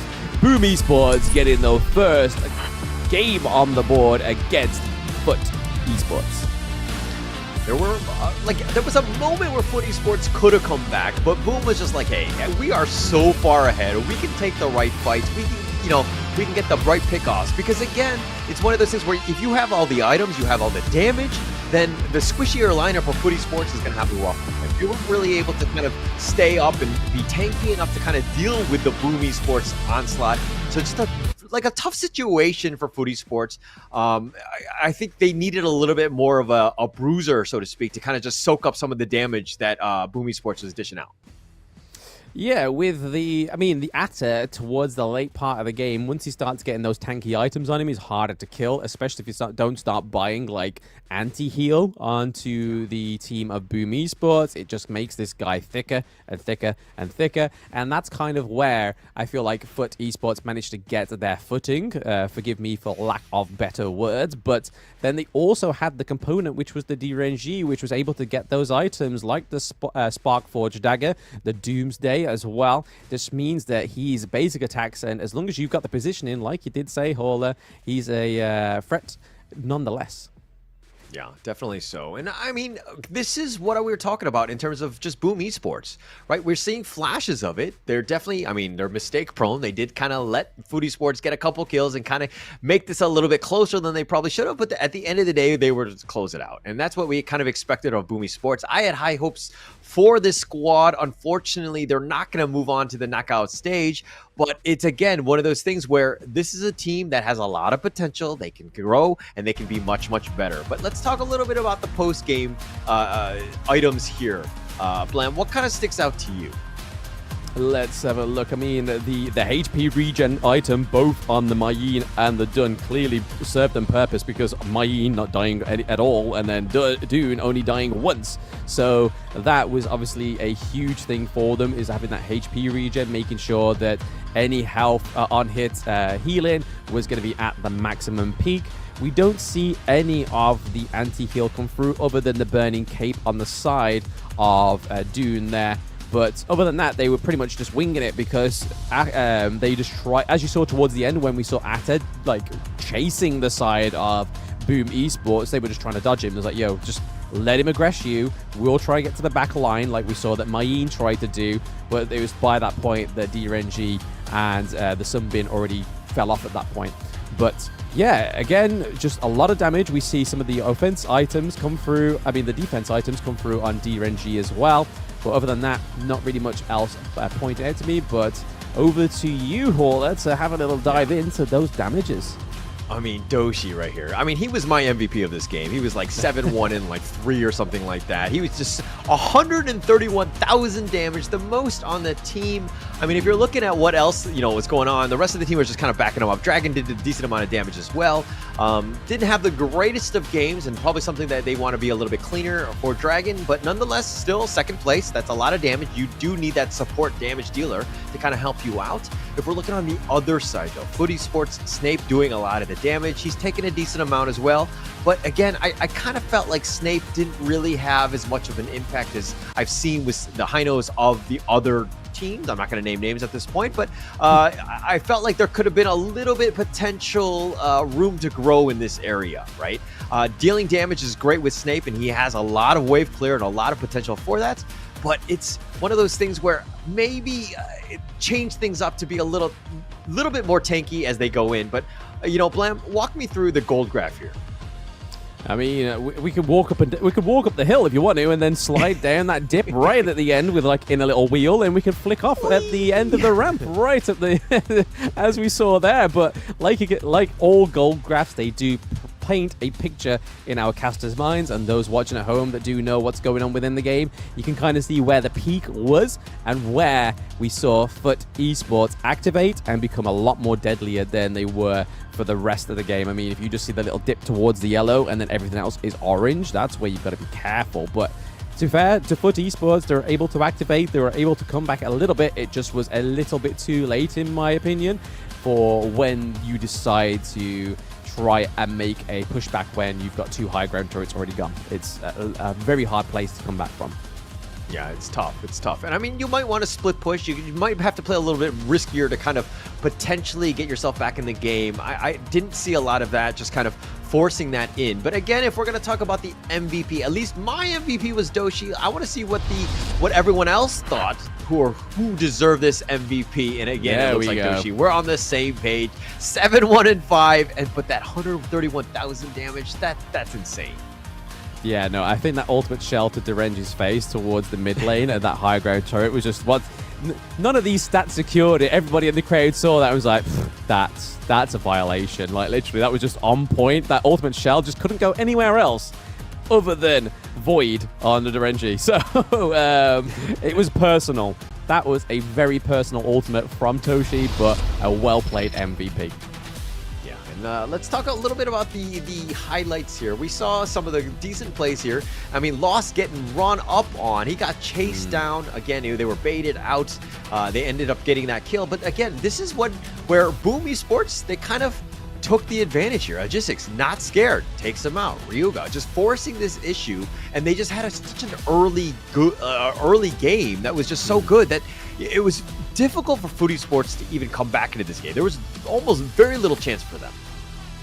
I mean, this has kind of taken me a little while to actually realize, but originally, obviously before this tournament happened, Lost was actually their jungler and Atix was the support. Atix has obviously been jungler throughout the entire of the Season 2 Invitational. Lost went down to the farm lane, and then Void was their clash lane. However, Lost and Void have flipped. So we see a little bit of a difference, and Honestly, I don't know whether it was just the Atta pick in the early game, whether that was just because how weak the Clash lane was, but I feel like Void did a better job on the farm lane than Lost did in the Clash lane. So a big props to Lost to switch in position there, but Void actually doing a lot better in that roles change, I believe, overall. But yeah, just look at the replay. We only start to see a bit of a vicious FUT Esports as we get to that 14-minute mark, and the final time where they're actually able to take a turret is just a little too late because the enemy team at that point has got 2 lanes where you have those empowered minions.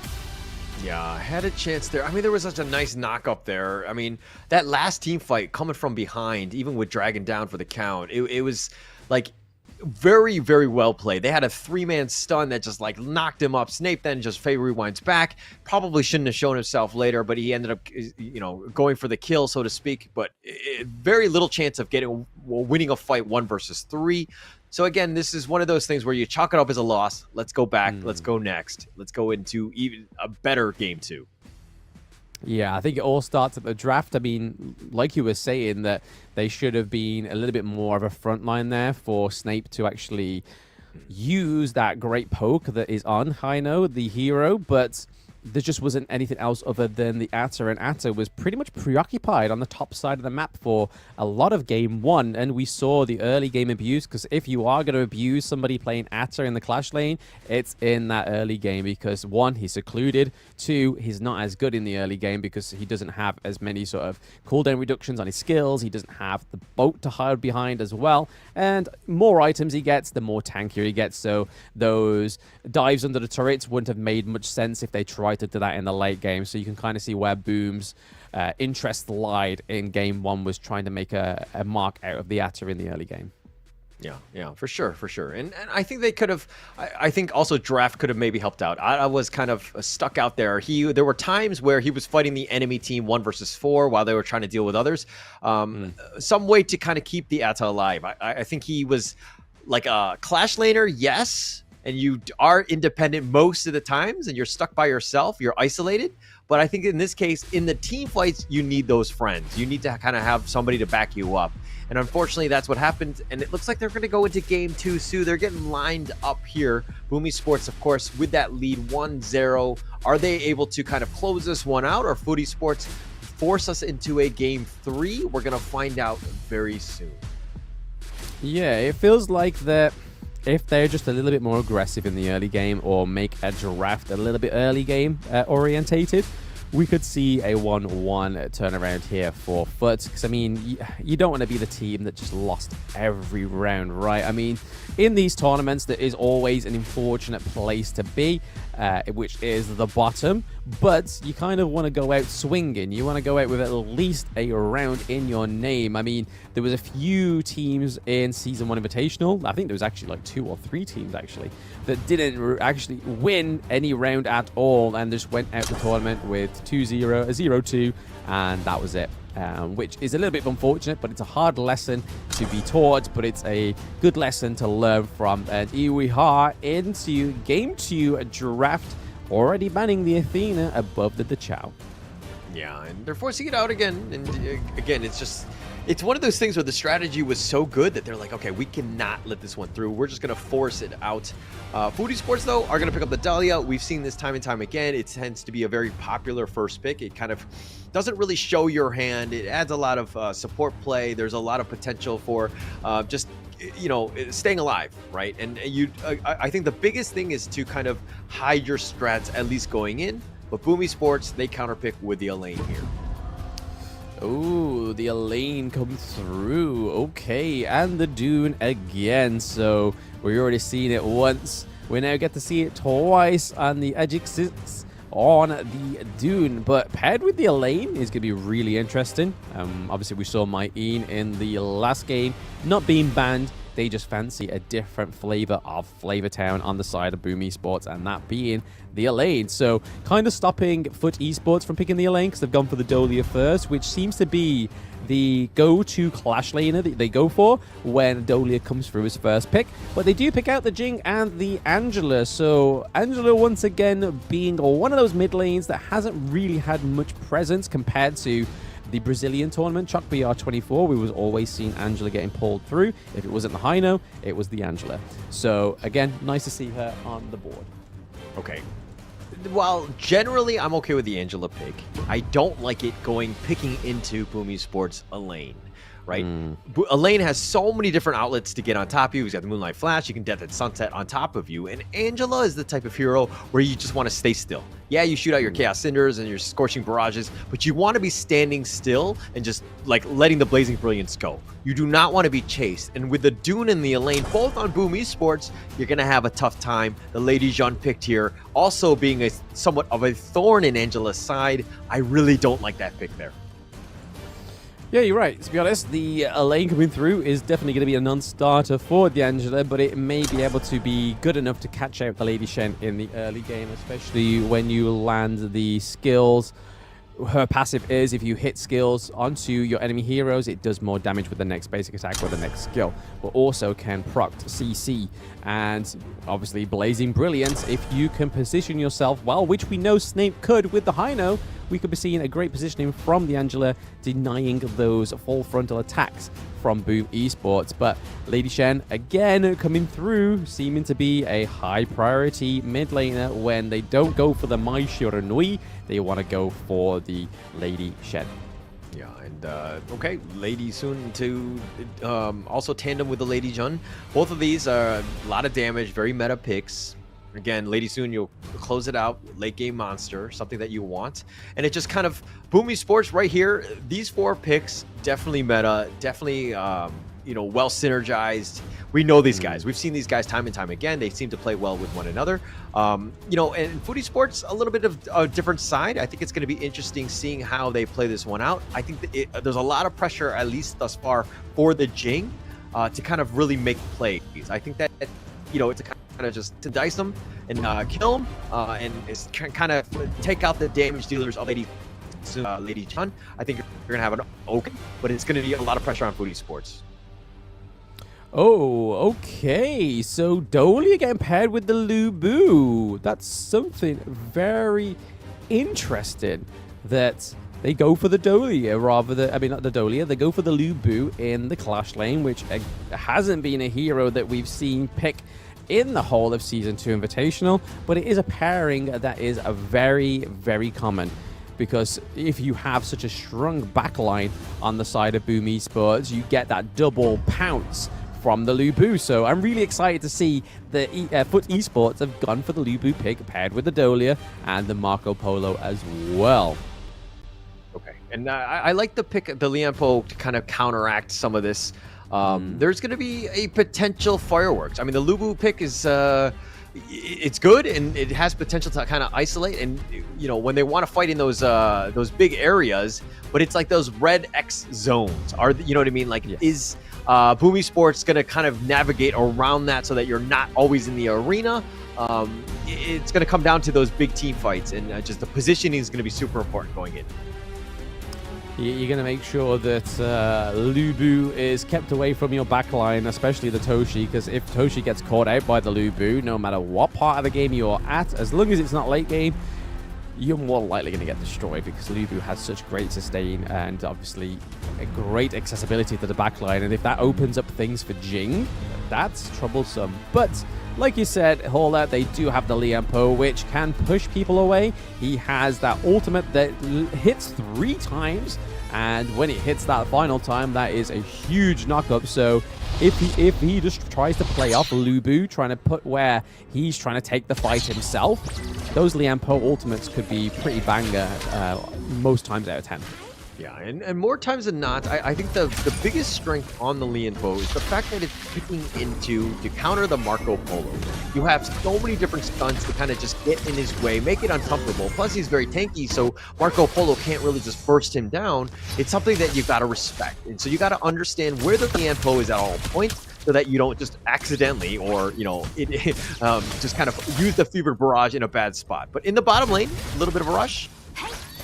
Doshi gets a little bit of a rush, absolutely. 3v1 going on right here, whilst Lianpo's just kind of sat in the middle of the lane, just trying to start off the blue buff for Dunn. What an absolute gentleman, just starting off his camps like, you know what, bro, if we can free you up quicker, we can try and counter this 3v1 down in the bot lane. We already see that Lady Shen's going down there as well. Dolia with a knockback, really interrupting the pace of that 3v1 gank into the bot lane by Boom Esports. But Lady Shen's still not done. She gets the second ability onto the Jing, trying to stop Jing do anything with that red buff. Is able to secure it though, however, so a little bit of a non-starting tactic there from Boom, but nonetheless very aggressive.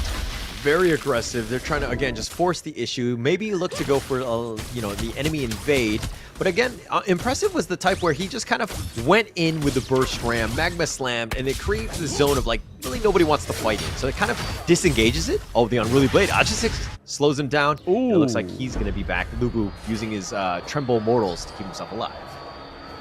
Yep, using that ult to jump out of there. It's one way to definitely use your Lubu ultimate is if it's not into the back line, it's to get out of there. It's kind of like a little bit of a soft-core version of Elaine's Death on Sunset. I just think the fact that you actually don't disappear, you just jump up and land back down, and they know where you're going. Whereas Elaine just gets to hover around for a little bit, have a little bit of a slice of heaven, it seems, in the Death on Sunset, and being completely untargetable is also a blessing. But yeah, we haven't seen any first blood yet. We could have potentially got one around the red buff there on the side of Foot Esports, but just a little bit more well calculated, I feel like, Foot are going into this early game. Yeah, play it safe, right? I think Foot Esports need to understand that, hey, we're here for the long run. We just got to make sure that we don't lose out on the early game. I mean, they were down, 0-8 in the last game. They do not want to be in that same situation, so they need to play safe. Just play, a conventional, Honor of Kings, right? Just get as much farm as possible. We'll take it to the late game. Let Void get his farm so that he can kind of control the late game and just take over at that point. So it's, again, just looking for the long term in mind.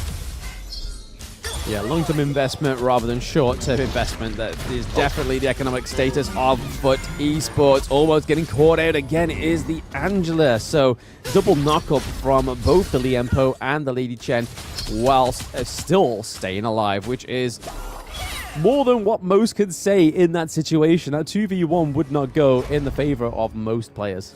Yeah, definitely not. But look at Impressive and Dragon.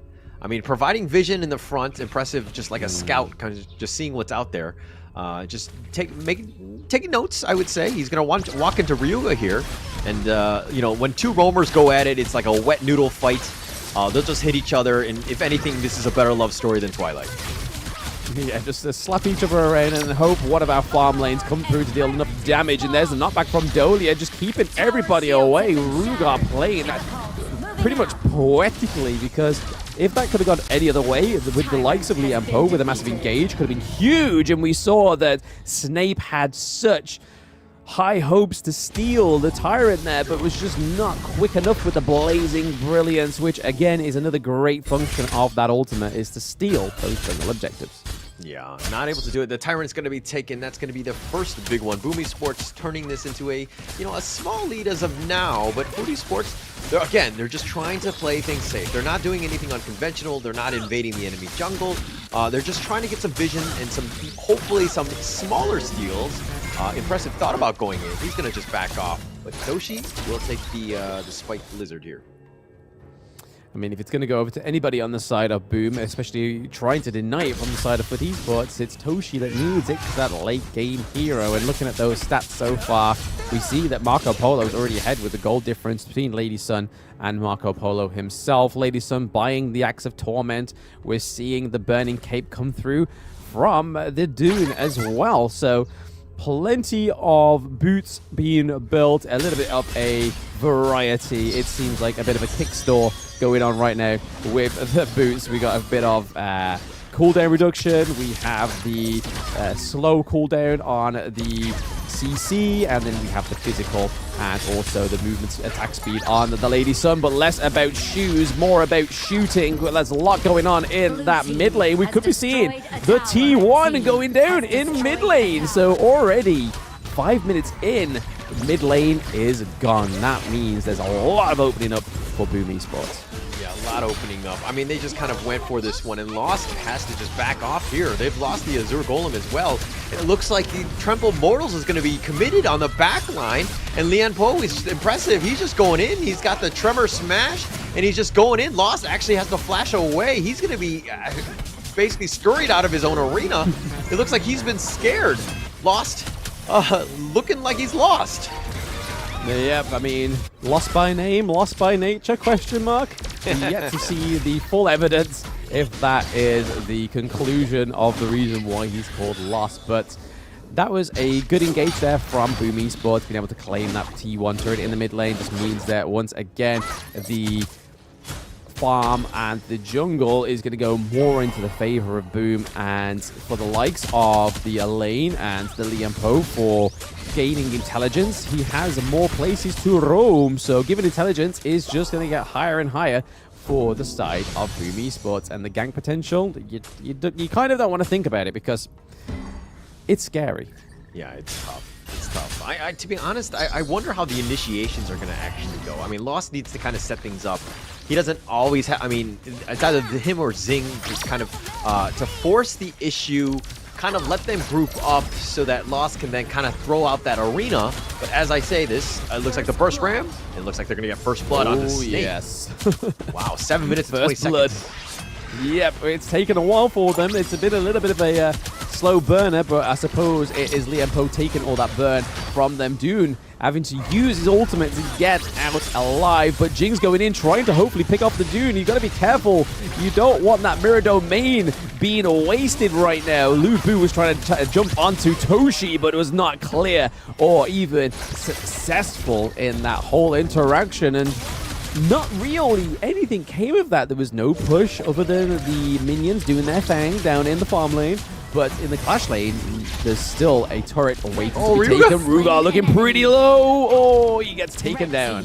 And gets taken down. Just stuck around a little too much. And Lost again. Threw off the Tremble Mortals. Completely whiffed. It zoned more than anything else. He wasn't actually able to capitalize on that. So again, these ults need to be on point, especially if we're going to go for the kills. They're not able to do so. And now they're down 2K. This is a tough situation for Foodie Sports. Boom Esports right now just taking free farm of all of the main objectives. Atix tried to go for the steal. He images back, and he's not going to get on. He's not going to get anything, but he does come out with his life. Ooh, another miss. A nice flash there from Dragon, almost getting caught out by Lubu's ultimate.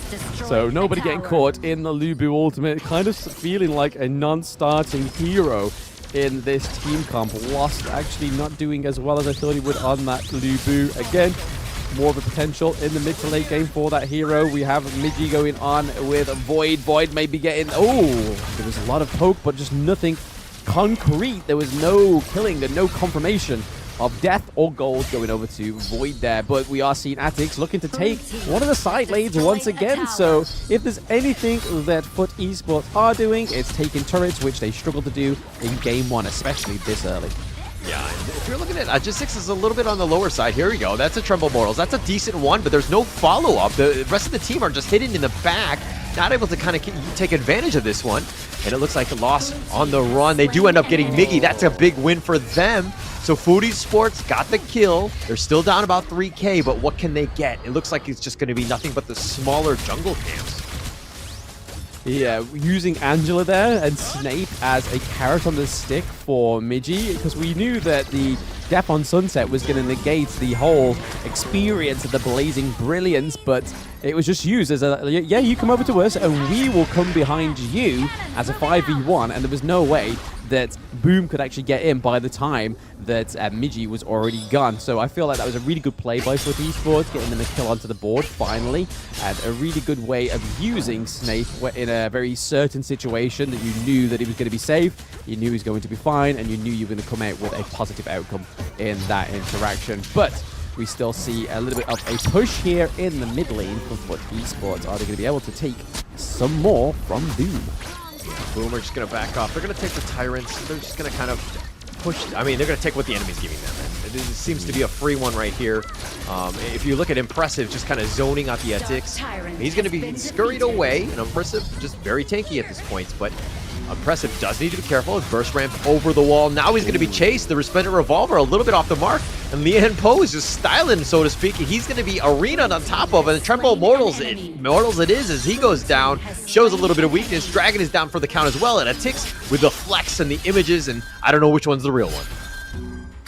Oh yes, it's hard to catch, and it's hard to even consider which one is not the clone, but well played to Foot, getting another 2 kills on the board. Yes, it was across the map, and Impressive was pretty much getting an impressive amount of suppression from the side of Foot Esports, having to flash, having to use your ultimate to try and stay alive, and then ultimately still dying is a negative interaction for Impressive so far. So this really opens up the side of Foot Esports to try and get the Shadow Overlord. Toshi is taking a lot of damage in the backline thanks to the Lubu, but Lubu goes back over the wall to try and keep the Overlord from not resetting, and it has. So unfortunately, all that effort from the beginning, the Overlord really, for the Overlord, the Shadow Overlord, Foot Esports was basically just wasted and used as a little bit of a bait, but didn't actually cement anything really useful within that whole interaction, other than taking down Edgizix, which means that the jungler is down.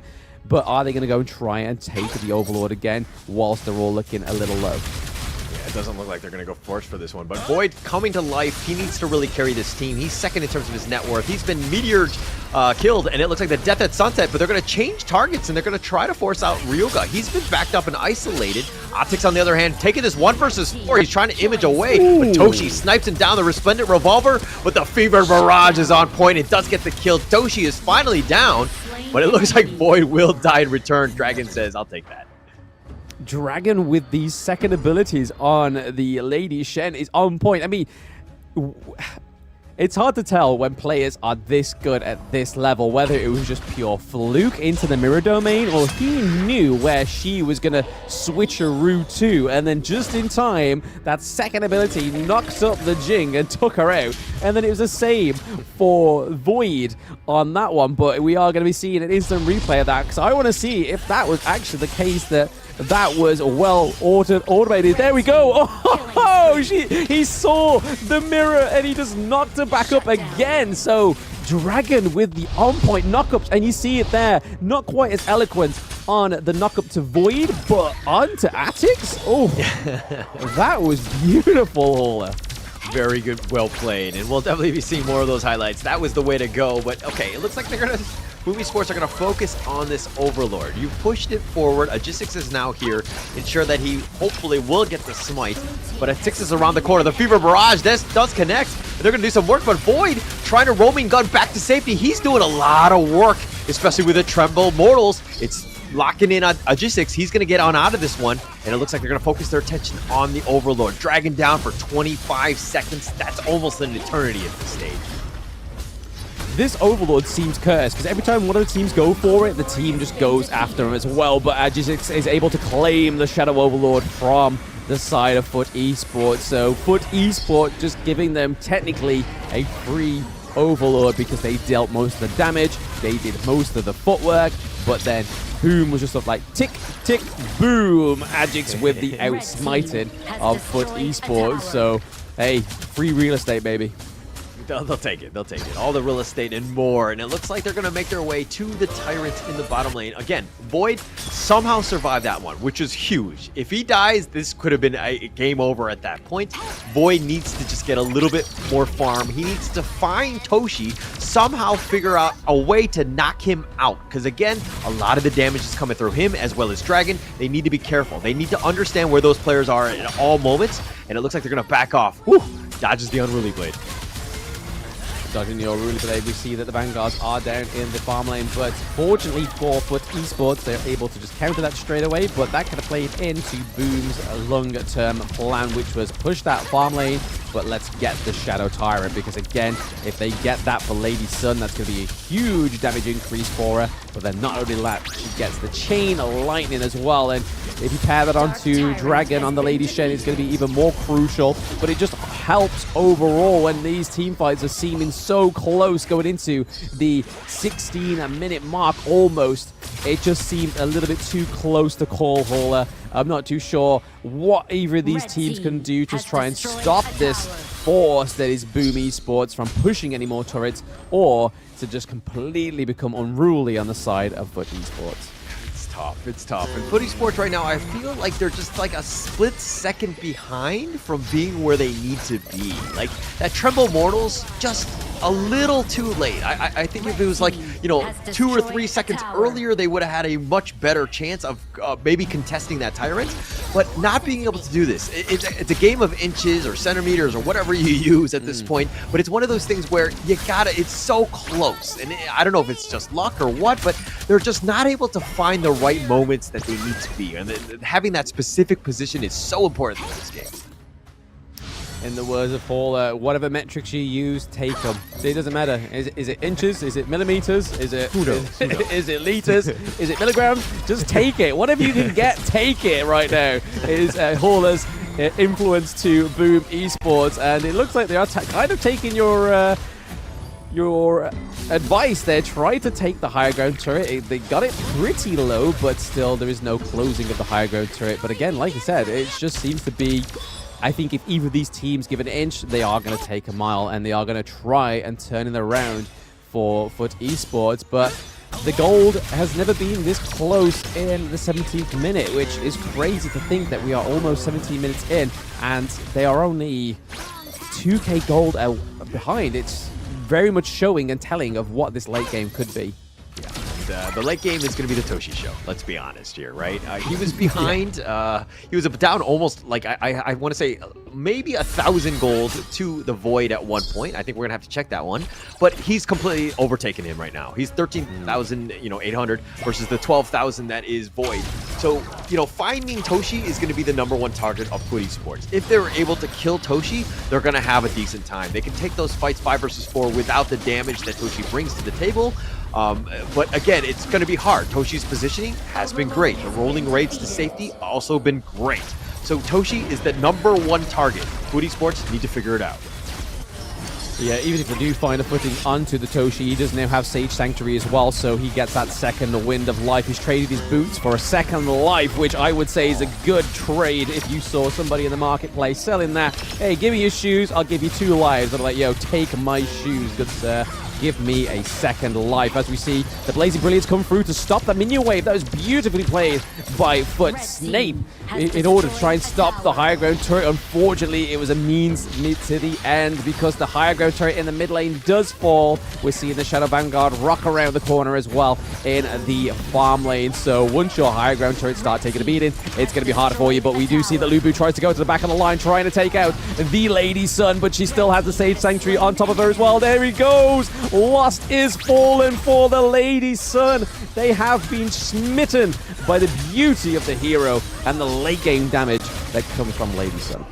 Yeah, and Lady Sun, impressive on all aspects of this game. I mean, just the amount of damage that she's been able to provide. Toshi just playing it to the limit, understanding the outskirts and the maximum range that you need to be in, almost kiting the enemy team to just kind of maybe force it out, and it forced it onto Lost. Toshi somehow still surviving. That's going to be life #1 for Otix. He's continuing to fight though, but he's going to get blown up. Toshi says, thank you for that free meal. I will take that as well. Toshi does go down. He's going to be back for life #2, and they did find a way. Impressive has been killed, and they've doing some work. The Chaos Cinder is doing a lot of damage onto Dragon, but now they need to deal with the base, which is wide open. The minions just assaulting the crystal at this point.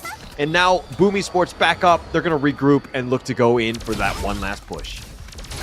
Yeah, we see that Lubu's trying to look for any sort of Stranglers on the side of Boom, but they have all got the fortunate capability and thinking that they need to go back and recall because, again, Tempest Dragon up in 4 seconds. If they were to go and take that fight at the damage that they had, they would have lost because, again, the Lady Sun has no Sage Sanctuary.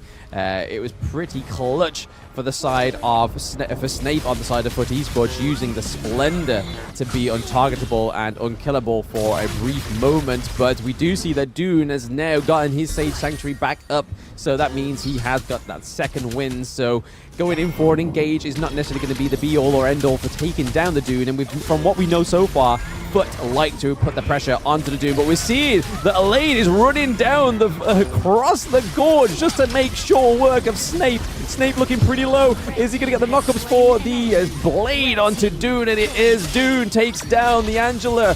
Void is down as well. Down goes 2 of your crucial damage outputs, and down goes Jing as well. It seems to just be an across the board takedown, but Lost is just trying to make some ends meet out of all of of this. That is a 4-1 trade. That is the worst trade deal ever, as he gets a double kill towards the end, but he's going to lose that crystal, as it seems that they've got the minions there. They are stuck in. Toshi and Miji claiming 2-0 for Boom Esports.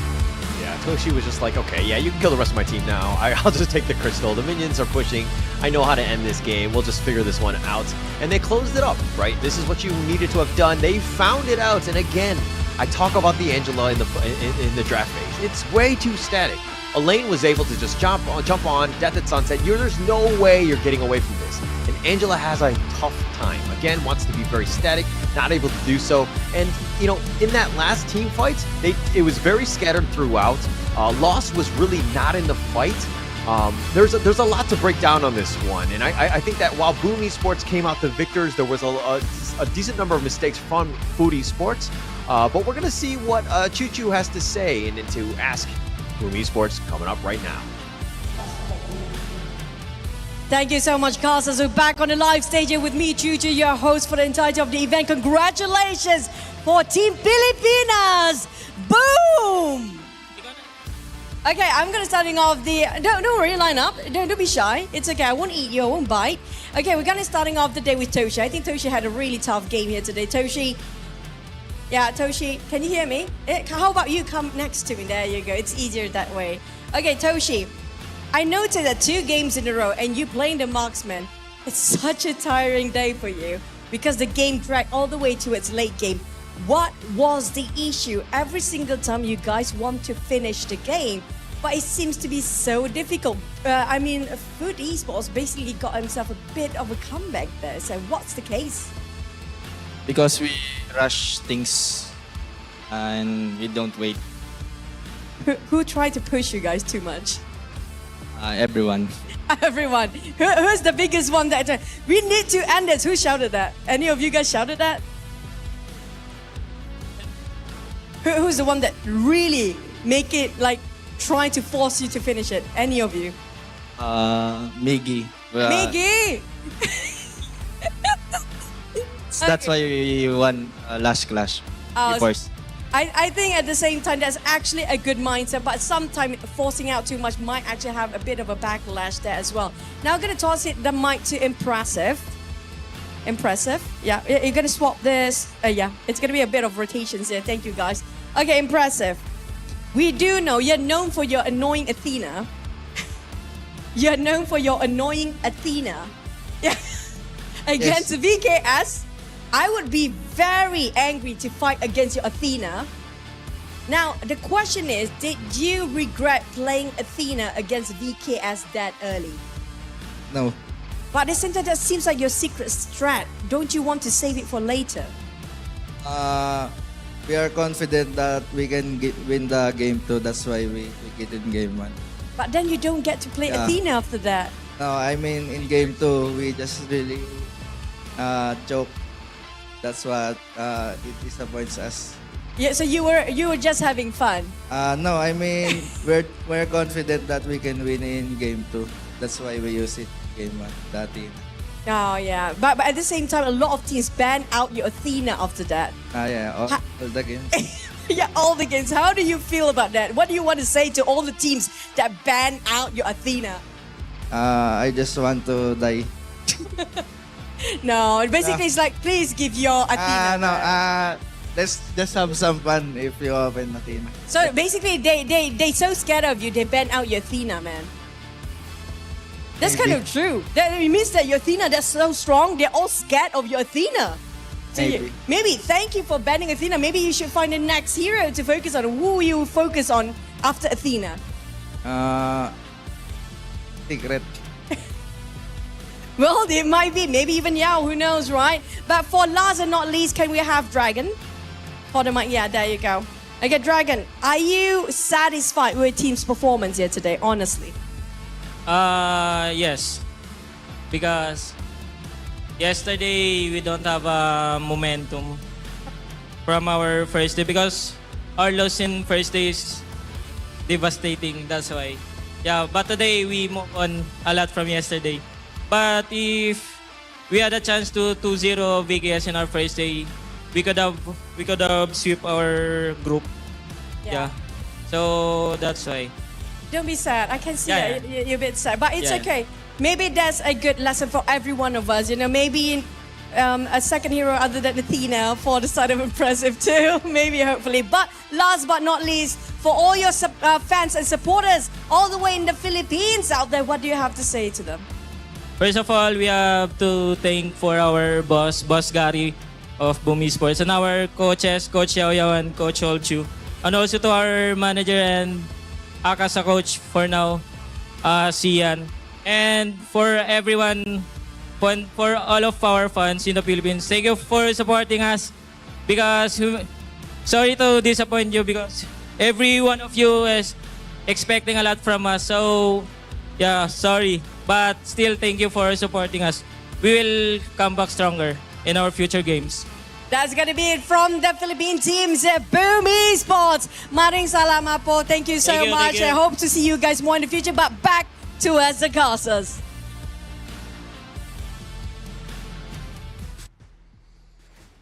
And there we had it all. Is the final words from Boom Esports, because obviously, even though they got a solid victory in that game, they unfortunately don't manage to get through to the top 8 and into the knockout stages. But like we were saying, this game is all about just pride and making sure you can get that final, just one win on the board. And they did. They managed to get that 2-0, even though Foot Esports in that second game definitely gave them a bit of a run for their money. Yeah, it's a good game to end off on in terms of the tournament, right? Coming out with something. I think that they're going to feel, much better about that. Unfortunately, a little bit sadder for on the Foot Esports, we're not able to get a single win throughout. But it's one of those things where you either win or you learn, right? And I think that there's going to be a lot of learning on this one. I think that, from Boom Esports to Foot Esports, both of these teams, they're going to go back, to the drawing board. They're going to figure things out, and they're going to come back even stronger. So I'm excited to see what they do in the future, because I see a lot of potential from both of these squads. Yeah, definitely. I mean, Foot had a great season 1, not so great season 2. Not too sure what happened there, but I feel like it's probably because a lot of these teams had a lot more matches coming up to Season 2 Invitational, whereas I suppose Foot Esports was very heavily reliant on the scrims. But nonetheless, we do see that Boom Esports takes that 2-0 victory, and we are looking at the post-game scores now. So, again, we saw towards the end that Toshi sold his boots for the Sage's Sanctuary, but then towards the end, he actually sold his Sage's Sanctuary for more damage, and that clearly, I think it was the lifesteal item, actually, that he managed to secure towards the end to take a bit more of a solid fight to Foot Esports. Yeah, and look at this. Toshi, no boots. He's got, 17,000 net worth lead. Or 17,000 net worth. Just able to blow people up. 7-1-3. Again, he was my MVP in the last game. I think he's going to be the MVP of this game. He was just so phenomenal. Like, understanding where he was, he had kind of like that Michael Jordan effect of, like, you need to know where he is at all times on the court. So he definitely kind of showed up here. But, okay, what are the stats that kind of stick out to you, Blam? Even though Foot didn't win, they've been close to 200k damage. I feel like that's the most damage that's been done in the entire Season 2 group stage, it seems. So shout out to Void picking up that Marco Polo. And I think it was beautifully played. There was a few moments where I was actually scared for Boom Esports when I saw Void coming into a late part of the team interactions as well. But then if we look over to the side of Boom Esports, there is the 146k from Dragon, and then Toshi with the 122k. But it's all about that soaking damage, the impressive, and Edgic 6 did on the Dune and the Liampo. Yeah, and for me, it was kind of like Foot Esports. Yeah, Void had all that damage, but if we're going back to it, everything was kind of reactionary, right? Boom Esports took the fights that they wanted to have taken. Foot Esports was kind of reacting, and they were not always together. We didn't really see that one 5-man wombo combo, Foot Esports just kind of running at you and just kind of finding that right pickoff.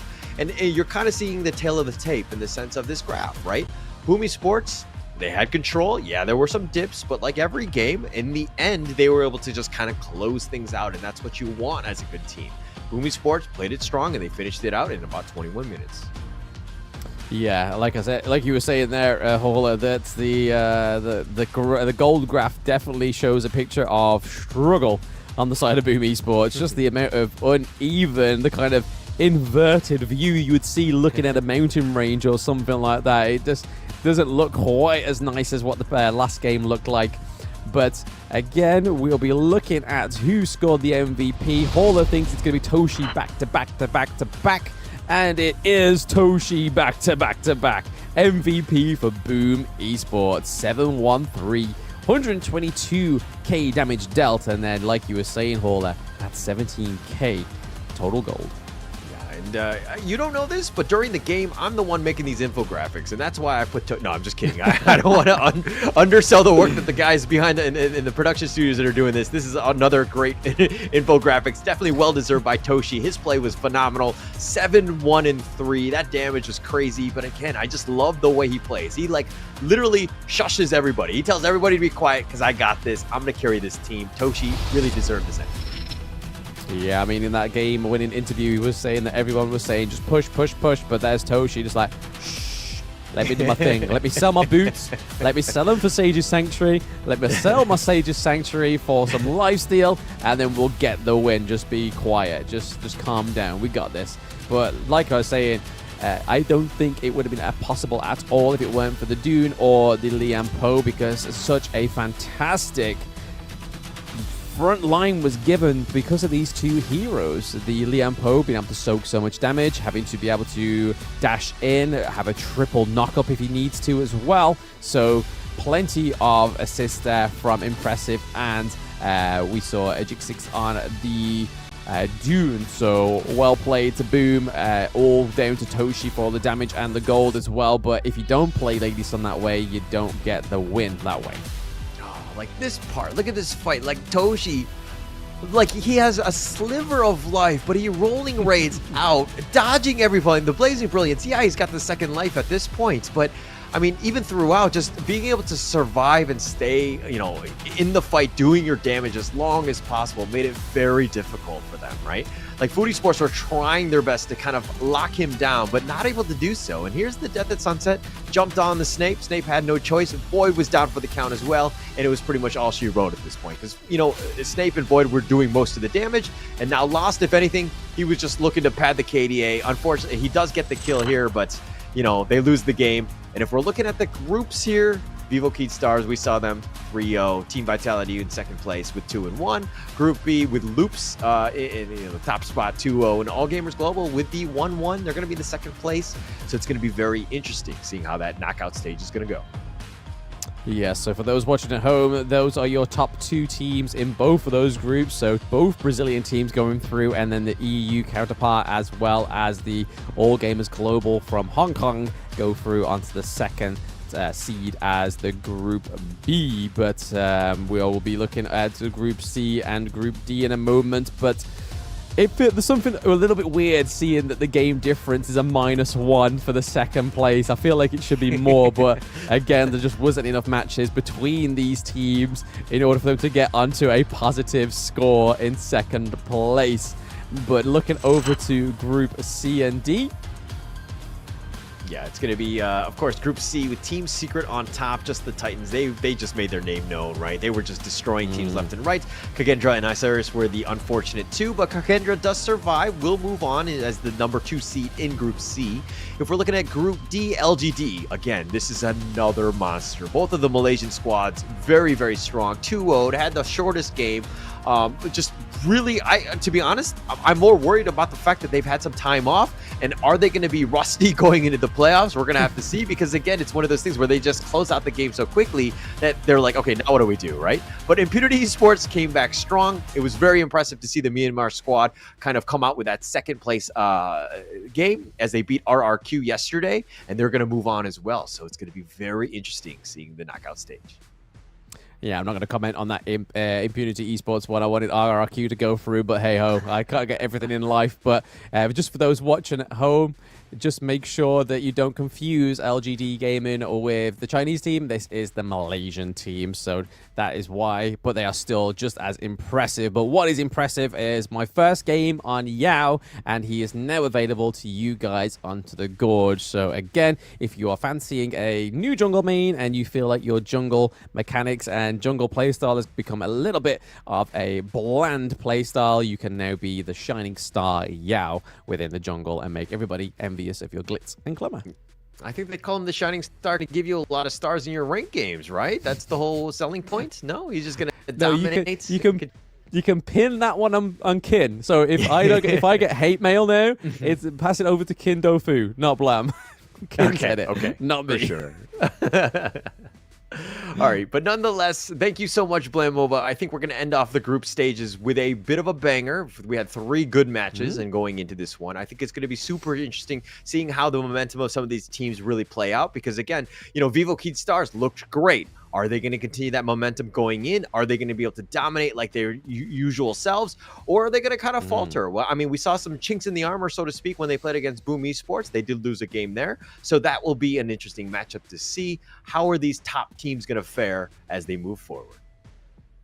I mean, all they need to do is just get onto Impress's level of that distraction Athena, and then maybe they will take a 3-0 from VKS, or at least a round from VKS going into the quarterfinals, because clearly that's what really upset VKS in that one. Imagine if VKS is able to take that approach from Impressive and just play that distraction Athena. I feel like it would be absolutely solid.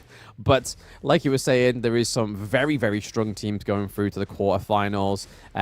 One thing that the audience at home will know is that the top seeds won't play each other until potentially the quarterfinals. So it's not going to be top seed against top seed. It will be top seed placed first, and then the second seed will be placed afterwards. So again, and it won't be the same region, so you're not going to see Brazil in the quarterfinals. So I feel that's a really good mechanic as well that we've got going for it in the tournament, that one region may not be decimated in the first round. They could still go through to the semifinals. But again, we're going to be having obviously a day's break tomorrow, so you do get a rest from all this action packed. You can go and practice your games, practice what you saw on the Gorge in the competitive scene, and play onto ranked. But yes, how has the group stages been for you, Hauler? It's been great. It's been great. I mean, seeing some of these teams really grow from day to day. I mean, we had 4 grueling games, or 4 grueling days, where these teams kind of just showed up. Like, they got better. You could tell that they were kind of moving on, and playing at this international level is no easy feat, especially live.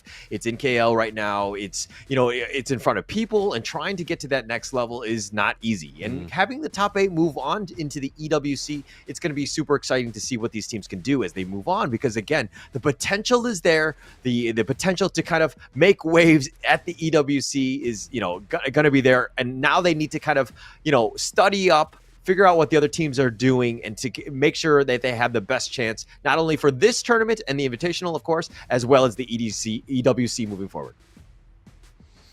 Yeah, I mean, they do also have to face a different kind of beast at the EWC as well, because they have that KPL Dream Team on the card. So that's the thing I'm super, super excited for to see, is it's the KPL Dream Team. Yes, they're all going to be Chinese players, but it's the ego part. So you're going to have so many big egos on this dream team. Is it going to clash? Is it going to gel? Are the teams going to be able to do things and take them apart in the EWC? But before that, we're going to be getting the quarterfinals starting not tomorrow, but on the 4th. So make sure you tune in for then. But I'm Blam. With me today has been Hauler. I hope you've enjoyed the games today. Take it easy. We'll see you then.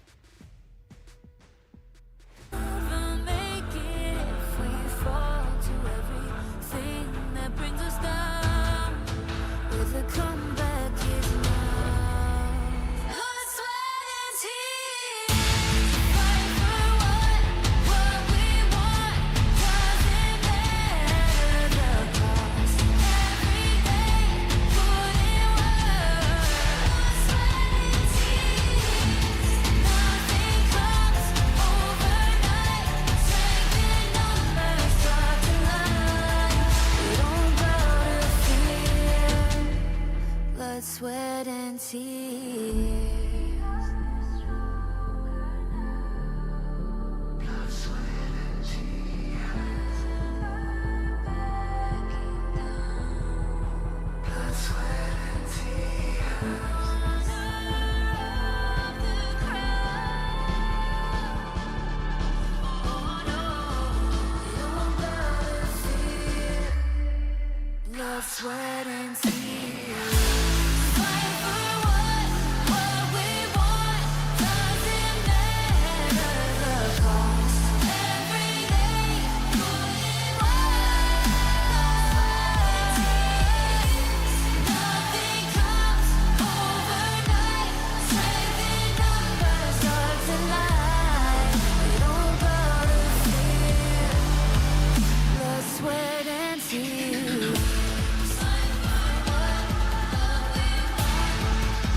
to the fallout.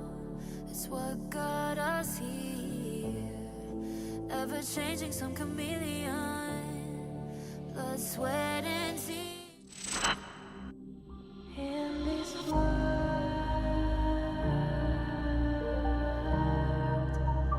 only ones in this world,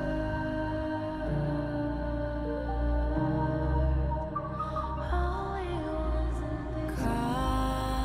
Call out my name, cut through the sound of the rain. No matter how I feed the flame, you know I feel the darkness and the pain. All of the ways we tried to break free from the night.